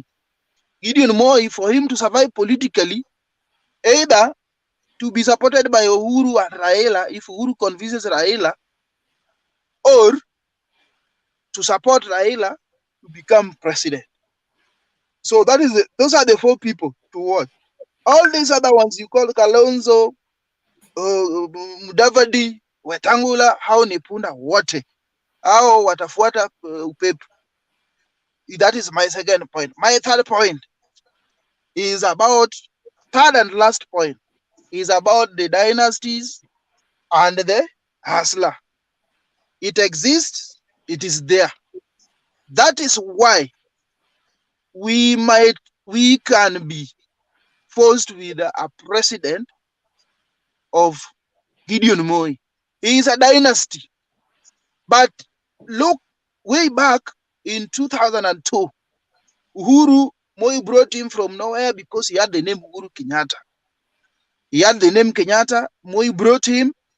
He ran for president in 2002, and now he's president because he's Kenyatta. So don't tell me that the dynasty and the hustler does not exist. It exists. We can also be faced with a situation where the dynasties bring Gideon Moi or force Gideon Moi on us because he is Moi and is a dynasty. Uhuru Kenyatta cannot go and take the son of Ayaga to front for presidency. Even if you qualify, he cannot, because you don't have the name Moi, you don't have the name Odinga, you don't have the name so and so. We want a country whereby anybody, just like Tanzania, you are not known, but we have known you to be working hard and performing. You can run for presidency and you win. Not to be led by the Kenyatta, the Moi, the Kenyatta, the Moi. That is a wrong thing. And William Ruto, I think I advised my brothers from the Rift Valley. In 2013, you did a grievous mistake. How you did it was you copied what Raila did. Raila had supported Kikuyus and he supported Kibaki, and Kibaki disappointed him. When you went to support Uhuru in 2013, I told you very well, Ruto will not be president, Uhuru will not support him. You did not listen. If you had supported Raila in 2013, Ruto would be president in 2022. Automatically, we would have supported you, we would have voted for you, and Ruto would be president in 2022 without any doubt. So, that is it. Going forward, we should not have a dynasty president in this country. Meaning, Raila should team up with Ruto, if possible, to get the presidency up to 2027 or 2032. After that, Ruto will be president. He is our person. He has supported us. We can also support him in 2032 or 2027 if Raila says so. If Baba says we leave alone BBI, we don't go after BBI, we leave that BBI for you, that BBI will not support it, we will go our way, and you will have that BBI for your own consumption. Thank you very much. Kuna swali? Yes, I would want to. Yes. I would want Umesema to dynasty contribute. na hasara. Sasa Yeah. mtu kama tajiri, mtu kama ni tajiri anaweza kusupport hasara? Mtu kama ni tajiri? Hapana. That's why I've said is Ruto and Raila, and Ruto will deputize Raila, and that is that. If he cannot deputize Raila, he will get somebody in the fold and to deputize Raila, and he waits for 2032. Haujanifahamu? Charles. Nasema hivi, Wakenya ambaye ni matajiri wengi sana, yes, na mabilionias wako na mali, wanaweza kusupport hasara? Hapana, I don't think it's not, they can't. Inakubaliwa kusupport hasara ama haikubaliwi? Unakatika, just come, I beg your pardon, unakatika. Nasema hivi, Kenya sasa tukiangalia kuna matajiri wengi, si ndio? Exactly. Kama Susan Kahiga. Unajua Susan ile mwanamke wa senator wa huko ya Nakuru, unajua? Nakuru. Inajua. Si baba yake ni tajiri? Baba yake ni tajiri. Kwa nini sasa yeye mtoto wa tajiri ana support hasara? Yeye ni tajiri? Maybe somebody can answer. I can't answer you well. Another question. Ochieng, Charles. Mimi nauliza swali. Charles. Ngoja. Dakika moja. Charles. Hiyo swali nataka unajibu. Nataka hiyo majibu. Charles Rupia. Yes, sir. Yeah. Umeongea vizuri lakini your problem is one, my brother. I think the reason why Raila has not become president are the people like you. Not even Raila himself. Sometimes we blame Raila, but the problem is not even Raila. The problem is supporters like you, die hard, in fact, to say. Number one, you told us that Ruto, you told us one thing, that your president, your candidate is Raila Amolo Odinga, and your option is William Ruto. Correct. Again, you are telling us that Ruto failed. My friend, how dare you telling us that you can change somebody who has failed as an alternative? You know, that is the only problem you people have. Yeah? You have umecommit. Now, if you compare Ruto, umekubali ameshindwa, si ndio? Alafu unaambia kama Raila hata go for presidency, you give us another failed person to be the president. That's where the problems. Number two, the problem I want to tell you at desist, wachana na siasa ya emotions. Let bygone be bygones. Raila huwa anasema hiyo kitu kila siku. By bringing emotions in politics, that Ruto made a mistake by supporting Kikuyus is the same problem that Raila made in 2002. Let bygones be bygones, my brother. You cannot build your future on emotions and on creating ethnic emotions. Let us be sober. I call you to order. I call you. It is a fact, yes, but don't lament on that fact when things goes wrong. Give us the solution as we go forward. Things change. Even the Kikuyus you are talking about, most of them have died. Our age mates we have here, some are reasoning and things have changed. Things are changing. Not once, but gradually. Things are changing, my brother. I will give you solutions tomorrow. Another question? Yes. Mutambi, Mtembe, I need to contribute something, eh? Mnanipata? Yes. Yeah. Okay. I need to contribute something. And I want to start with Sami Long.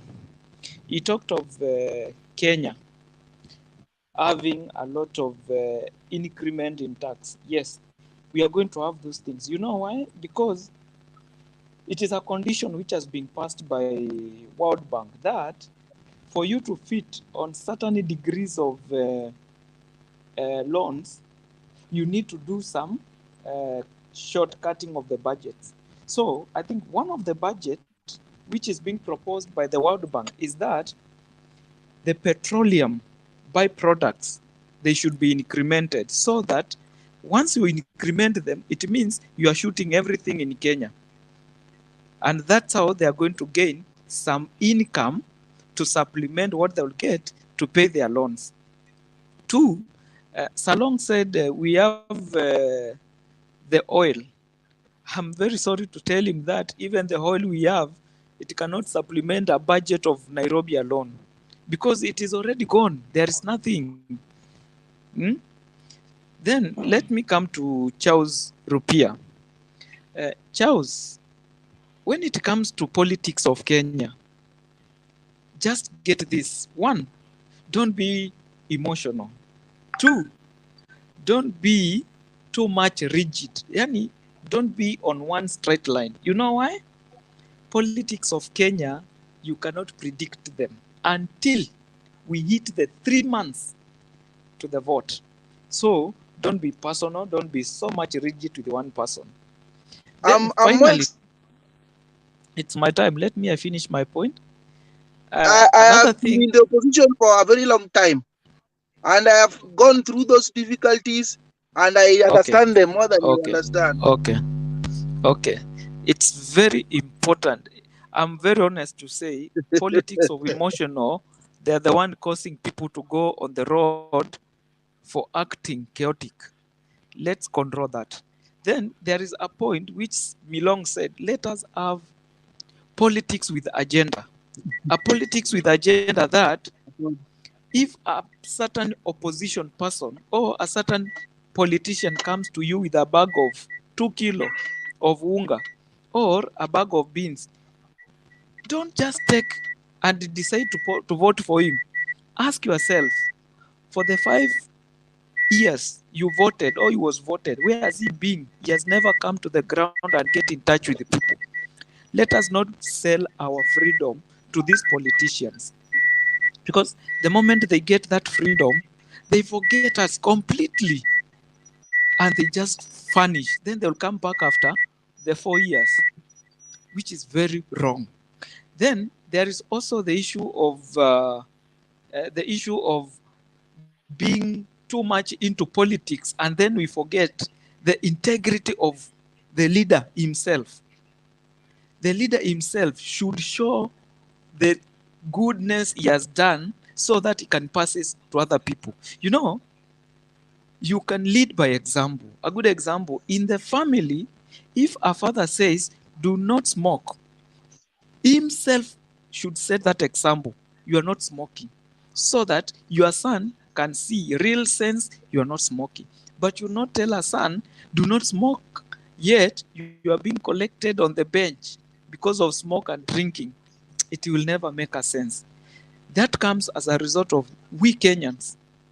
We are being taken for granted by our leaders because they know very well at the end of the course, we will come with cash, whether 200, whether 5,000, whether 10,000, and we will just save these people with this money. We will spoil them for the 6 months of campaign. Then after that, once they take, they disappear. Let us have a manifesto, we as human citizens of Kenya, that we buy the agenda of let the development carry you to the citizen. Then I will also comment to the current state of politics. Currently, this is not about who or where. I am 100%. There is one sober candidate in politics, not about campaign, but is so much in touch. And that is SWR, William Samoei Ruto. The guy is smart. That one, whether he has people, whether he does not have people, he is smart. Politically, he is smart. Anything he says, he has intelligence. He has the info, and he can come to the table and prove beyond the point. So the point is now, whether he's going to be a president or is not going to be a president, whether he will partner or he will not partner, let's look on the table. What is the narrative which the government system or the government tools they have put on him? And let's check what he has done as an individual. Then there is no government run just by truth. Most governments are run by propaganda. And Kenya is known for the best propaganda in Africa. Every day there is a propaganda to capture the intelligence and the capture of the citizens. So the truth and the lie, they are only divided by a very thin line. So whichever way you choose your character of 2022, be driven by the manifesto, the accountability, the development the person will do for you, not just by food, but for your future generation. Because all of us, we are in this forum because our fathers fought for us. Those who remember way back in the 90s and 82, they fought for the Clause 2A, which took away the presidential power, and now president is above, the one which said president is above the law. Nowadays is president is equal. So that alone, it is the one which has brought Raila, Orengo, and the rest into this platform. So what about us? What are we going to bring to our future generation? Because whether you like it or you don't like it, by 2060, we will not be talking about you people. We will be somewhere, somehow. Some will have gone, others will be at the late ages. But you will leave a lady, you will leave a boy. What will those people say about the current, about the Kenya of then? Because right now, where we are, it's as a result of the past generation has been building up on corruption slowly by slowly, borrowing loans slowly by slowly. That's where we are. Similong said the issue of Kenya budgets. My friend, Kenya has no money. Kenya is bankrupt. In fact, if it does not consider what the World Bank is saying, IMF, we might find ourselves on what we call guarantor repossessions, so that they can get a surety we will pay them. And where we are now, Kenya, we cannot default to pay. Neither we cannot default not to borrow. We are in a crossroad. Kenya is operating on a deficit, minus. That's why even don't be shocked by the petrol going up with the 3 shillings. As it comes, by end of the year, we might buy a petrol liter 200 and 220, because there is a lot to be covered. There is money for paying the debt. There is money for this BBI. There is money for election. At the end of the day, COVID is here, and no one is gaining capacity of development. So we just need to have intelligence of the leadership, integrity, people who can work for citizens of Kenya with no corruption. When you look small countries like Rwanda, we have been the developers of Rwanda. Today, Rwanda is leading in East and Central and Southern part of Africa. Rwanda, a country we have grown seeing it. Check, a country we did a coronation 2011, 2012, Southern Sudan. Today, Southern Sudan, with the rate at which they are going up, leave this propaganda of international media showing they are fighting. They are moving at a very high speed. And Kenya, if we do not put into account a leader who can stand like Magufuli for Kenyans, whether you are corrupt or you are not, you stole the money or you are not, you are under allegation, you pave a way. we are going to do so bad. Just imagine, there are some small deals which are passing Kenya just because of our corruption deal.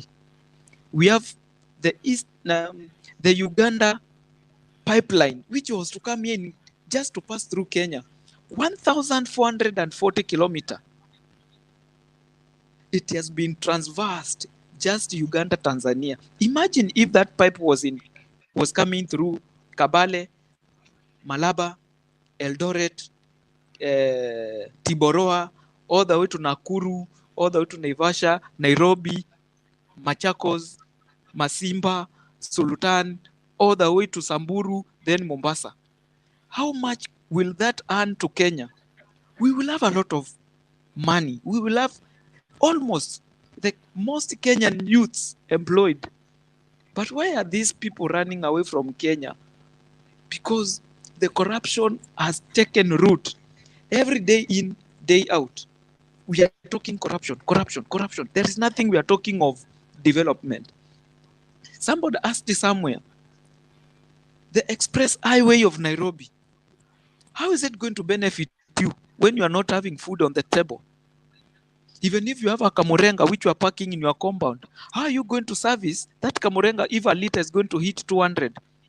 And the toll fee for the express highway from airport to Kinoo, which is going to be made, believe me, it will not be less than 1,000, because you are going to pay on 3 sections. Airport, either Nyayo or Westland, then when you are exiting. How many Kenyans right now, at the state of Kenya now, they can raise just a breakfast, a simple breakfast of milk, a bread, sugar, tea leaves, and tell the family, here it is, with happiness? How many? Even to have 200 fare, it's a problem in Kenya now. So money is going to build Northland City. Northlands.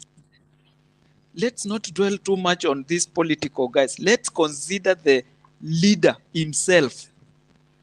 Kibaki left when there was a lot of money in the account. Even we remember it is that period when Raila returned the money which remained in the Ministry of Transport and handed over back to the Ministry of Finance. What about today? How many have returned? Do you know Northland City? What? Northland City, do you know it? Northland City? Yes.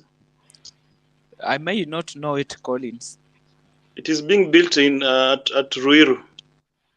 Oh, in a yeah, private I know land. the That city is Yes. worth 1 trillion shillings. Okay. Yes. So where Now, did those people get that money? That's where I wanted to come to somebody who said, do we have rich people in Kenya? Yes, we have them. And when Ayanga is trying to tell us there is no rich and there is no hustler, please, I will also want to come back to him and tell him, Kenya, we have the rich, the middle class, and the poor. The poor and the rich, they will never meet anywhere because it started way back in 1990s. And it has been going, expanding, inapanuka. Now where we are, that rich versus hustler, in 2000, it was the poor versus the rich. But now it has gone to iron notch, whereby we are talking of... My brother. I wanted to come in also. My brother, mimi naona kuna jambo kidogo nimesikia kwako, ulikuwa unasema yule mtu mzuri ambaye anaweza kusapotiwa 2022 ambaye anawezekana president ni William Ruto, na tena hivyo wewe mwenyewe unaipinga serikali yake ya Jubilee. Sasa mimi sielewi. He's talking of a person as an individual. He's talking of a No. person. Abdullah. No, yeye mwenyewe anatusifia ngoja. Wewe unatusifia William Ruto. Abdullah, it's my time. It's my time. Tena unaitukana serikali yake ya Jubilee. Sasa tufahamishe. Order. Tunataka utufahamishe. Honorable member. Abdullah. Afadhali utueleze. Abdullah, hiyo serikali ya Ruto kweli. Abdullah. Ruto mwenyewe sasa Abdullah. You must tell us Ruto must go. Abdullah.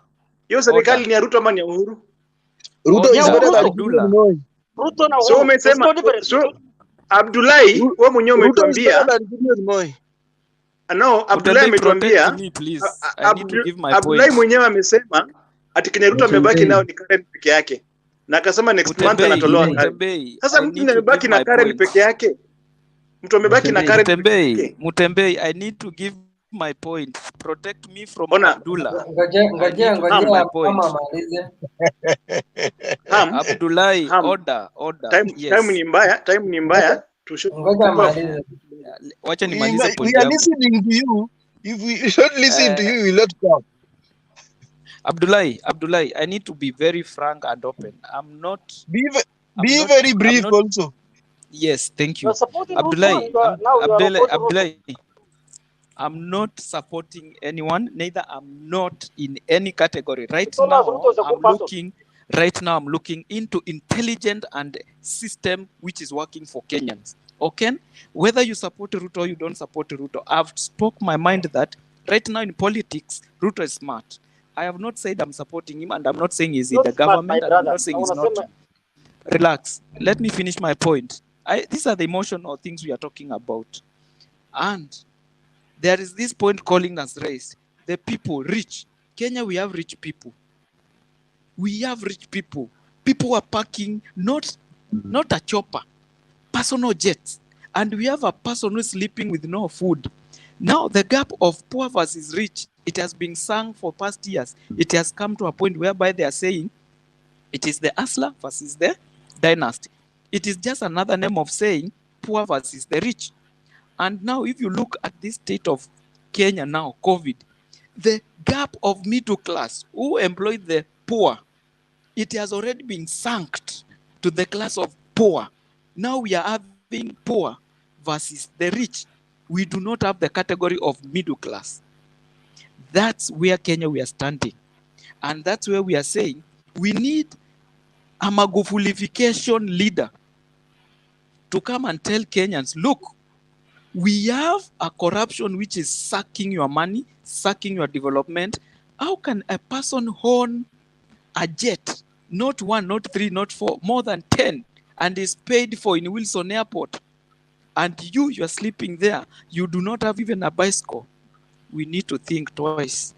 That is just what I'm saying. Thank you. Hiyo swali ni ya Ruto sasa. Uliza ya Ruto sasa. Yes. Nani anataka kuuliza swali? Yes. Uliza. Hiyo ham ni ayag.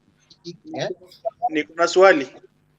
Yes, hawana swali, ni kuchafua tu what you've said. You've said the truth. Uliza.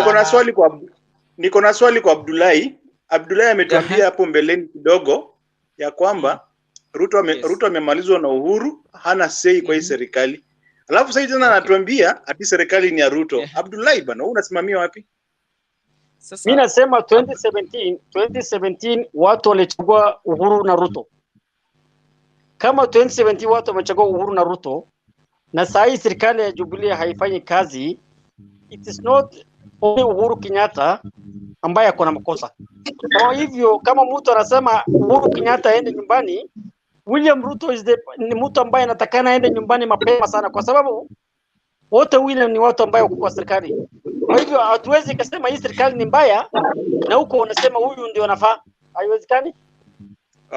Wacha nitoe point kidogo, nataka ku log out Ili kuna kitu Kewel alikuwa amesema mbeleni na ikapita tu hatukutilia maanani sana. Lakini hiyo ni kitu pia mimi nilikuwa nimeona. Inahusu BBI. Kuna group mbili kwa BBI. Kuna group ya Raila na kuna group ya Uhuru. Raila anataka referendum. But Uhuru hataki referendum. Kuna wakati watu wa Raila wamepiga kelele wakasema Kibicho atoke kwa mambo ya BBI, yeye ni civil servant asihusike. The reason why Raila anataka referendum is because Raila anatumianga referendum kujijenga kisiasa, number 1. Number 2, kujenga wanasiasa wengine kisiasa. Sasa pale Western tulisema Raila amepoteza Mudavadi na Wetangula Na hiyo ni Uhuru Kenyatta ameengineer hiyo. So what has Raila done? Ameenda ametafuta mtu anaitwa Mukisa Kitui, amemleta. So alikuwa anataka kutumia referendum kujenga Mukisa Kitui ndio akue checkmate ya nani? Ya Wetangula. Alafu Oparanya ajengwe akue checkmate ya Mudavadi. Lakini sasa Uhuru ameonea Raila 18. Ana block referendum. Uhuru hataki referendum. Twende pale Ukambani. Raila alikuwa anataka kutumia referendum kujenga Kivuta Kibwana ndio akue checkmate wa Kalonzo. The same deal imekuwa blocked by the government. So the plan of Uhuru ni kwamba hiki kitu kishapitishwa parliament, aweke signature, ikue law. So anybody having a problem with that, ataambiwa enda kotini. Na ukumbuke kwa hii BBI kuna position imekuwa created inaitwa ombudsman. Judiciary ombudsman. So if BBI ipite, Uhuru aweke into law, alafu the next day achague Ngatia akue ombudsman for example, alafu unaambiwa kama unaona sheria imevunjwa, kitu ilikuwa inatakana ifike referendum, enda kotini. Which judge will go against a government enye imechagua ombudsman? Mimi hata mimi sijui kwa nini Raila ana support BBI, na hii BBI ni kisu kubwa sana ya kumaliza Raila kisiasa. Correct, Collins. Ukiangalia this Serela coalition, they are nothing individually. Even Uhuru Kenyatta himself, he cannot unite many regions with the current constitution. In fact, the last election, the best he could manage was only William Ruto.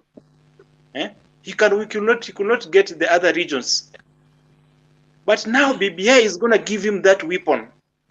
Uhuru will be able now to unite many regions behind him. He's going to get Wetangula to give him a deputy or something. Mudavadi can be given something. Gideon Moi can be given something. Joho can be given something. And tell me, how will you beat such an alliance? Let's be honest. And then on that mixture, wakuja waongeze term of limit 7 years.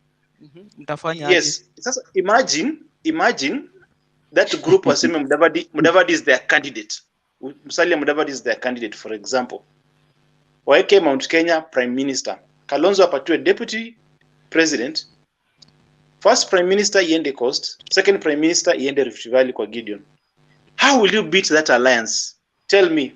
Waluya wote wataenda nyuma ya Mudavadi. Wote wataona potential. Collins, let me tell you one thing. Let me finish. I just want to object something.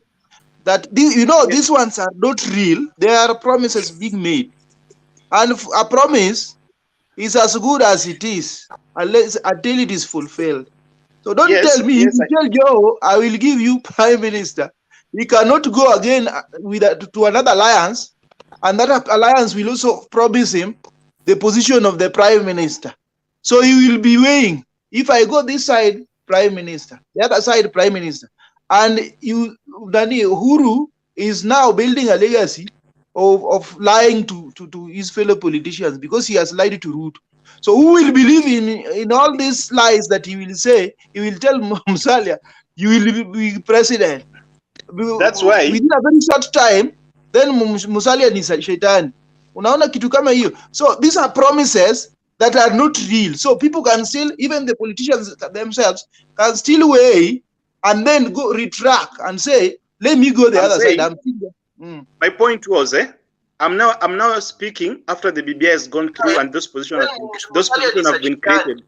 Once the position has been created, he will have something to dish around. He can give this person this. Let me finish first. Let me finish. No, let me finish. Let me finish. So I was saying, I'm now speaking on this position. Once the position has been created, you will have something to reach around. You can give this person this. Let me finish first. Somebody needs to mute their mic. No, let me finish. So I was saying, I'm now speaking on this position. Once the position has been created, you will have something to reach around. You can give this person this. Let me finish first. Somebody needs to mute their mic.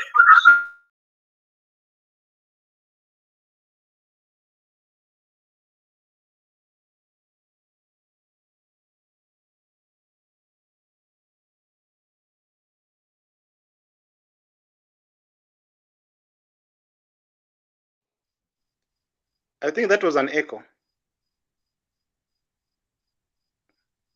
That was an echo.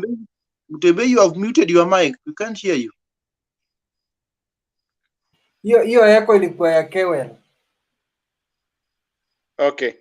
So I was finishing my point. Nikasema, once the BBI goes through, I think, in my opinion, it will be impossible to defeat Uhuru Kenyatta or his group. It will be almost impossible. Even if Raila unites with Ruto, I don't see them beating that group because he will have positions to dish out to those regional kingpins he has created. So the only way, according to me, for Raila to survive politically is to make sure this BBI does not go through. And from the signs I'm seeing of late, the way ODM is speaking, I'm seeing signs they might oppose this BBI. Yeah. I don't agree with you. I don't agree with you. One, the reason why I don't agree with you, there is some echo. Hiyo echo ni yako. I can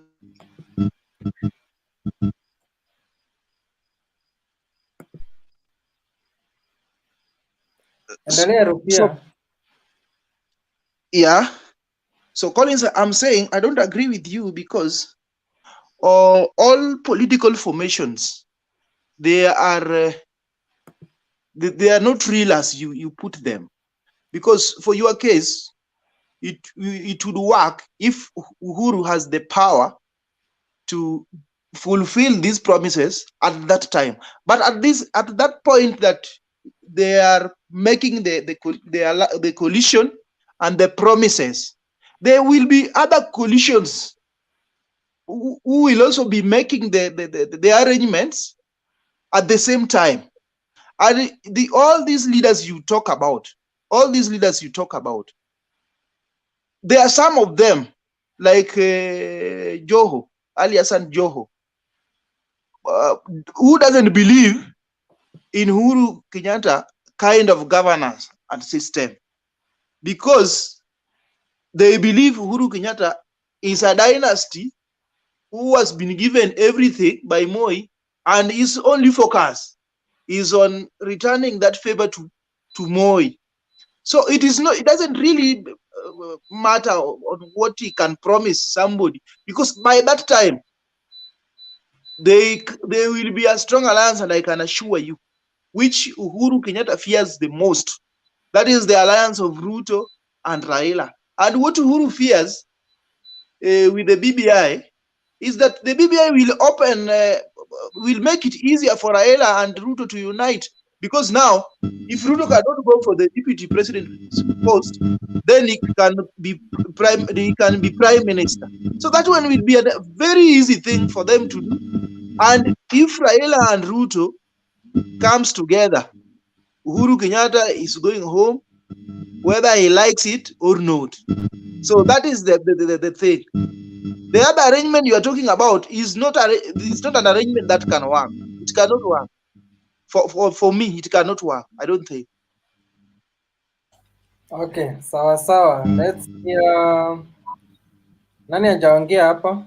Mimi bado ongea. Okay, Bernard. Just in conclusion, in response to Collins, from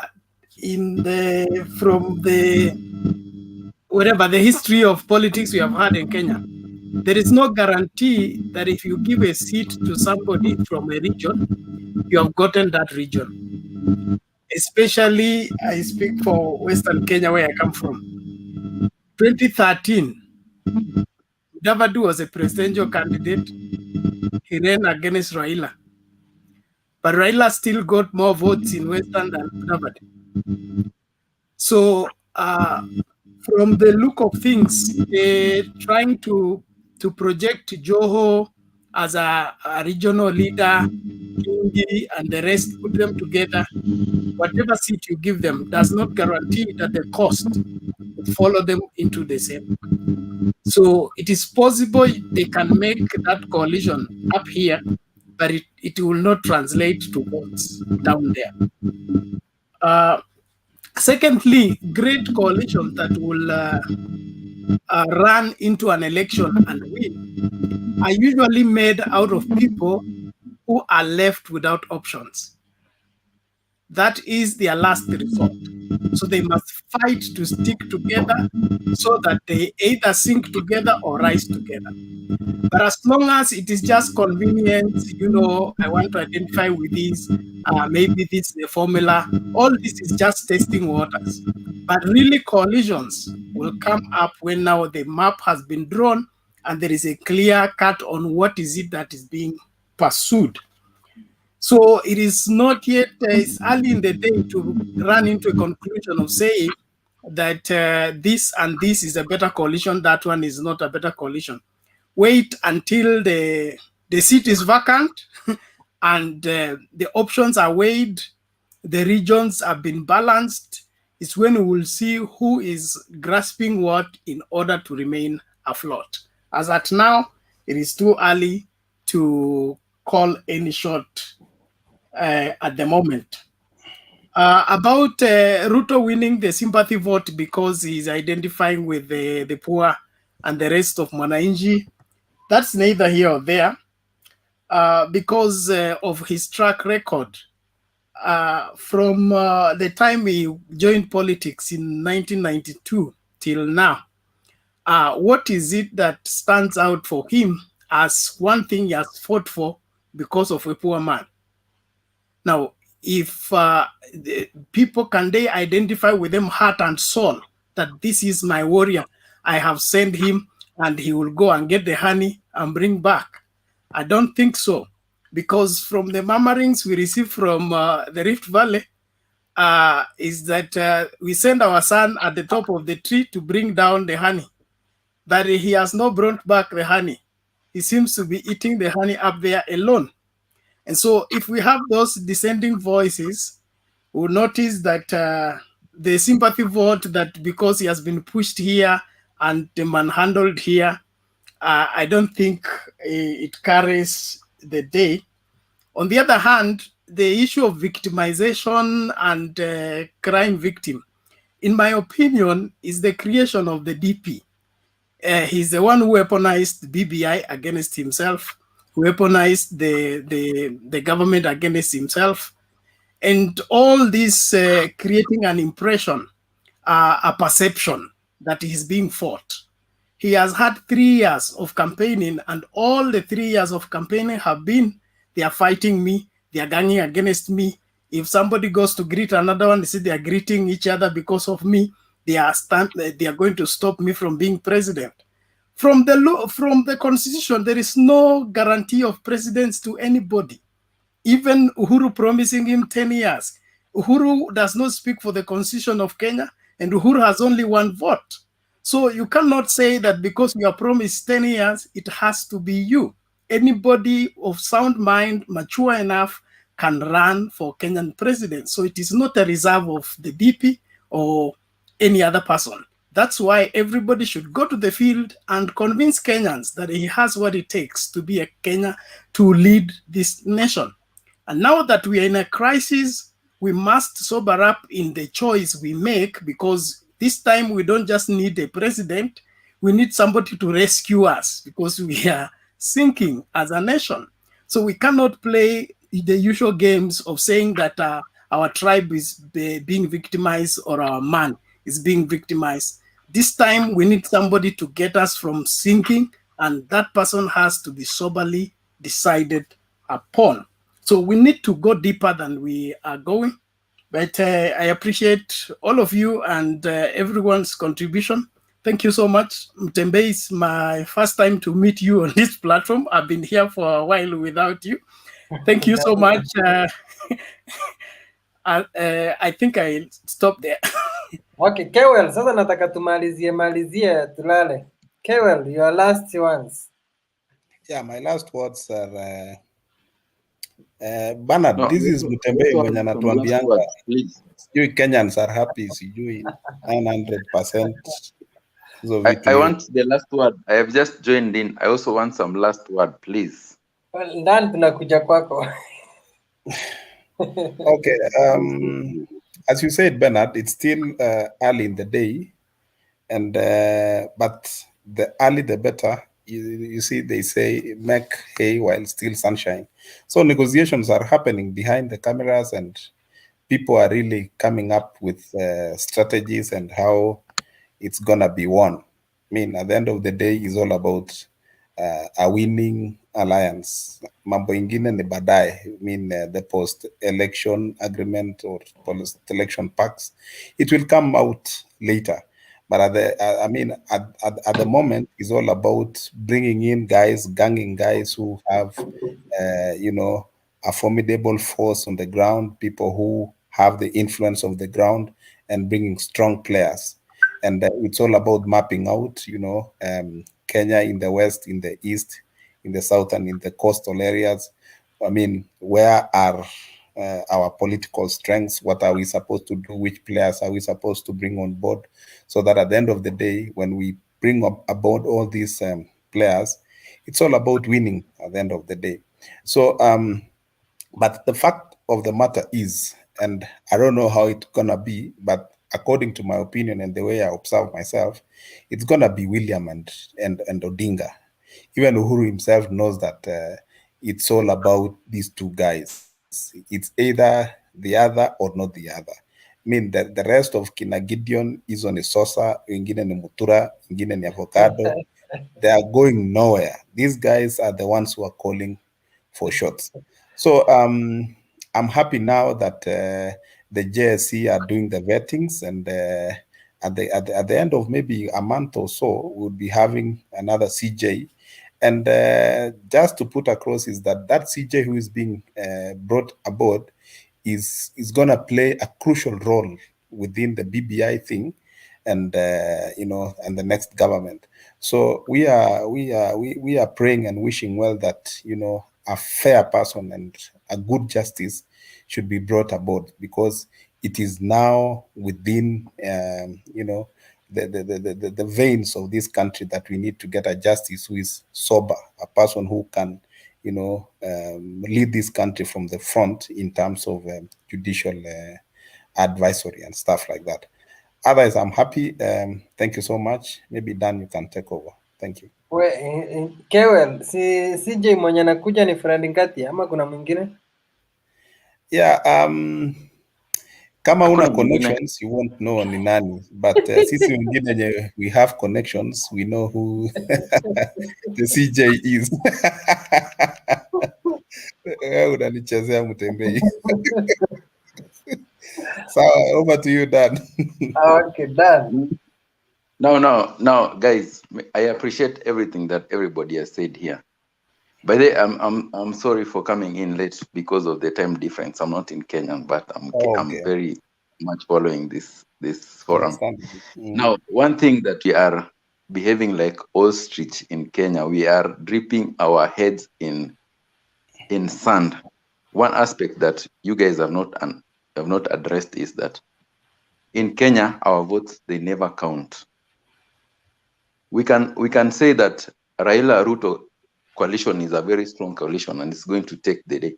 But the votes in Kenya, they never count. You can win election on paper, but the person who becomes the president is a different person. We have seen that in 2020. I mean, from Matiba's time, if you can remember, if some of you can remember, Matiba won the elections.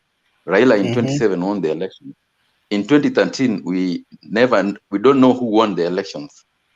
So the thing is, I think the game plan of Uhuru Kenyatta is, once you have the deep set on your side, there is no way. I think there is something you have not addressed. Once you have the deep set in your side and you have the incumbency, it's very difficult for you to win election in Kenya. I think even Kriegler said, you can vote, but whoever counts the vote decides who wins. So I think that is not addressed, and I think we are ignoring that. Look at the IBC. Nobody is doing anything about the IBC. And I think 16 months to elections, nothing is happening. So what it means is we are going to go to the next election with the current IEBC. So yes, Ruto Raila coalition is very strong. I agree. These other ones, I agree, they are a joke. It's true. But when it comes, when the rubber hits the road, those guys are going to go to state house and parliament, prime minister, and you're going to be surprised. So what we are not addressing our systems. These guys are going, once you have the deep state in Africa, basically, there is no way you can lose elections. And that's the thing we are ignoring. And that's the thing Uhuru will surprise you. And Kevin, let me tell you, even in the CJ interviews, I think right now we can't really fix. Even if we say Ngatia is coming in, we can't really fix. Even a compromise. Nobody has said Ngatia. No, everybody accepts Ngatia. I think you will be shocked. Ngatia will not get it. There will be someone very else unlikely for him to be the one, but nothing is impossible in Kenya. Nothing is impossible. You see, guys, Chebukati was an ODM person. It was very surprising. Chebukati was an ODM person. So we sat there and said, this was our guy. So nothing is going to go wrong. Mm-hmm. But in election in 2013, it was in 2013 or the last election, he disappeared. Guys were saying he was held by the balls. That is the power of deep state. That is the power of deep state. And that is the thing, seriously, guys, that's the thing we're not addressing. Our institutions are very weak. IEBC, name all the institutions are very weak. So Uhuru game plan is he has the deep state. He has the state by itself. I think to be realistic, whoever Uhuru decides to be president, even if he goes crazy and says Gideon, we will have a run for our money. I think you haven't addressed that, but once you have, I mean, he's used to. He will give him the presidency. We will riot, and after some time, there is another form of handshake that will come. 7 years, or is it 5 years? Will come, will go away. But who has the power at the end of the day? It may not always go that way. IBC can be fixed. We still have some time. And at least 2002, we defeated the deep state. So if the voting is overwhelming and the vigilance is kept, the deep state can surrender. But it's different from 2007 and 2013. 2013, we were still experimenting with the new constitution. 2017, wakafungia server, like that. Yes. But I think like towards the 2017 elections, you remember the Isaac Azan IBC, they had refused, they are not going anywhere. They are staying all the way. But when we went to the street, we removed them. Well, but 2022 was different. It was a coalition against, say, single people, against KANU, basically. But this time, it will be a coalition against coalition. So, realistically, there is no way Western will vote as a bloc to Raila and Ruto. That is a split vote. Central, we are not sure. Considering the coalition of Ruto, Raila, and the other, Central, we are not sure where it will go. We don't know. Maybe they will pull this Tarakanidi. They will pull a Tarakanidi on us. We don't know. So it is tricky. Me, I think realistically, where we stand, if Uhuru Kenyatta decides that it's Gideon or somebody, he will be the president. But let me tell you, Dan, at the end of the day, when Uhuru endorses, of course he has his preferred candidate, and either he says Gideon or Mudavadi or Raila, I mean, he has that point of say. He has that point of influence at the end of the day. But then, is there a possibility whereby he's going to betray his handshake brother Raila Amolo Odinga and goes for Gideon or goes for Mudavadi? I'm not seeing Are you not any. seeing it? Sorry, You're not seeing it. You're not seeing it. I am not seeing it because remember, Raila, I've worked with this guy all these 3 years or all these 4 years towards now 2022, and there is no way he would pull in a surprise of a Mudavadi or Gideon Moi and endorses and leaves Raila outside. He can't do that, and he knows how the influence that Raila has and that appealing that he has in the masses. So he won't do any kind of a stupid mistake by bringing in someone else. He has to endorse Raila. And also, the force that William Ruto has can only be stopped by Raila Amolo Odinga. Bringing in the rest of the other people, and if he locks out Raila by, now bringing in Joho and bringing in the rest of the guys to the Serela coalition, you see, Raila will be at a state of saying like, now Ruto won't bow to me.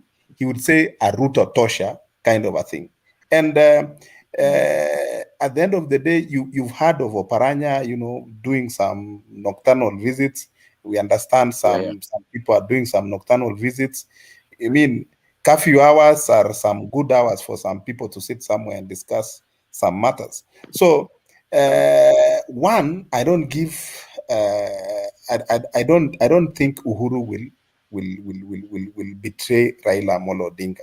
Secondly, if he does that, that would be a sure bet that Raila would say Ruto Tosha. Take that to the bank. Chukua loan nayo. Okay. But Kawel, what do you think about the deep state and our systems?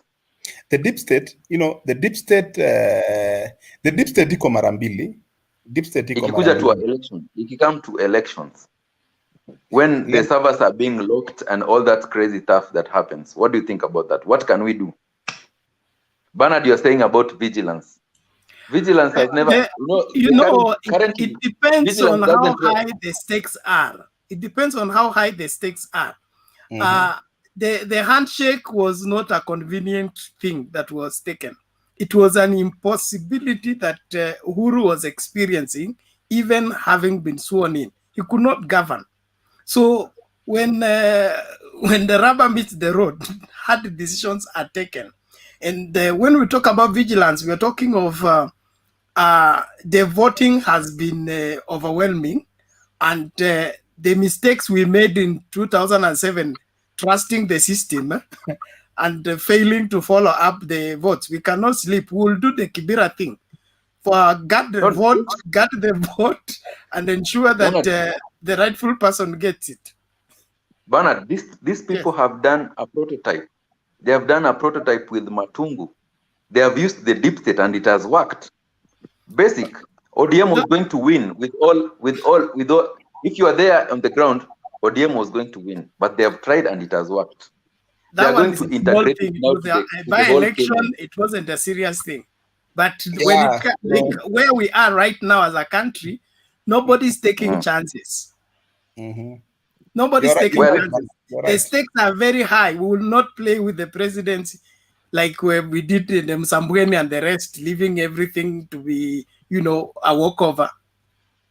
Well, I hope Mtembe, we are going to have this discussion in sometime in 2022 if we're going to have the elections. That is, hope you're going to have this discussion. And I will tell you guys, I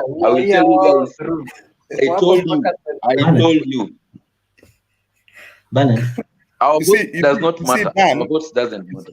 You see, Dan, this is Africa. By December, things would be very clear. By December, end of this year, towards the end of this year, things would be very clear because now coalitions would have been formed because, most of the parties would be having their primaries sometime in January, February, March, around there.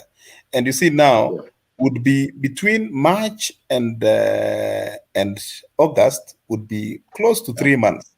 And people have to form their bases now and strongholds that, Kevin, Yes? I want to ask you before we go to the future. Yes. About this Matungu thing. Yes. There was that allegation, Malala, even with the drama, with the money and everything, Malala was claiming that he had gotten ballot papers from agents, ODM agents, and he went ahead to even say that he's going to file a case, but after winning, they did not see a reason as to do that since the ODM plan did not work. Now, my question is this. Is this the same ODM? If at all the allegations are true, is this the same ODM that you're expecting to even stand a chance 2022, knowing very well that their claims have always been that each and every election is always rigged? Now, if the allegations is anything to go by, it means they were in the process of doing that. And if deep state really happened, if deep state really happened, meaning ODM is lagging behind. ODM is lagging behind such that deep state eco digital and they're still on analog, kwamba they're pushing paperwork. I think is that the case? I think by Matungu and the occurrences that happened, everybody was not sure of what was going to happen.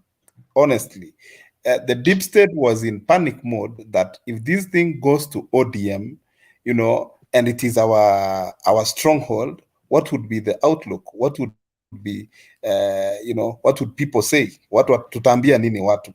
Secondly, our friend Were and ODM, they wanted to prove a point that still ODM has a huge following and it has an influence in the Western region. And they wanted to prove a point that, even though NASA is being, NASA inaenda kuisha, we still have to call shots. And remember, Sifuna also as an SG, ODM, wanted to prove a point that also, since it's my background and the Luya nation, I need to give also an influence that Kenya itaonekana. So, I mean, we cannot talk about UDA. UDA, they were just there, waonekane tu, they are there. Them, they were in marketing strategy. Making the party failed, to be felt on the ground. Huh? But the real thing was about ODM and, the NASA thing. It was a whole NASA business. But then there was a deep state also inside there. Remember the 2 million yenye ilipotea? Hiyo 2 million. Do you think it was really 2 million? It was sanitized. Okay, maybe it could be less than that because ni kitu tu ilishikwa tu na ikanyoroshwa. But then sekunde. You saw it took less than 10 seconds. Yes. But all the same, ilikuwa sanitizer, just to clean the place and make people wajue tuko na, if all it needed that kind of approach, kununua votes, because nobody knew the strategy of the other. ODM walikuwa amejipanga na ballots zenye zilikuwa signed. This other guy alikuwa amejipanga kununua agents, nunua polisi, nunua all. We are told that he was part of the deep state. Was he part of the deep state? Who now? Malala. Of course. We need to go to Uganda to see what deep state does. We need to go to Uganda. Actually, deep state is very real. It is very real. In Uganda, you can win Uganda. Overwhelmingly, you can win elections. That's a guerrilla war. Wachana na hawa. I think Uhuru will use that. No, for Uganda, it's very low. Kenya is not Uganda. Kenya is not Uganda. I don't think deep state. No, we are is anything to go by. We are Africa. Which the one we can actually. It's overrated. Deep state is overrated. If Uhuru is wise, the one that he would look up to is the one for Rwanda. The one from Rwanda is the one that Uhuru should look into. Have you where in Africa have you heard that at a free and fair election somebody wins with over 98%? Have you? I'm in Rwanda, by the way. I am in Rwanda. Those ones are not elections. Those are it's the same thing like the Makufuli thing. No, we are past that. Huku hakuna politics. Huku hakuna democracy, hakuna politics. I hope nobody is hearing me. We were there. Right now. We were there 30 years ago. We were there 30 years it's different. No, It's different. It's not. What you are saying, but you also agree Kagame is doing a good job, right? Who? Kagame? Yes, Kagame. He's doing a good job. He's doing a good job. But then, what is happening in Rwanda? We were there 20 years ago, probably, maybe during. I am there today. I am there today. It won't happen now in Kenya. Oh, my friend, it won't happen. It won't happen. Well, you see, winning at 98% million. Do you think Kenyans will be happy? Mutembe winning at 98%. No, they won with the repeat election. They won with the repeat elections. Huh? Don't forget the repeat elections of October. You're right. No, the one that boycotted. Forget that one. Forget that one. The one that was boycotted. No, that one is not. That was not election. By the way, we cannot talk about the countries like the one I am in right now. We can't talk about those countries because they don't enjoy democracy. Our bado wako kwa era ya Moi huko and stuff, dictatorship and the censorship and what have you. You cannot say his name in public. I hope even nobody is hearing me because you can't talk, you can't do anything. So, in country, we cannot talk about this one. Kenya sisi tuko. I think sisi tuko mbele in terms of democracy. Done. We can talk about Uhuru Kenyatta the way we want. Have we mentioned the country in the middle of organization? Yeah, you mentioned that country. Yes, 256. Okay. Now let's move forward. 250. Yeah. I hope nobody will listen to me because I will be deported tomorrow. For your own safety, let's move forward. Let's leave that. Let me check this 250. 250 is. You have said it. You have said it here. Mtebe has said the correct thing. He's the worst. He's giving them one thing on the other hand, which is peace, but he's taking the rest. The rest of it, I know that. I know. The amount of poverty that is in this country is unimaginable. The amount of backwardness, education, everything is unimaginable. But we are told it's a clean country. What does cleanness? Does it bring ugali to your table every day? I've never been there. I don't know. I've never been there. You should come here. Yes, sir. You should instead of going to Rwanda. Oh, sorry. Instead of going to Dam's country, come to go to Machakos and see. You know how they sugarcoat the things. They sugarcoat everything, and then but deep down, when you get down there, everything is a mess. I don't like you guys. I don't like you guys eating mutembe. You know, it's not good eating mutembe. He's our admin here. Si mzuri. Yo, but guys, seriously, we need to consider the issue of incumbency and deep state in Africa, because we are going to talk about it, we are going to vote, and our vote won't mean anything. That is the reality in Africa. So unless we change our systems, tukuwe na watertight IEBC, tukuwe na watertight systems, then we can talk about alliances and fair elections. Nime listen to this conversation, nobody has talked about free and fair elections, and that is the aspect in elections here. There is nothing he like can decide to stuff ballots. Tutafanya nini? Bernard, umesema tutaweka vigilant. How can we vigil stuff ballot? Tutafanya aje? How do you know? How can you vigil stuff ballots? Zile tumevote will be taken to Nairobi River. Zile wame staff will taken to IBC to be counted. Tutafanya nini? We will keep vigil, yes, but what? No. There's a provision. When the system is well put, like for example, the 2017 elections, the system was okay, and everything worked according to plan. Sure? Yes. The one that was nullified. The one that was nullified in the the nullified elections. How was it? It could not be corrupted, so they opened another channel, okay? And then they bought the media to say you will not report anything except what IBC has given you. So the result that came from the polling station and was sent directly to the system is still there and is accurate. To cut you short, Bernard, Yes. You remember there was a complaint about formula. Your formula ilitoka wapi? Hiyo formula ilitengenezwa kwa an alternative channel. Okay? Alternative channel. It was not the genuine IBC result. Bernard, in short, sema Sasa hivi. Bernard, There is nilitawazuia the receiving machine nilitawazuia to repeat that one. and there was the Come with projecting. another The receiving and the idea. projecting were two different, and there was somebody seated there conjoining the two. Whatever that was being received and whatever was going out was at the liberty of the person relaying the information at Bomas. So Clearly. how can you stop the same from not happening? How can you do it?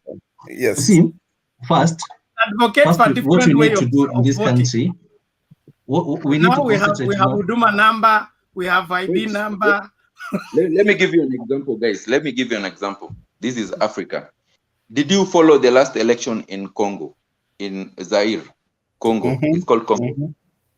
It is the same thing that is happening in Kenya right now. The opposition, they realized that this Kabila guy is going to con us. So what we do, let us unite. So they united. They form a very strong coalition.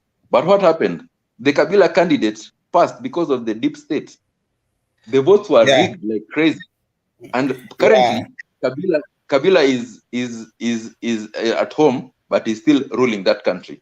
I know. But he has a different president. I agree he has with a you, Mudavadi there. He has a Kalonzo there, but he's still the president because he's calling all the shots. So do you want to tell us happening. do you want to tell us that Gideon, who is non-popular, will be the president?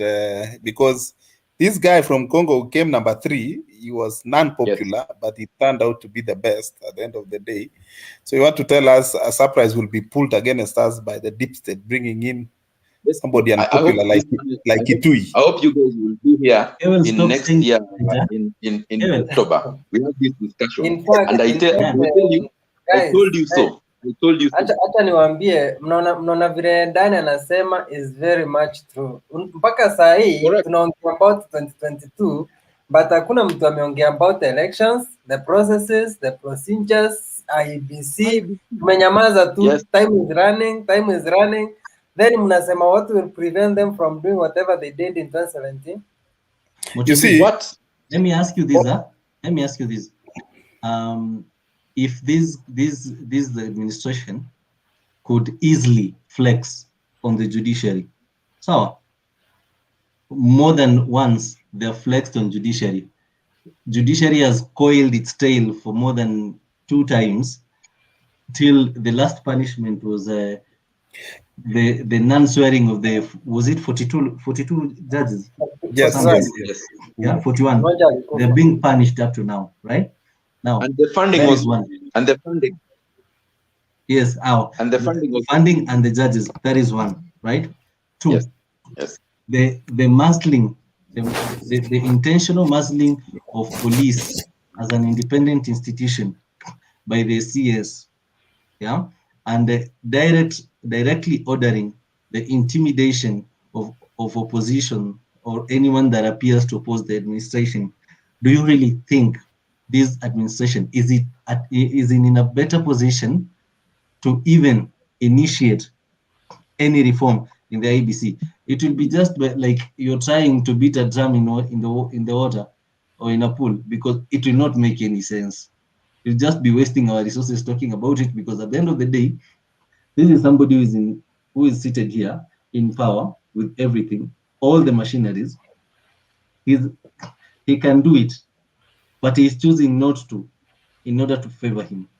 I think that it is the high time that we all accept that in Kenya and in Africa at large, we don't need a developmental leader per se. We need a Pan-Africanist, somebody that is patriotic.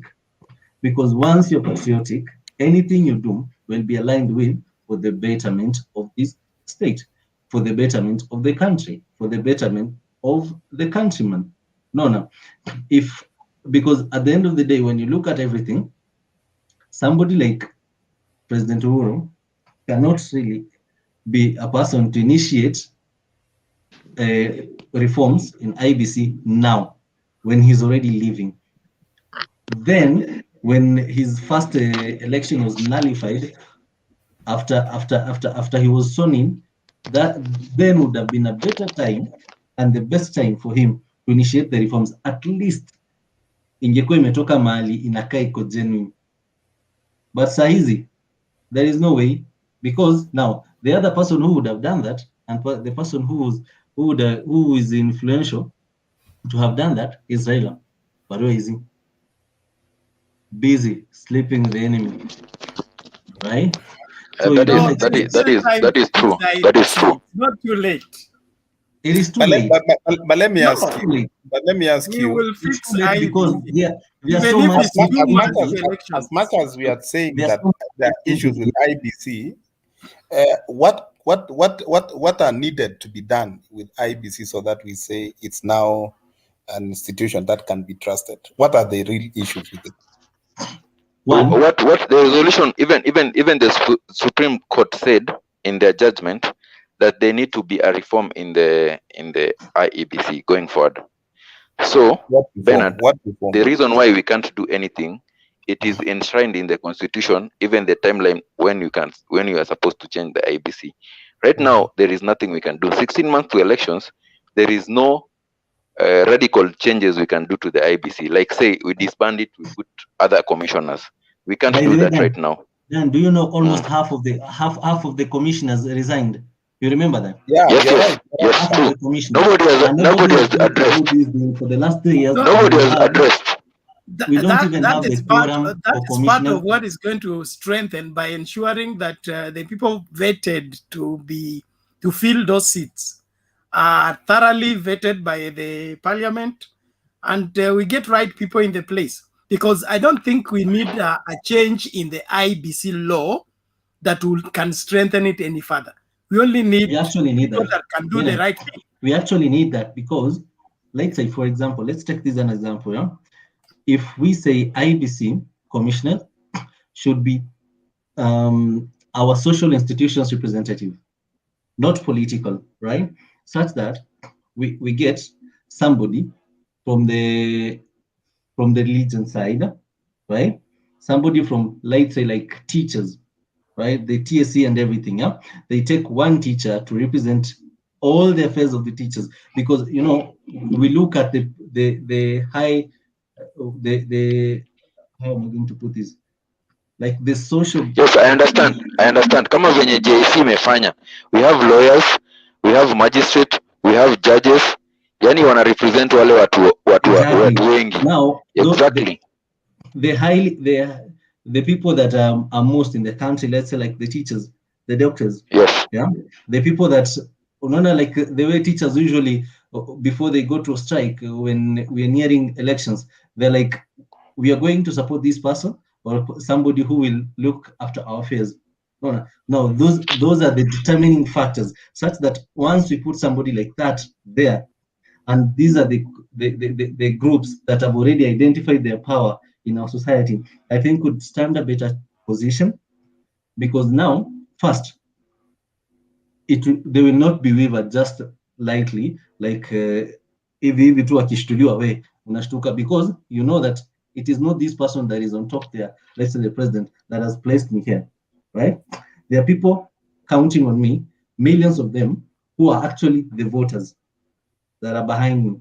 So if I don't perform up to the expectation, they are the ones who are going to hold me accountable. No. So I think if we consider that when you're appointing commissioners to the IEBC, that will be a first step to the right direction. Second thing, we need a framework in the budget for IEBC budget, such that IEBC budget, however big the election is going to be, however robust the civil education is going to be, waekewe bracket, right? That your budget should not exceed this and should not go beyond this, such that even the president will not be able to undermine IEBC by cutting or slashing their funds. No. That one will give them autonomy, because they will not be dependent to the executive or the legislature until at least let's pamper them so that they give us this money so that we can have humble operation during the elections. No. I think those are the two major, according to me. The representation Okay, and the funding. I agree with you, but unajua Yes, the please. problem That with one makes Kenya, sense. the problem with Kenya, kuna kuwaga na ile ku ignore laws. We can put the laws, yes. For example, 2013 elections were fraudulent because of a simple thing of procurement laws were floated. The procurement law says that between this time and this has a time frame. Ile time walikuwa nafaa procure those they are called what? Biometrics.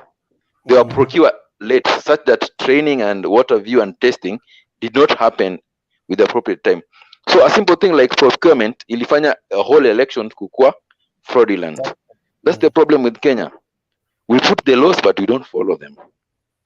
So I mean, we need like I said, I think we need very airtight institutions. And another thing with Kenya also, when it comes to, another thing with IBC, the problem with IBC, the law. If you read the laws according to IBCs, the IBC vibe is the chairman has a lot of power. He can unanimously decide what he's going to announce without the commissioners agreeing.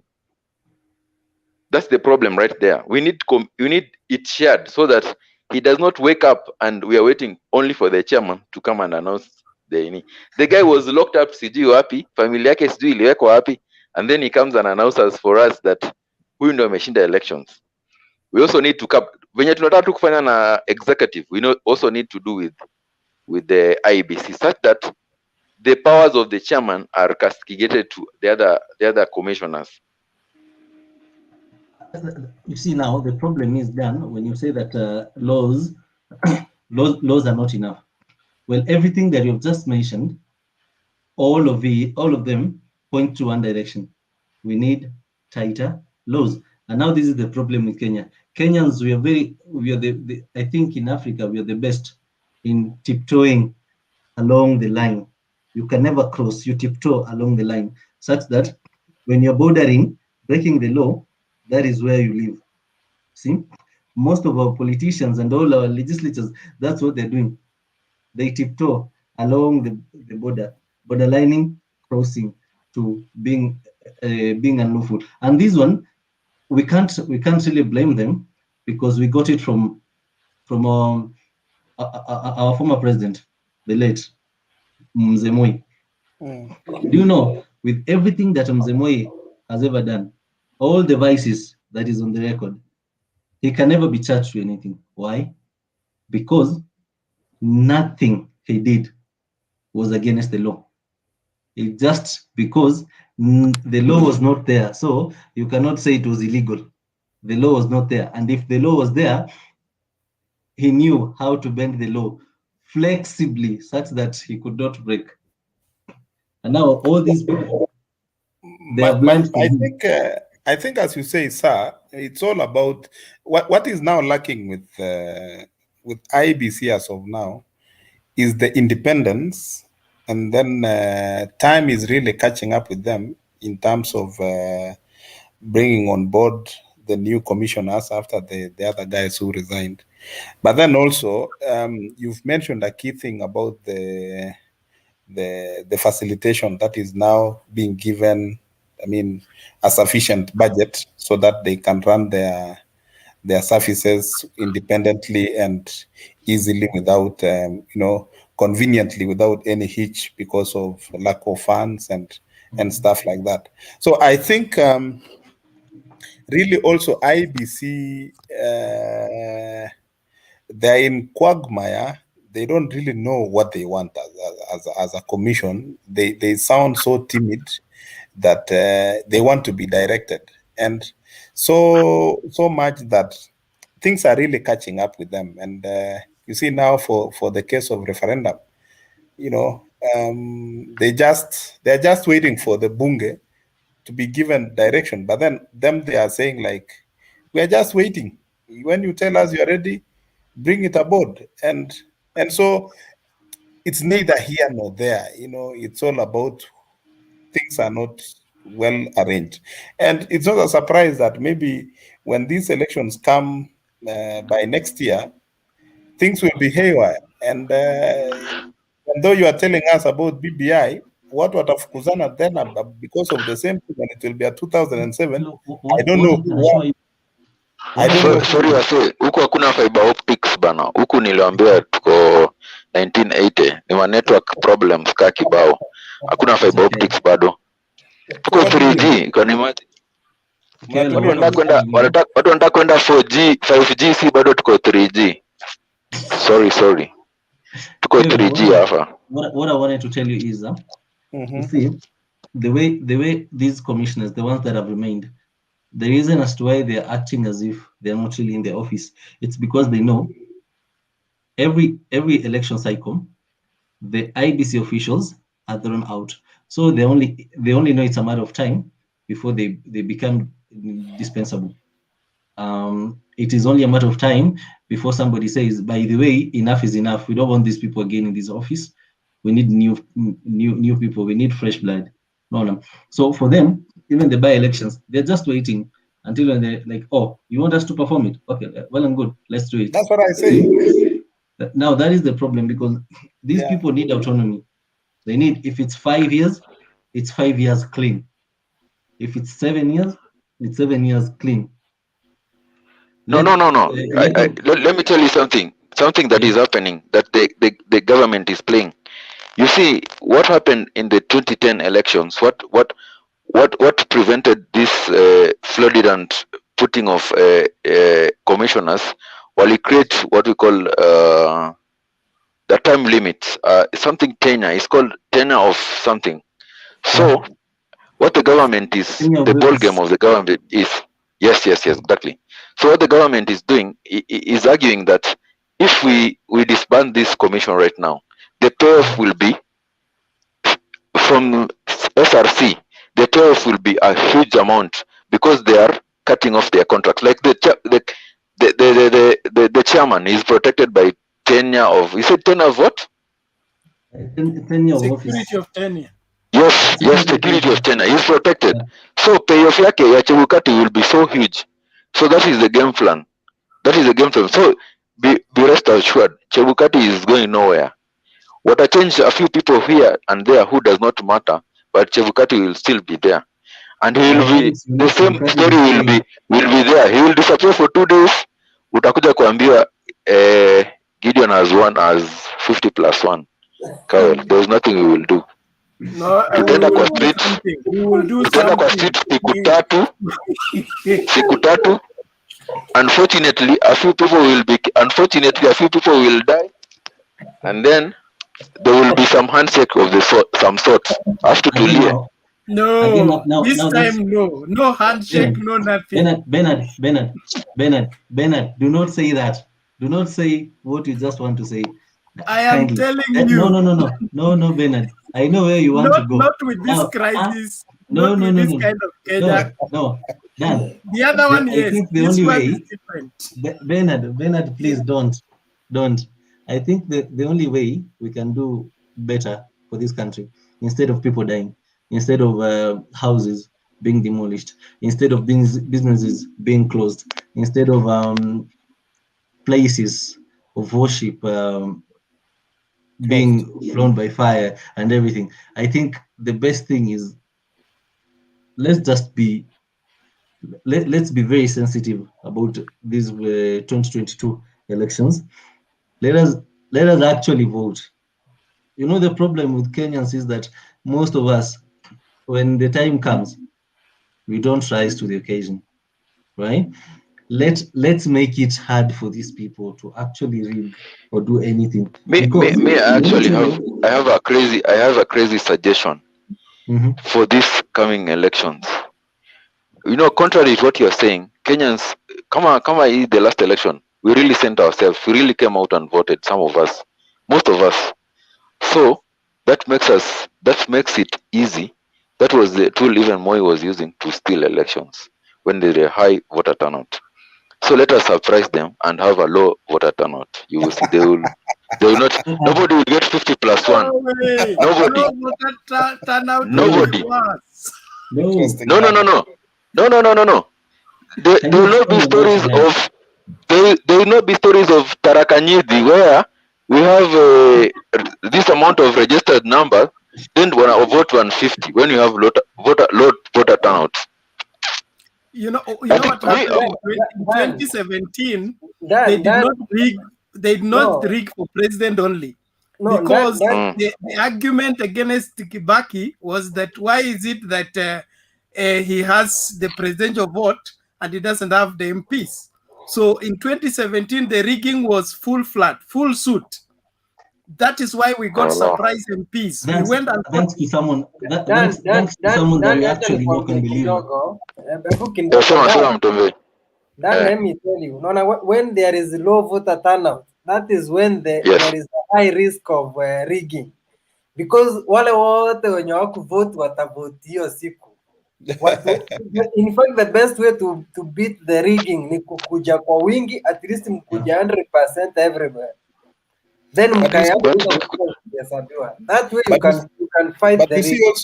Mkienda kuvote, mtavote mkiwa kwa nyumba. But you see also there's an aspect of winning across 24 counties for you to be declared. So the thing of rigging, really you have to work hard, get 24 guys, 24 counties, and then again you know the deep state has the machinery. I mean, where? 2013 was fraudulent. The machinery was tested. The machinery was tested. And it was proven. Yes, 2013. Repeat elections. Basically, the deep state against the voter turnout. Hakuna watu walienda. Yes. Exactly. It is true. It is true. Yes. The system was tested, and it is working. Why do you think? Let me ask you this. Honestly speaking, why do you think Ruto is still in government? Do you think he's stupid to stay where he's not wanted? And you know, Ruto is a very realistic man. He does not fail, right? He calls a spoon a spoon. That is why, and I keep on telling people this, Ruto was not told not to go to Moi's commemoration. It's just that if the environment is not welcoming, I don't have to. It's not like I'm trying to get your sister so that I can marry her. No, that's the only time when I can fake everything. Even when you insult me, I will just smile and abuse you internally, right? And kill you internally. But now this one, everybody knows Ruto was more of a son to Moi than Gideon. It goes without a doubt, right? But he was not there during the commemoration. Why? Because he's a realistic person. He does not fake it. He's not hypocritical such that he will come and start saying, you know, my brother, we love each other, even though, no, he can't do that. Now, but here about this situation now, he's anavumilia ndani, even after all the embarrassment, after everything else, he's still there because he knows if he dare leave, and that's when he will live with all his ambitions, and he cannot allow that to happen. So he's there. Other than politics, mimi na celebrate tumeingia semifinals ya Champions League. Tuko kwa semifinals. Huko hakuna rigging.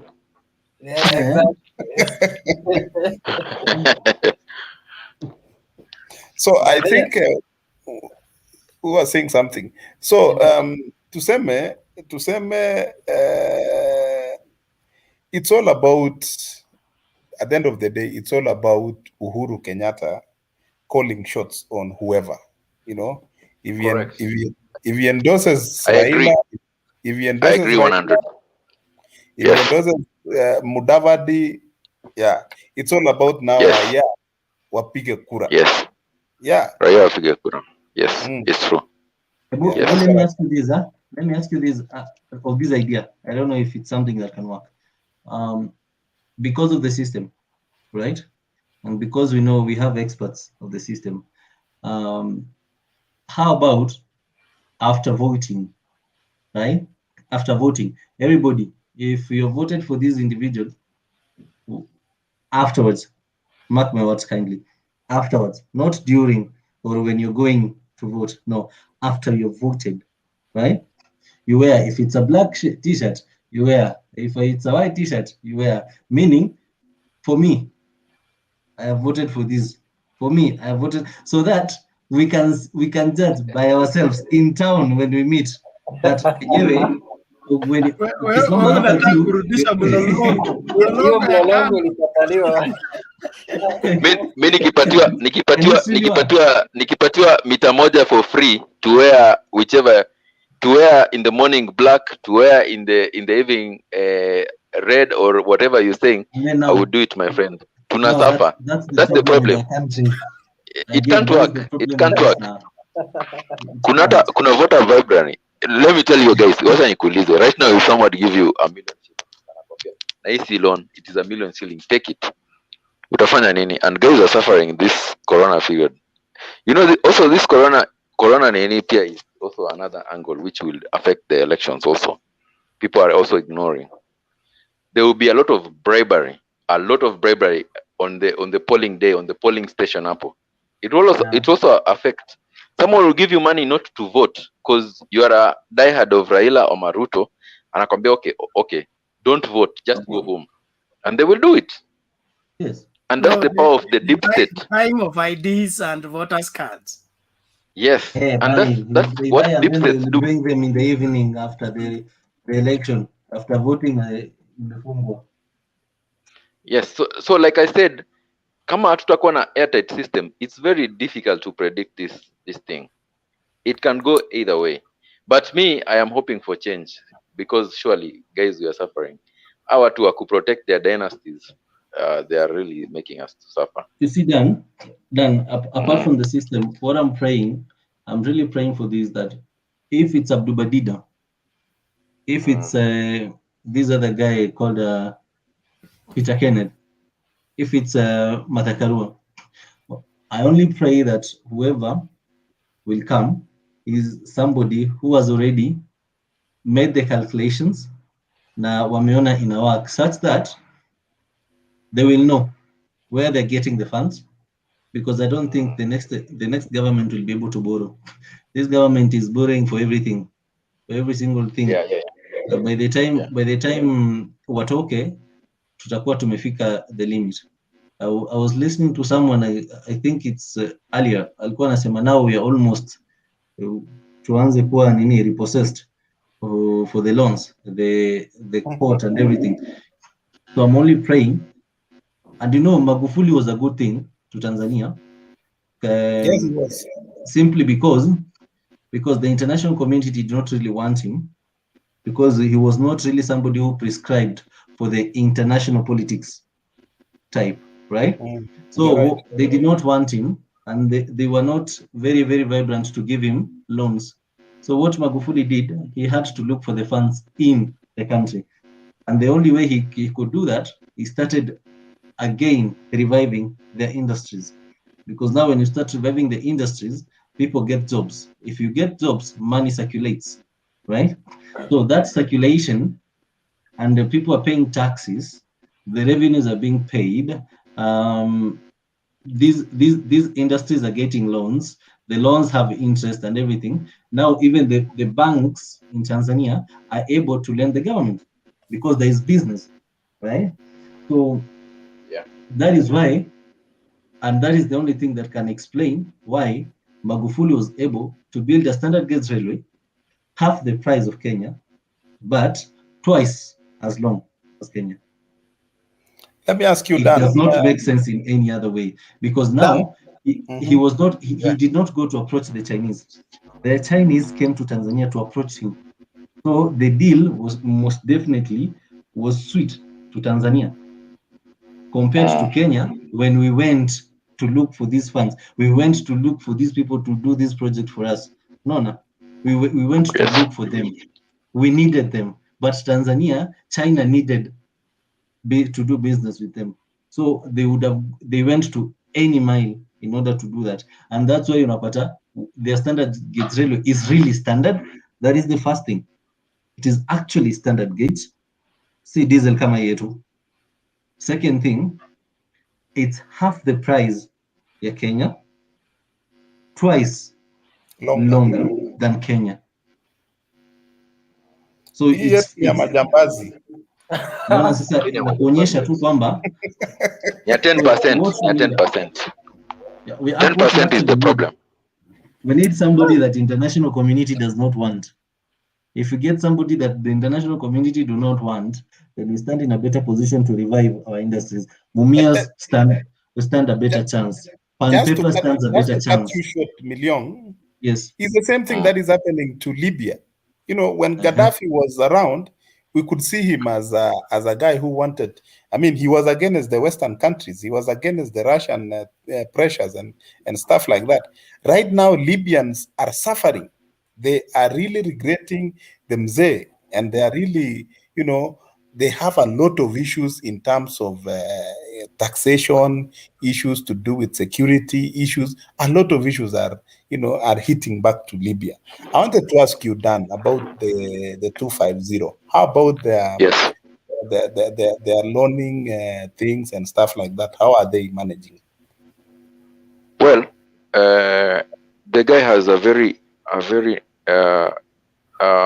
negative relationship with the West.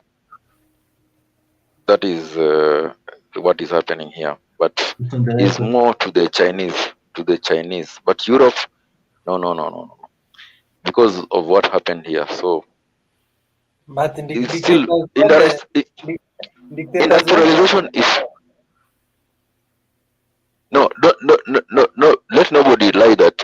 I heard people saying that in the next 5 years, this country is going to be, well, it is good because there's no corruption here, but in terms of industrialization, bado wako nyuma sana.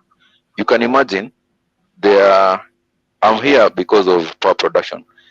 Their power production, their grid is 500 megawatts, the total country grid. You know ours is how much? 1,200. You can imagine. Yes. Yeah. Yes. So a country like this, bado, there's a lot of work to be done there. Well, it is working in the right direction because they are working again. They're working minus corruption. They have systems and stuff.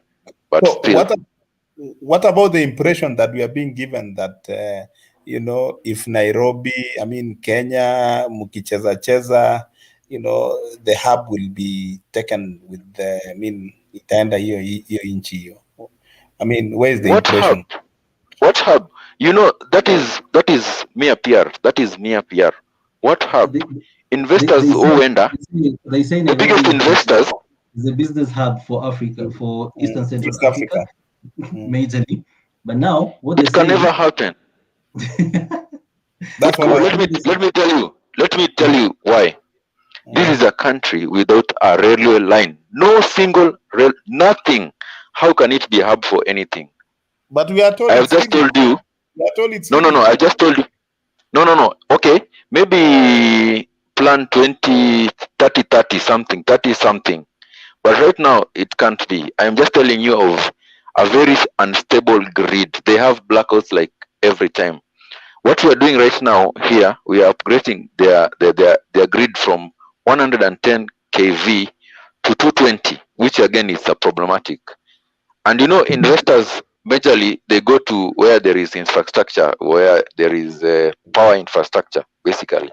Because sasa kama wewe unataka put, let's say, a manufacturing company here, you need constant power and they will make profit.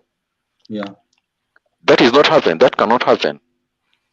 This country is run by 25. It's run by us, basically. David D is the one who did the economic planning for this country. Oh. We are the big brothers. There's nothing that is going to move from. They will suffer. If they move it from Nairobi, they will die. There's nothing. Maybe if they move it for cleanliness there, well, if they're looking for cleanliness, who cares about cleanliness? NMS is here. Okay. They bring it for dry cleaning and return back. Factors production cost, labor. How is it? There is no labor because there is no labor force. I don't 100 days. There is very cheap labor, which is very unfair, you know. But us, when we come here, we don't offer cheap labor. Also, the education system is fucked up. So there is no technical, unless you're talking about manual labor. There is no technical labor. There are so many Kenyans, they are infiltrating into their government. There are so many of us here, so many. You actually don't need a passport to come here. You need an ID. Yeah, it's and you are given a lot of respect. You are given a lot of respect. So they have a long way to go. Although I can say they are going in the right direction because of the system they are setting. They don't have corruption. They have proper systems, but their position is disadvantaged because also they are landlocked. They import from salt to everything from Kenya. So that is wishful thinking. Taking the business hub from Nairobi to this place is wishful thinking. Wow. It is just, I mean, maybe it's a plan for, if I give it minimum is 50 years from what I see, the reality on the ground. Okay, I guess from that perspective now, at least we can eliminate the country as a threat to our city, but we are not really on a safer zone, considering Dar es Salaam is here, and unaona Mama Samia is really moving very fast. No. I disagree. Unajua, unfortunately, what brings development to a country is ties to the Western. That is, we can't wish it away. The more ties you have with the Western, the more development you have, the more technological development we have. But Mama Samia is correct. No. Tanzania still have a lot of things to do to mend their relationship with the West because of Magufuli and that. Mama Samia he has not even done 1 month. We still don't know what she will do. So Tanzania still is not. And also look at the education system in Tanzania. My friend, you need to move out of Kenya to know that Kenya is a powerhouse in East Africa. It's only the things, this corruption and Ibrahim Yetu Mingi is the one that is backing us up. But we are far ahead. No, none of this country can even have anything on us. It's just, look at democracy. There's no democracy in Tanzania. You know, also development comes with politics also. Sure. Yes, it comes. It is a reality. There is no democracy in Tanzania. There is none in Uganda. There's zero here. There is not. Here is zero. In fact, here there is nothing. He's going to finish his term and add himself another term. I mean, there is nothing. You have another adding. You have the same guy for 10 decades. What do you think he will do? There is. I mean, the people who are saying that it will move here. It's just saying maybe they're just threatening us, but practically it can never happen. Like I said, we are the ones who run this country. We are the ones. We are here, like we are so many here. So that is just hearsay. It's neither here nor there. When was the last election? When was the last elections? I think it was in. I'm not sure, but the one with the 98% win. It was. He has 2 years left, and it is a 7-year term. So, ilikuwa, if you do the maths, ilikuwa around 2013, 2014. I think it was before ours, just before ours. Yeah. Yes. Yeah. Sometimes they are 2016. 20. No. I think it was 2015, 14 there. I think 2014 actually, because no. He has 2 terms left. So he has done 5 years. Okay. Anyway, I think the next election is in 2024. Yeah. That's when because he changes the constitution here and there. So there's no democracy here. You're going to see more of him in the next coming years until something unfortunate happens. But there is zero opposition here, and there is actually he was done with his term in 2015, but and then he added, and then he added another 2 years, and then after the 2 years he ran again in 2017, and That's the one that now he's sitting for. I wanted to ask you, Dan, about now the opposition. You know, There's no opposition there. It doesn't There's no exist. opposition. It is squashed. I have It is friends squashed here, but very hard. they're saying they can't go back simply Yeah, because it they are is running. squashed really hard. Unamalizaga election yako ukienda exile, like that guy in Tanzania. Yeah. Unamalizaga They follow you. ukishia exile. Yes. They actually follow you. I think if you check in the internet right now, he's having pressure from the West that he is overstaying. He is having all sorts of, especially from. He had a very good relationship with the US, but US again, you know, they like to dictate. So you want to tell me even a platform like this one for Mutembei can't happen? Oh my God, what are you talking about? This one is a dream here, my friend. No, I mean, it will. That's what I'm saying. I think wako 1980. Wako 1980. They cannot even. So uko na citizens who cannot express, who cannot think about themselves. Wacha nikuulize, you cannot appreciate your diversity. For example, mimi ni Mluya, mimi sijui, you cannot appreciate here. You can't. You cannot appreciate where you're from. You can't talk about where you're from, what you are. You can't. So how are you expected to talk about what you think about? Zero. Kuja Kenya and then you'll talk from Kenya. There are so many there. They talk from there. Sasa Mluya kama wewe unatoa wapi ugali huko? Kilo 2. Actually, kuna maugali huko. Wanapika ugali huko. Kuna ugali. That was on a lighter. But iko. Wacha nikwambie. Sisi ni big brother. Anything that is important home, it is important here. Apart from corruption, of course. Hiyo ndo waja embrace. But the rest of the things, they copy from us. Niliona hata the other day wamepaka gari zao za PSV yellow. Hiyo vitu za michuki. Oh, really? Yes. You know, in their mind, they are saying, hey, these Kenyans must be doing something right. So it is copy paste. Hiyo kamoja tu yenye wasifollow hiyo. Swali lingine ni personal, tutakuja inbox. But it's in the impression that we have. Uliza.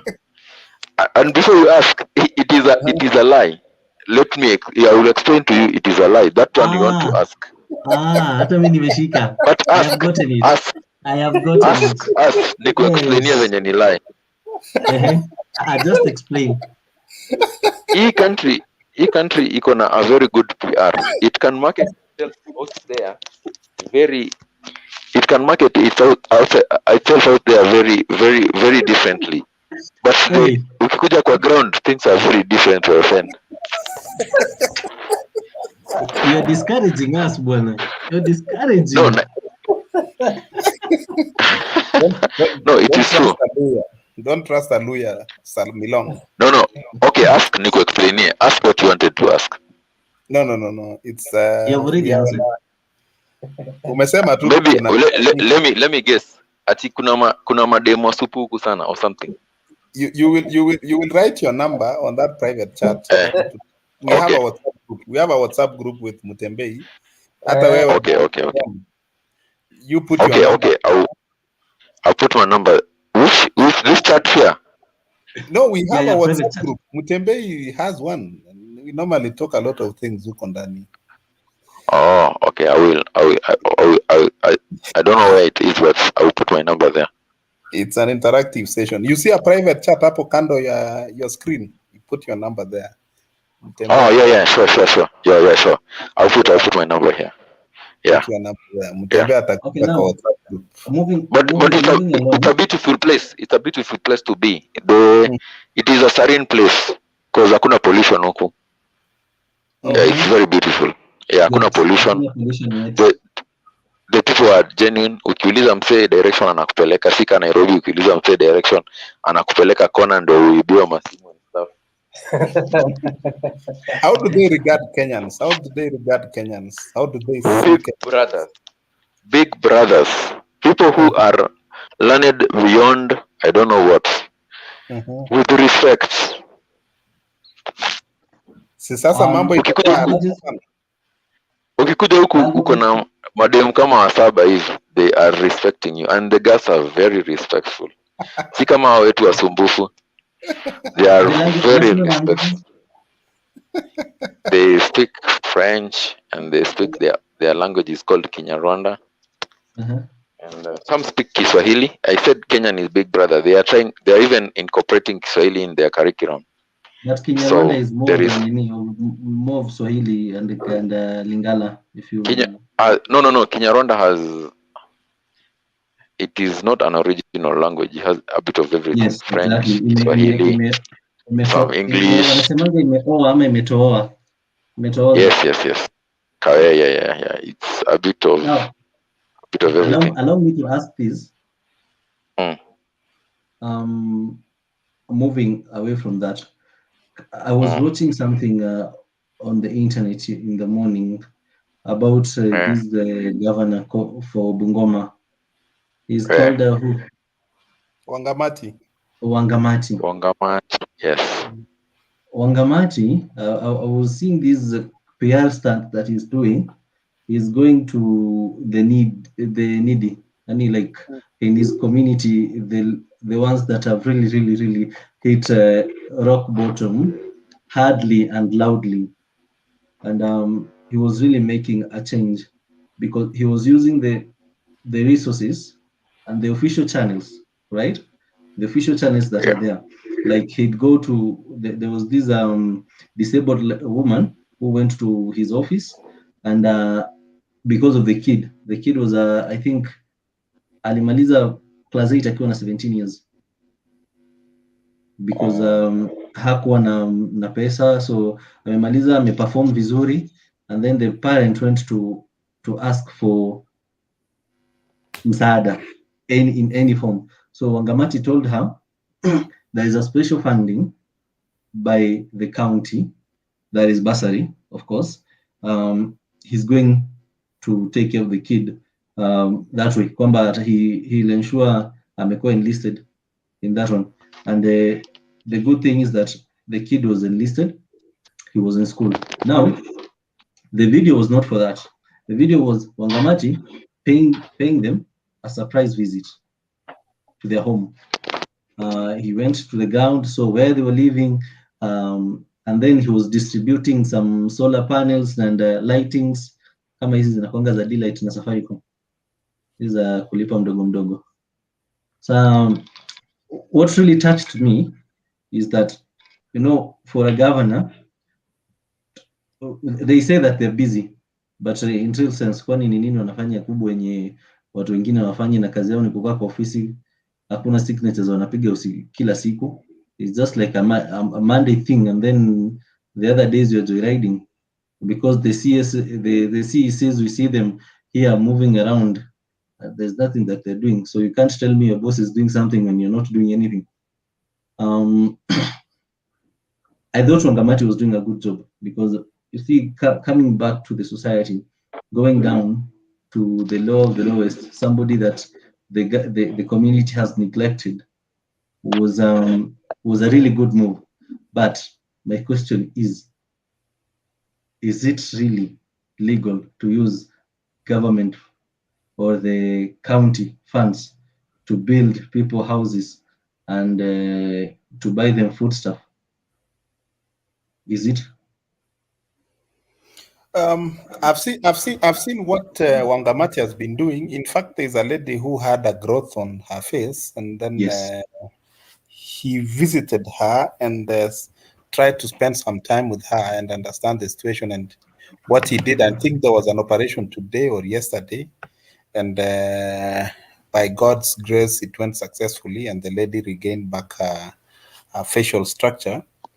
And then, you see, I think he's using his own personal resources at some point to help these people. That is what I noted. And for that one you said about the kid, at least there's a kitty that is the bursary, and I mean the child was a beneficiary of the same. But then I've not heard if he's using the county resources to facilitate for the structures he's building to the people. I'm not sure. But then I know he's using some of his. Is he a first-time governor? Is he a first-time governor or a second term? Yes, he is. He's a first time. That one is PR, my friend. These people are fake. The elections are coming. Then when you look at it's like Sonko is giving with one hand, but the other hand which takes is too much. Then, but looking at it critically, is it not better? What he did to the lady, it was so touching. If you've seen it going around in the social media. Yeah, I've seen even the guy with the one arm in a touch house house. I've seen that. Yes. Now let me ask this: is it not okay compared to some governors, like my governor, my home county governor, doctor himself, doctor in PhD and the doctor in practicing, Mohammed Abdi Kuti, the one that the chairperson of health committee in the COG, yet the county does not have ICU. Yes, that is the county does not have ICU. All the major projects are stalling right now for the last 8 years. See, Wangamati stands to, for me, Wangamati is better off. Hata kama hata akikula haina uchungu, anasaidia maskini, other than somebody who is just seated there embezzling everything, and there's nothing that is getting to Mwananchi. Funny enough, today my governor and his county secretary flagged off, and in their Twitter handle they actually said millions of food stuff to Muslims iende kwa 2 wards and we have 10 wards. That one was very hypocritical. So for me, it's better off somebody like Wangamati, at least hata akikula, at least which county it is on a million. Is it Isiolo or Garissa? It's Isiolo, right? It is Isiolo. Kawel, I have a question for you.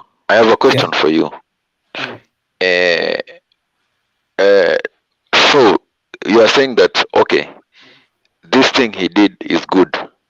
You know, the thing that is driving these people to suffer this much is poverty. So you are giving somebody fish, but you're not telling them how to fish. So you see, he can take this woman to get that on operation. But if you follow up the story, then the follow-up, which is very important, will not happen. So ideally, that person will simply go back to where he was. The thing that, it's the same that the thing that Sonko was doing in Nairobi, and people are voting for him like to the last man. I don't think it makes any difference. I'd rather you don't give them fish, but you have the systems. When I create something that is consistent, maybe they are given a lot of fund, and create something for the disabled, something that is consistent. What is happening, Honor, compared to when there is nothing happening completely. You see, I've given you a very good example and a clear example, like my county. My county, there are projects that have already been launched, right? There is a stadium that has been launched. It's still stalling. Nobody is even entering it. There is a county market. Nobody is even talking about it now. It's just the Chinese is just there. Unamwona tu hapo juu akizunguka. There is an abattoir that was supposed to be completed. Ikuwe handed over to Kenya Defense, KDF, kwa sababu KMC ilirudi kwa KDF. But now all these things are just there, stalling, and the money is being spent. The other day, they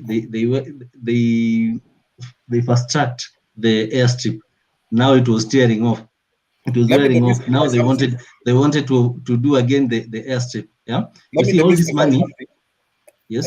Million. Let me demystify something.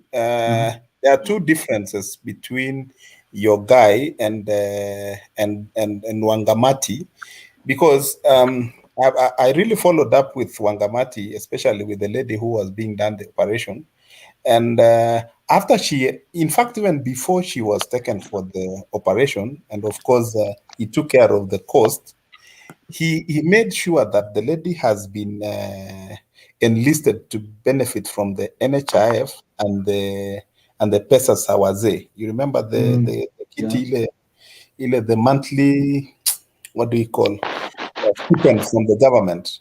So you see now that will take care both of her medical. You see now that's a free NHIF. At the same time, atakuwa anapata hiyo pesa ya wazee. And I think he promised to build them a better house. Actually, he promised to build a better house. So if he replicates the same thing to maybe several people, giving them free NHIF, upgrading their houses and, you know, doing such stuff, I think that is on a humanitarian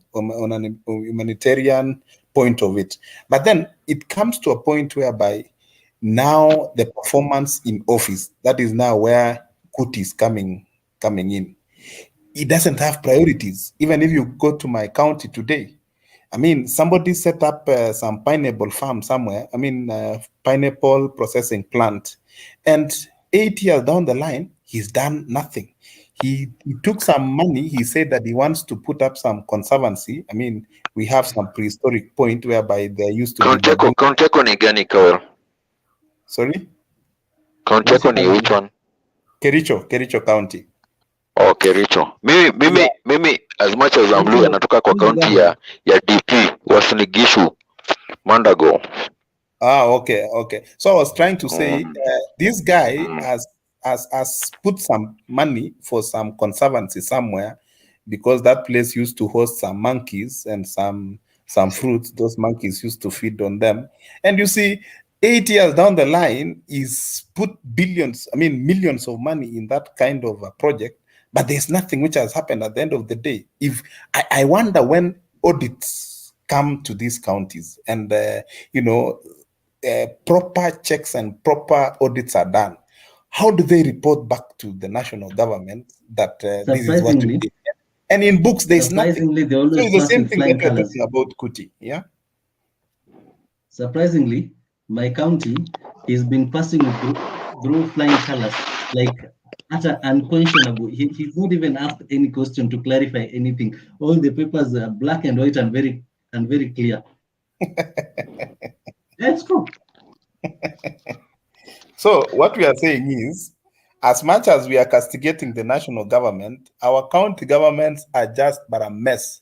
These are thugs elected in these offices, I'm telling you. You see, I had an opportunity to talk to one of the CECs some time back, and I was asking how, instead of even doing all these, like kutengeza soko enye haishi, wasting over 200 million, Kenya, I mean Isiolo, is very close to Meru than Nairobi, right? Yes. Each and every day you hear about hizi gari za miraa, imegonga mtu, imeanguka, mtu amekufa, nini. See, we already have an airstrip in Isiolo. Yes. The cargo planes that carry miraa to Somalia, they're the small ones, the air taxis, right? Isiolo is in the middle of the country. Kenya, right? Nairobi is almost at the far end. Now I was asking her, would it be prudent for this administration to go to Nairobi, to Wilson or KAA and ask at least wapatiwe ruhusa, they watengeze haba yenye instead ya hizi miraa kwenda na 2 hours mpaka Nairobi, they just use 15 minutes, because even the road is already there from Maua to Isiolo. 15 minutes wafike, miraa iwekwe, si lazima gari ikimbizwe, ni kama ni mwisho wa dunia, ifike itengezwe. But now for them, they'd rather do a big project that is visible to people, and then it's tolling. It's been there for the last 5 years. Nothing is happening.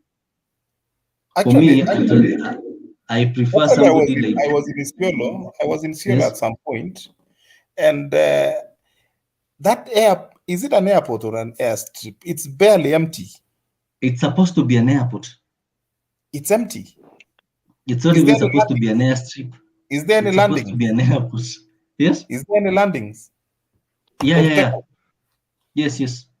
Okay.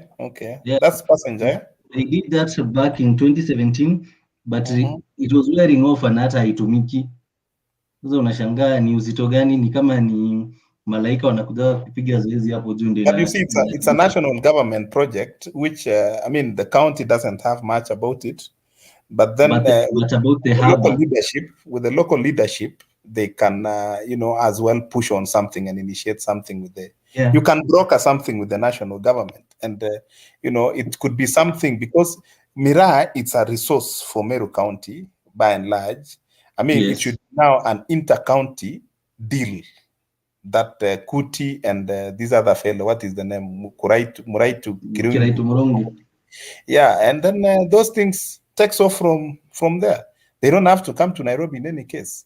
See, now the problem with these people is that they are so much they have so much drowning power such that they don't really consider what the common mwananchi. What is Mutembe saying about it? Able to scare him. But let me ask you. Let me ask you. Narudi nyumbani next month. Are you guys opening up next month? When are you planning to open up? When are you opening up? I need to travel home. Not anytime soon. Hata next month itakuwa open? It's not going to be. It's indefinite.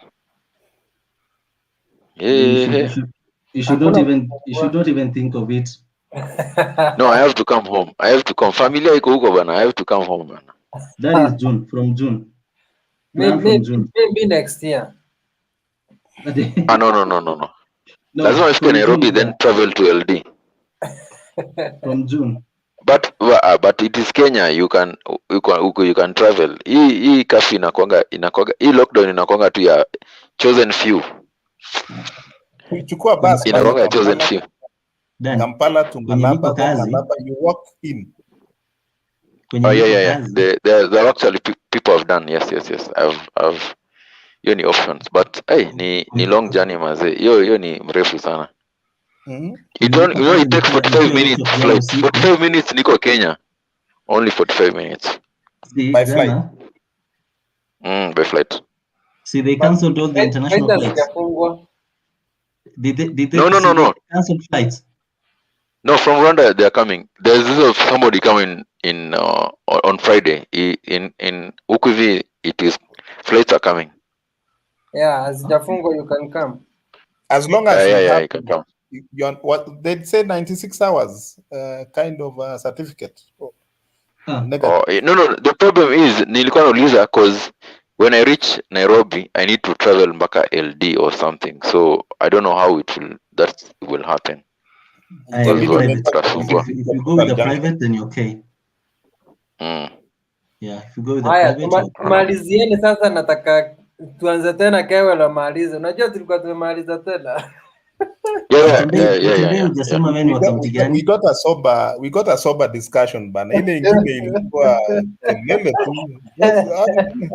Mutembei. Na Ayang, anaitwa Ayang ama anaitwa Anyanyang. Ayanga, that guy. Yeah. By the way, you do this every day, ama? Tunafanyanga Friday and Saturday, lakini sasa leo tumefanya tu juu tuliona Uhuru na Raila na nini wamemit. Raila na Gideon sijui na nani na Muhoho. We can be going live as long as tunaona kitu imetokea, we can be discussing. Okay. Hebu acheni niulize Mutembei swali. Mutembei, you are from which county? Tharaka. Oh, the one ya vifaranga vya kuku. Wait. No wonder you always keep quiet. Surprisingly, yes. During the last census, Tharaka has nothing, no numbers. Imagine. 300,000. What we are being told is 300,000. Yeah. 300,000. Mtembei ama mliwa wase after 2017 mkaua wase. No, I've been telling people that Kanisa hatunanga watu, but watu wasikii. So watu wanangojea, tunaibiwa, baba ameibiwa mpaka tumeshtuka. But there's no Peru. Unajua no Peru? No Peru sana. How do you know about no Peru? Me na follow Kenyan. Mimi na follow Kenyan politics every day. That's what I do every day here. When I have free time, I'm in touch with home. That's a big party. Rogers is overrated. Rogers is overrated. But he's a sober guy. He has a lot of money, genuine money. Yes. Genuine money. Nothing genuine. Wacha tu. Did you guys hear about Dangote?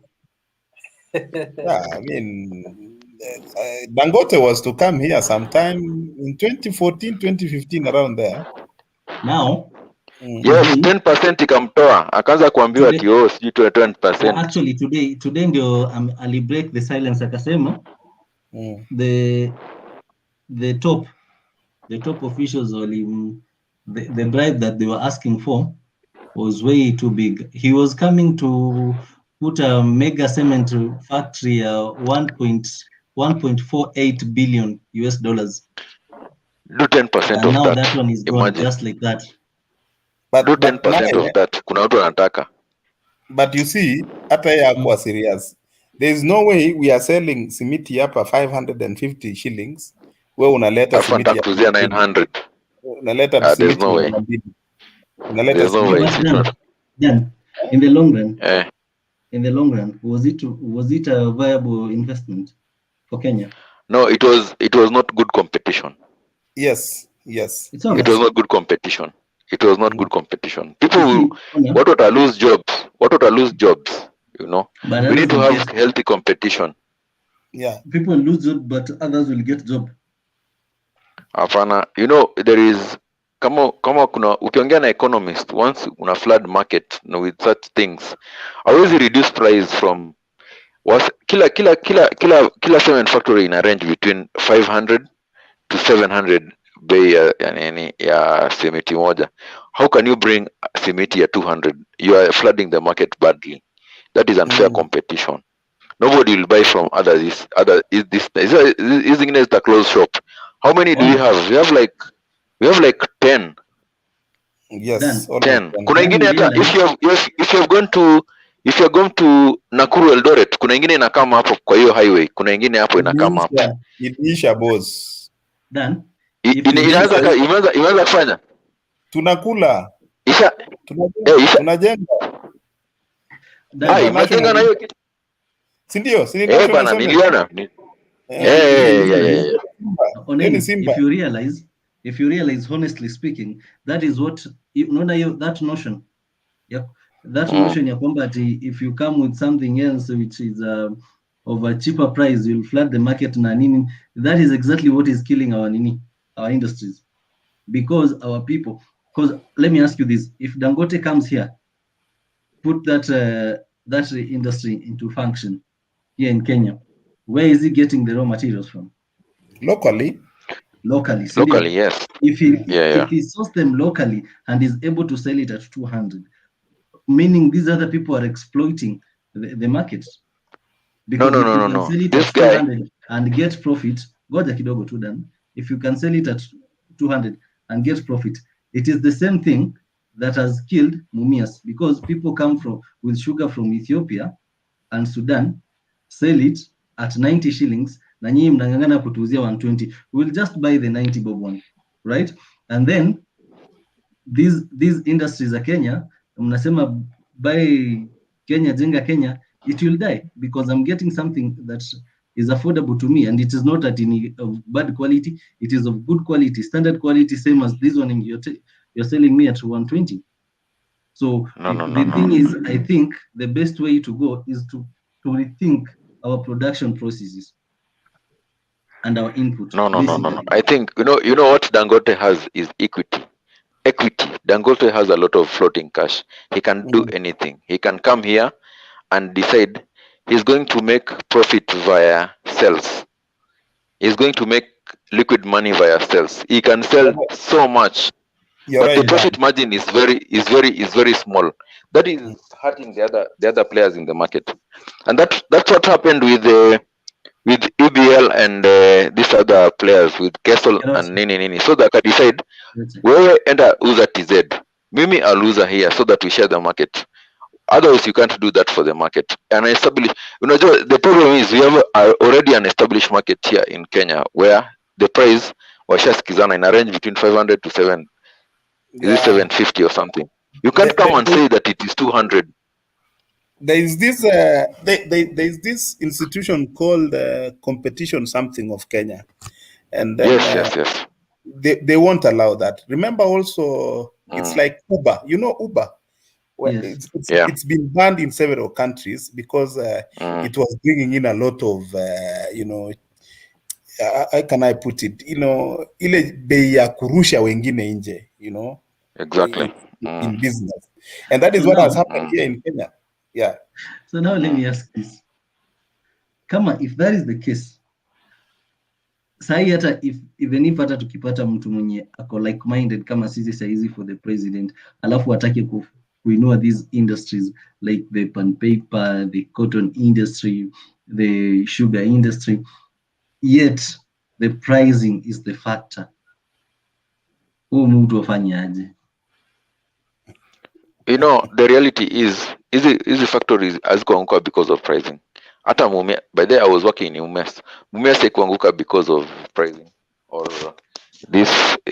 Okay, it was a factor, but it was not the biggest factor. The biggest factor is still corruption and management of how these factories are managed. Mumias was the biggest in terms of technical capability. Is the biggest in East Africa. East Africa, because they use some other technology of milling. They use another technology other than milling of producing sugar. So the thing was, they went into ambitious plans that they couldn't sustain, like producing of power, producing of water, producing of ethanol, so many things that they could not sustain, taking loans from here and there, left, right, and center. It's just management. So that is the reality. That was what killed Mumias and all the other those market dynamics are they play a very little effect on whether a company will go up or down. So I don't think pricing was it. Even Pan Paper had monopoly.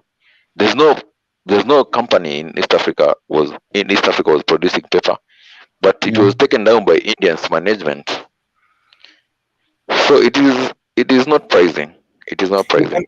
You cannot also rule out, as you say, corruption. The environment also was not enabling, because you will find cartels started importing cheap sugar from outside. You remember Mexico and the rest of the guys.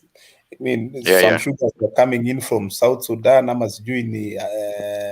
Uganda, Tanzania, and all those other countries. So this happened when Mumias was already on its knees. So the environment was that it operates in a vacuum where there's no competition. Then it could have stand up. But the problem, this came up when it was on its knees. But on a normal operation, it was doing well. It was competing. We have counterfeits every time. We have counterfeits. Even BAT right now, they are losing a billion every financial year because of counterfeit, but they're still afloat. So the thing with Mumias and this sugar industry is just purely management. 50% was pure management. Another thing I noticed. KQ. I know about KQ very well. KQ, it is management na cartels. You najua vizuri sana. KQ, I know the story vizuri sana. And also the ambitions, the ambitious plans to expand. KQ wanted by 2020, is it 20? Was it 2020 or 2019? They have fleets of 400 fleets. So what they did, they started buying airplanes, right and center. And then, of course, Kina Raila, Kina Ruto, they realized, these guys want planes. They leased planes to these guys because of it was called Project Mawingu. They wanted to go into, 200 destinations. So they bought fleets, took loans, bought airplanes they couldn't sustain. And then afterwards they could not get routes, their customer care was shady, everything happened in the wrong direction, and then they went down. That is the problem with KQ. And these politicians are still taking money for the planes they leased to KQ. And also the things, management, they entered in something called fuel, is it called fuel hedging or something, where you buy fuel at a certain price, whether it goes down or goes up, you just buy fuel. So they did this, they buy fuel at a certain price, and then after a few months fuel goes up. But since you signed that contract, you have to buy at the start the same price you signed. So it really made them lose a lot of money. And of course corruption KQ zilikuwa mengi sana corruption KQ. Bernard, do you think privatization of institutions, government institutions, is the way to go? For example, something like Mumias, something that I actually relate with personally is these on county based now, county government, water and sewage company. Do you think such, let's say parastatus or so, privatization yake inaweza saidia? We can't use, okay, privatization can help, but the government is, the challenge we have in Kenya is where we want the government to govern and also lead development. That's the avenue why corruption comes in. The government's responsibility is supposed to create an atmosphere for business to thrive, so that the buyers can buy, the sellers can, the industry, they can function in a conducive environment. But now the government takes interest in the same industries. Then when they go in, they want to take like what I think some time back there was a time where DP went to visit Nzoia, and they put for him a sack of sugar in his boot, and he was asking, what is it for? Whereby there are those benefits you are given because you are a big man and all that. So privatization can help, but it is not a guarantee, because there are even that privatization, like the story you're talking about, Dangote, is we want to give you this company, but you give us this percentage. We will forever be benefiting in this way. So they give with one hand and take with the another. We just need to come with an elaborate approach, like Mumias, what Oparanya was proposing.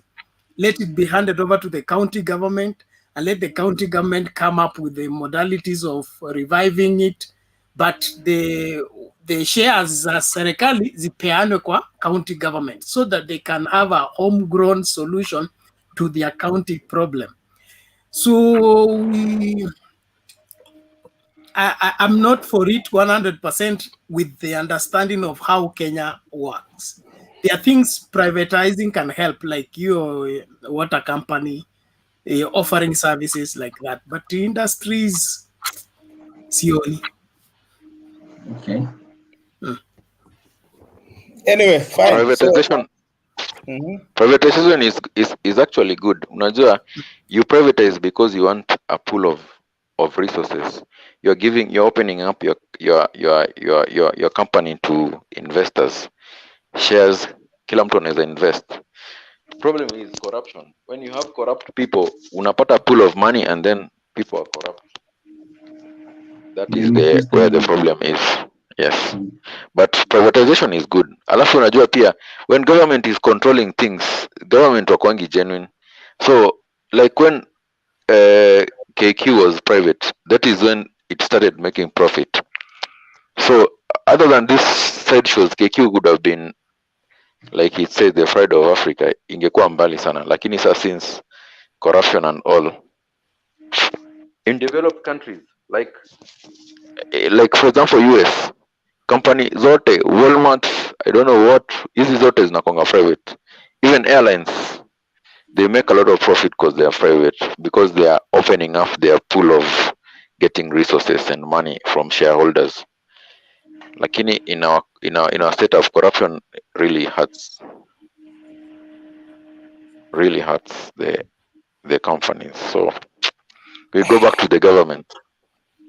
Because Okay, you see, fine. the reason I'm asking is there were these documents that I came across for my county again, from Iwasco. Iwasco is the water and sewage company.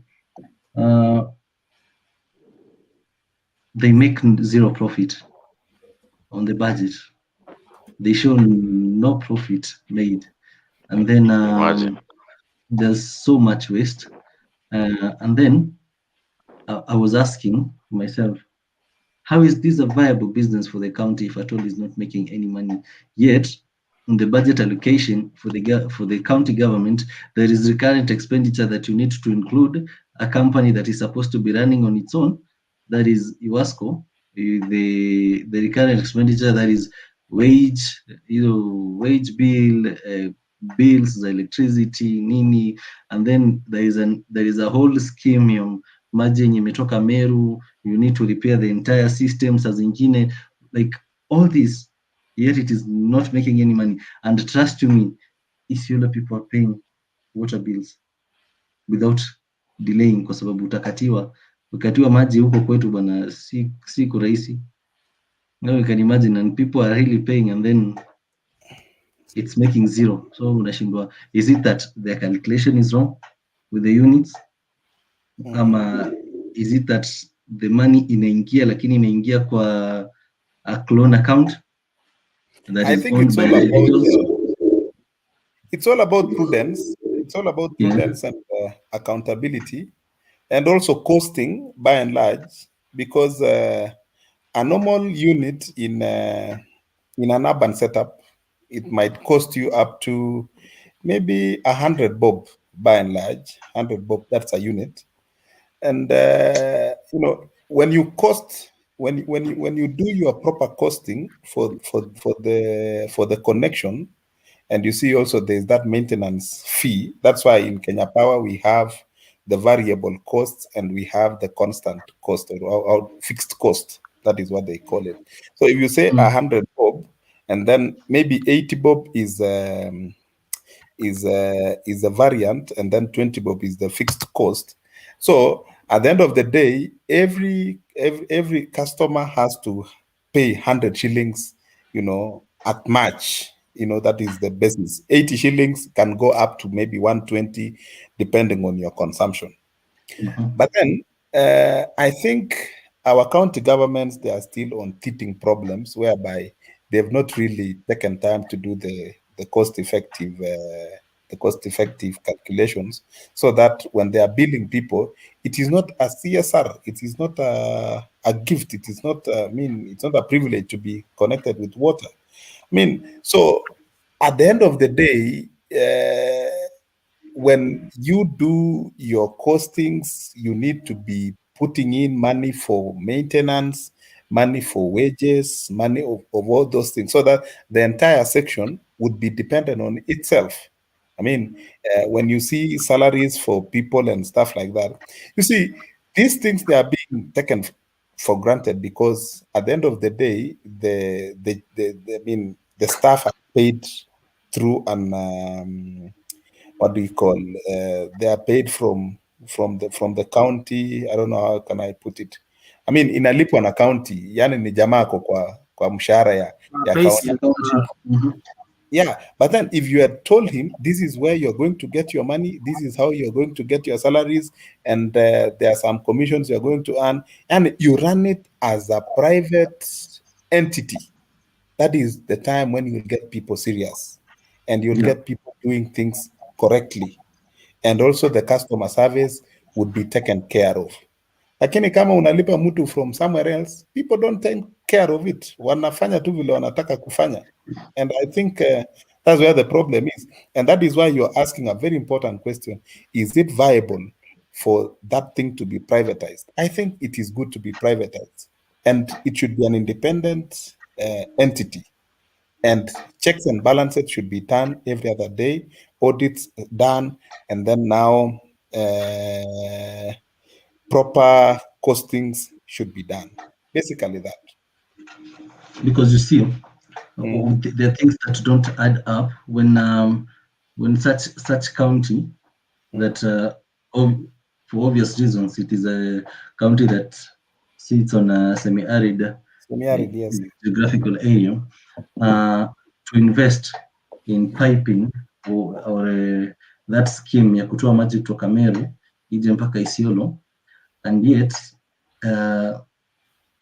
it gets to town, and you know ni mteremko tu kote, and then there are other places on the lower side yenye hawana maji, and it is actually one of the reasons why kuna hizi communal clashes all the time, kwa sababu it's no longer about cattle rustling, and now it's about pasture and water, right?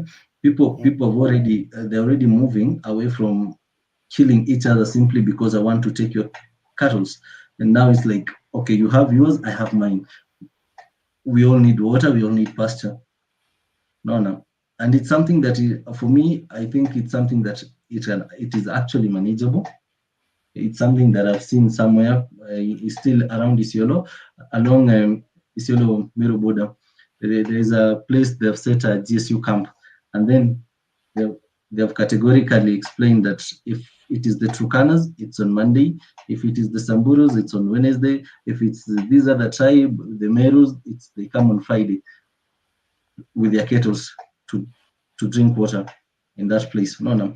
So all these people wenye wanaenda huko kwa kichaka huko kulisha, wanajua when it gets to Monday, well, napeleka mifugo yangu, and it's protected such that unlike those other times, unapata ati mnakutana na tuseme, if this community inaenda kunywa maji, wanakutana na watu, they raid, they take their kettles, people die there and everything.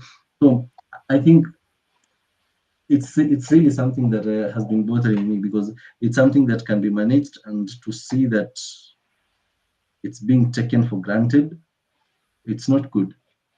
It's not good, because it has been a root cause for conflicts more than once. I have witnessed at around 2. So it pains a bit, especially knowing very well that somebody, the person who is at the helm is somebody that actually knows all these things by heart. It's not like it's somebody that is coming from outside, somebody that knows all these things. He's been there. He's been brought up by this place. He's been brought up in this system.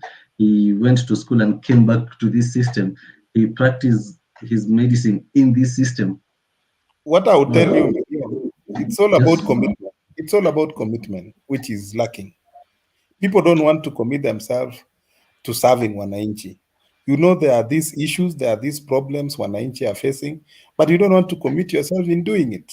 That's all I can say, because there is nothing which we can say there is no solution. Solutions are always there, and you can formulate solutions.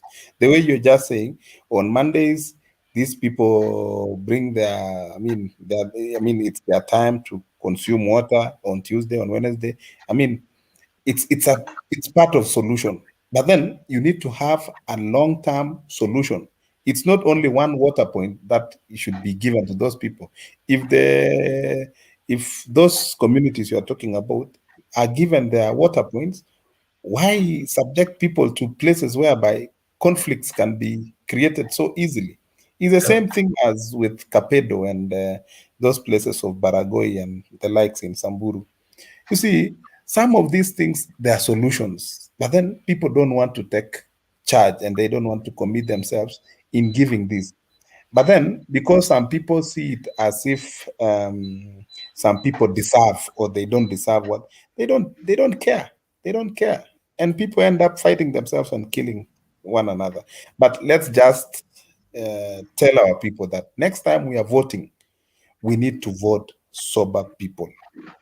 Alafu usivote ule mtu mwenye ako na mudomo. Sometimes even quiet people, they make good leaders. So who said that lazima to vote Kuti, who has been a member of parliament from when? Yeah, so it's so unfortunate. It's so unfortunate. Some problems are not viable when they are completely solved for political reasons. They must create a crisis, and if that crisis helps your political agenda, you must make sure that that crisis never gets finished. So you give painkillers, incentives here and there, avoid confronting the problem, all on political reasons. So most of what we are suffering is not incompetence, and it's not that people don't know what they should do. They're just avoiding to go there, because if I solve that problem, like we usually say that if you're the minister of semi-arid areas, okay, you will not facilitate irrigating all the semi-arid areas because your ministry will close. You need semi-arid areas to continue being a minister for semi-arid areas. Bernard, you see, for me, there is this perspective that I usually look at this kind of situations. For example, let's say a very good example is that maybe I get an opportunity right now to work as a CEC, let's say, for example, health, right? If I don't take care of these health facilities that I'm supposed to, simply maybe because I know, I'd say, I have a very big insurance cover that can cover my kids, right? I relax on my job, forgetting that I have an uncle, I have an aunt, I have a cousin, I have a friend, I have a grandmother who is not covered by my cover, right?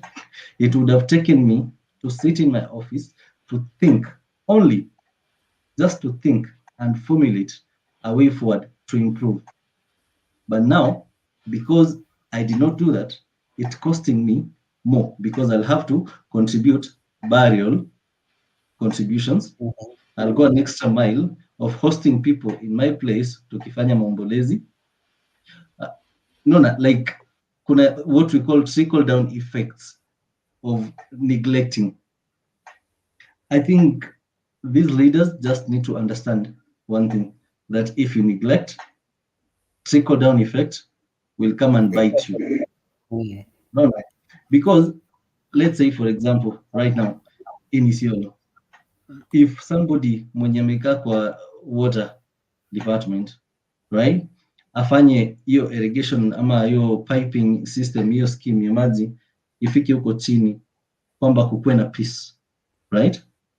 Now the water is there, people are drinking, the people are getting enough water, the kettles and all the animals are getting enough water. This water is going to be plenty, it's going to be in surplus, because now these people are comfortable. Now they're used to taking their kettles once a week. They are taking them 5 days a week. Now for these 2 days that this water is running, yeah, what do we do with this water? No, already I have been able to sort. I've solved a problem, but solving this one has created another one, right? It is an evolving thing. It never dies. Problems never go away. You can never sort everything. And when you sort this one, another one rises. And that is the beauty, the beauty of nature and the beauty of life. That's what spice up life.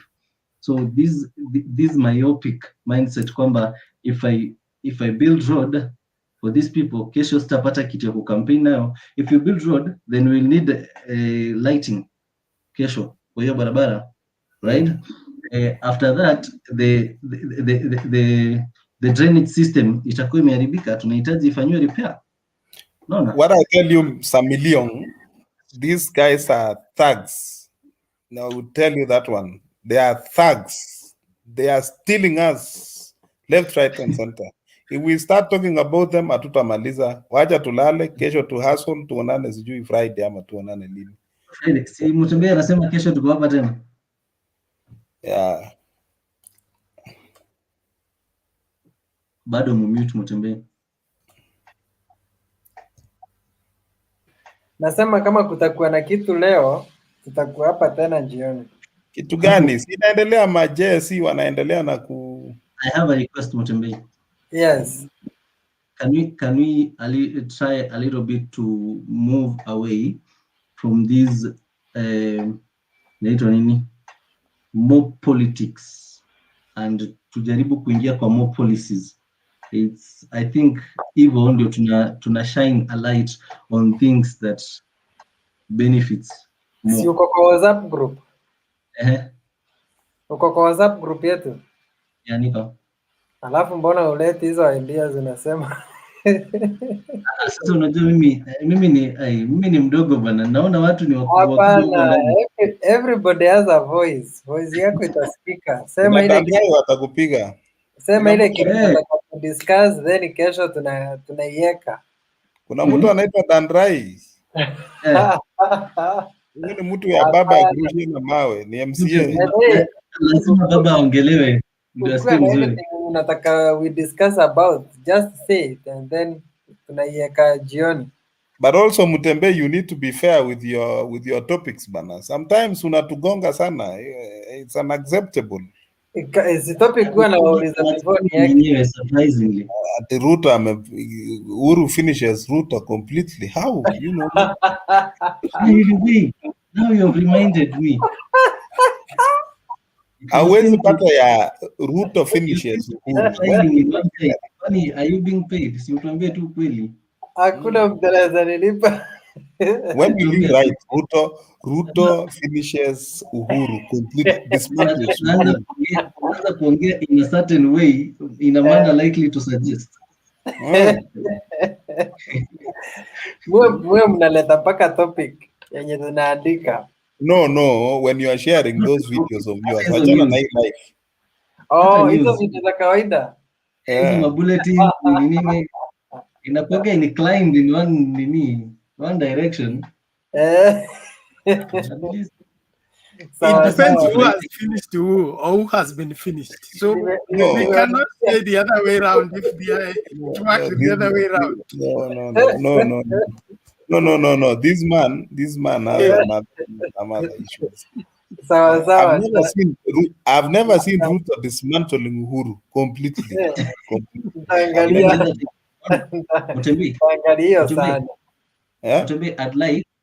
I'd like to get into there was the reason as to why the press team president wali shut his Twitter handle. All the events leading to that.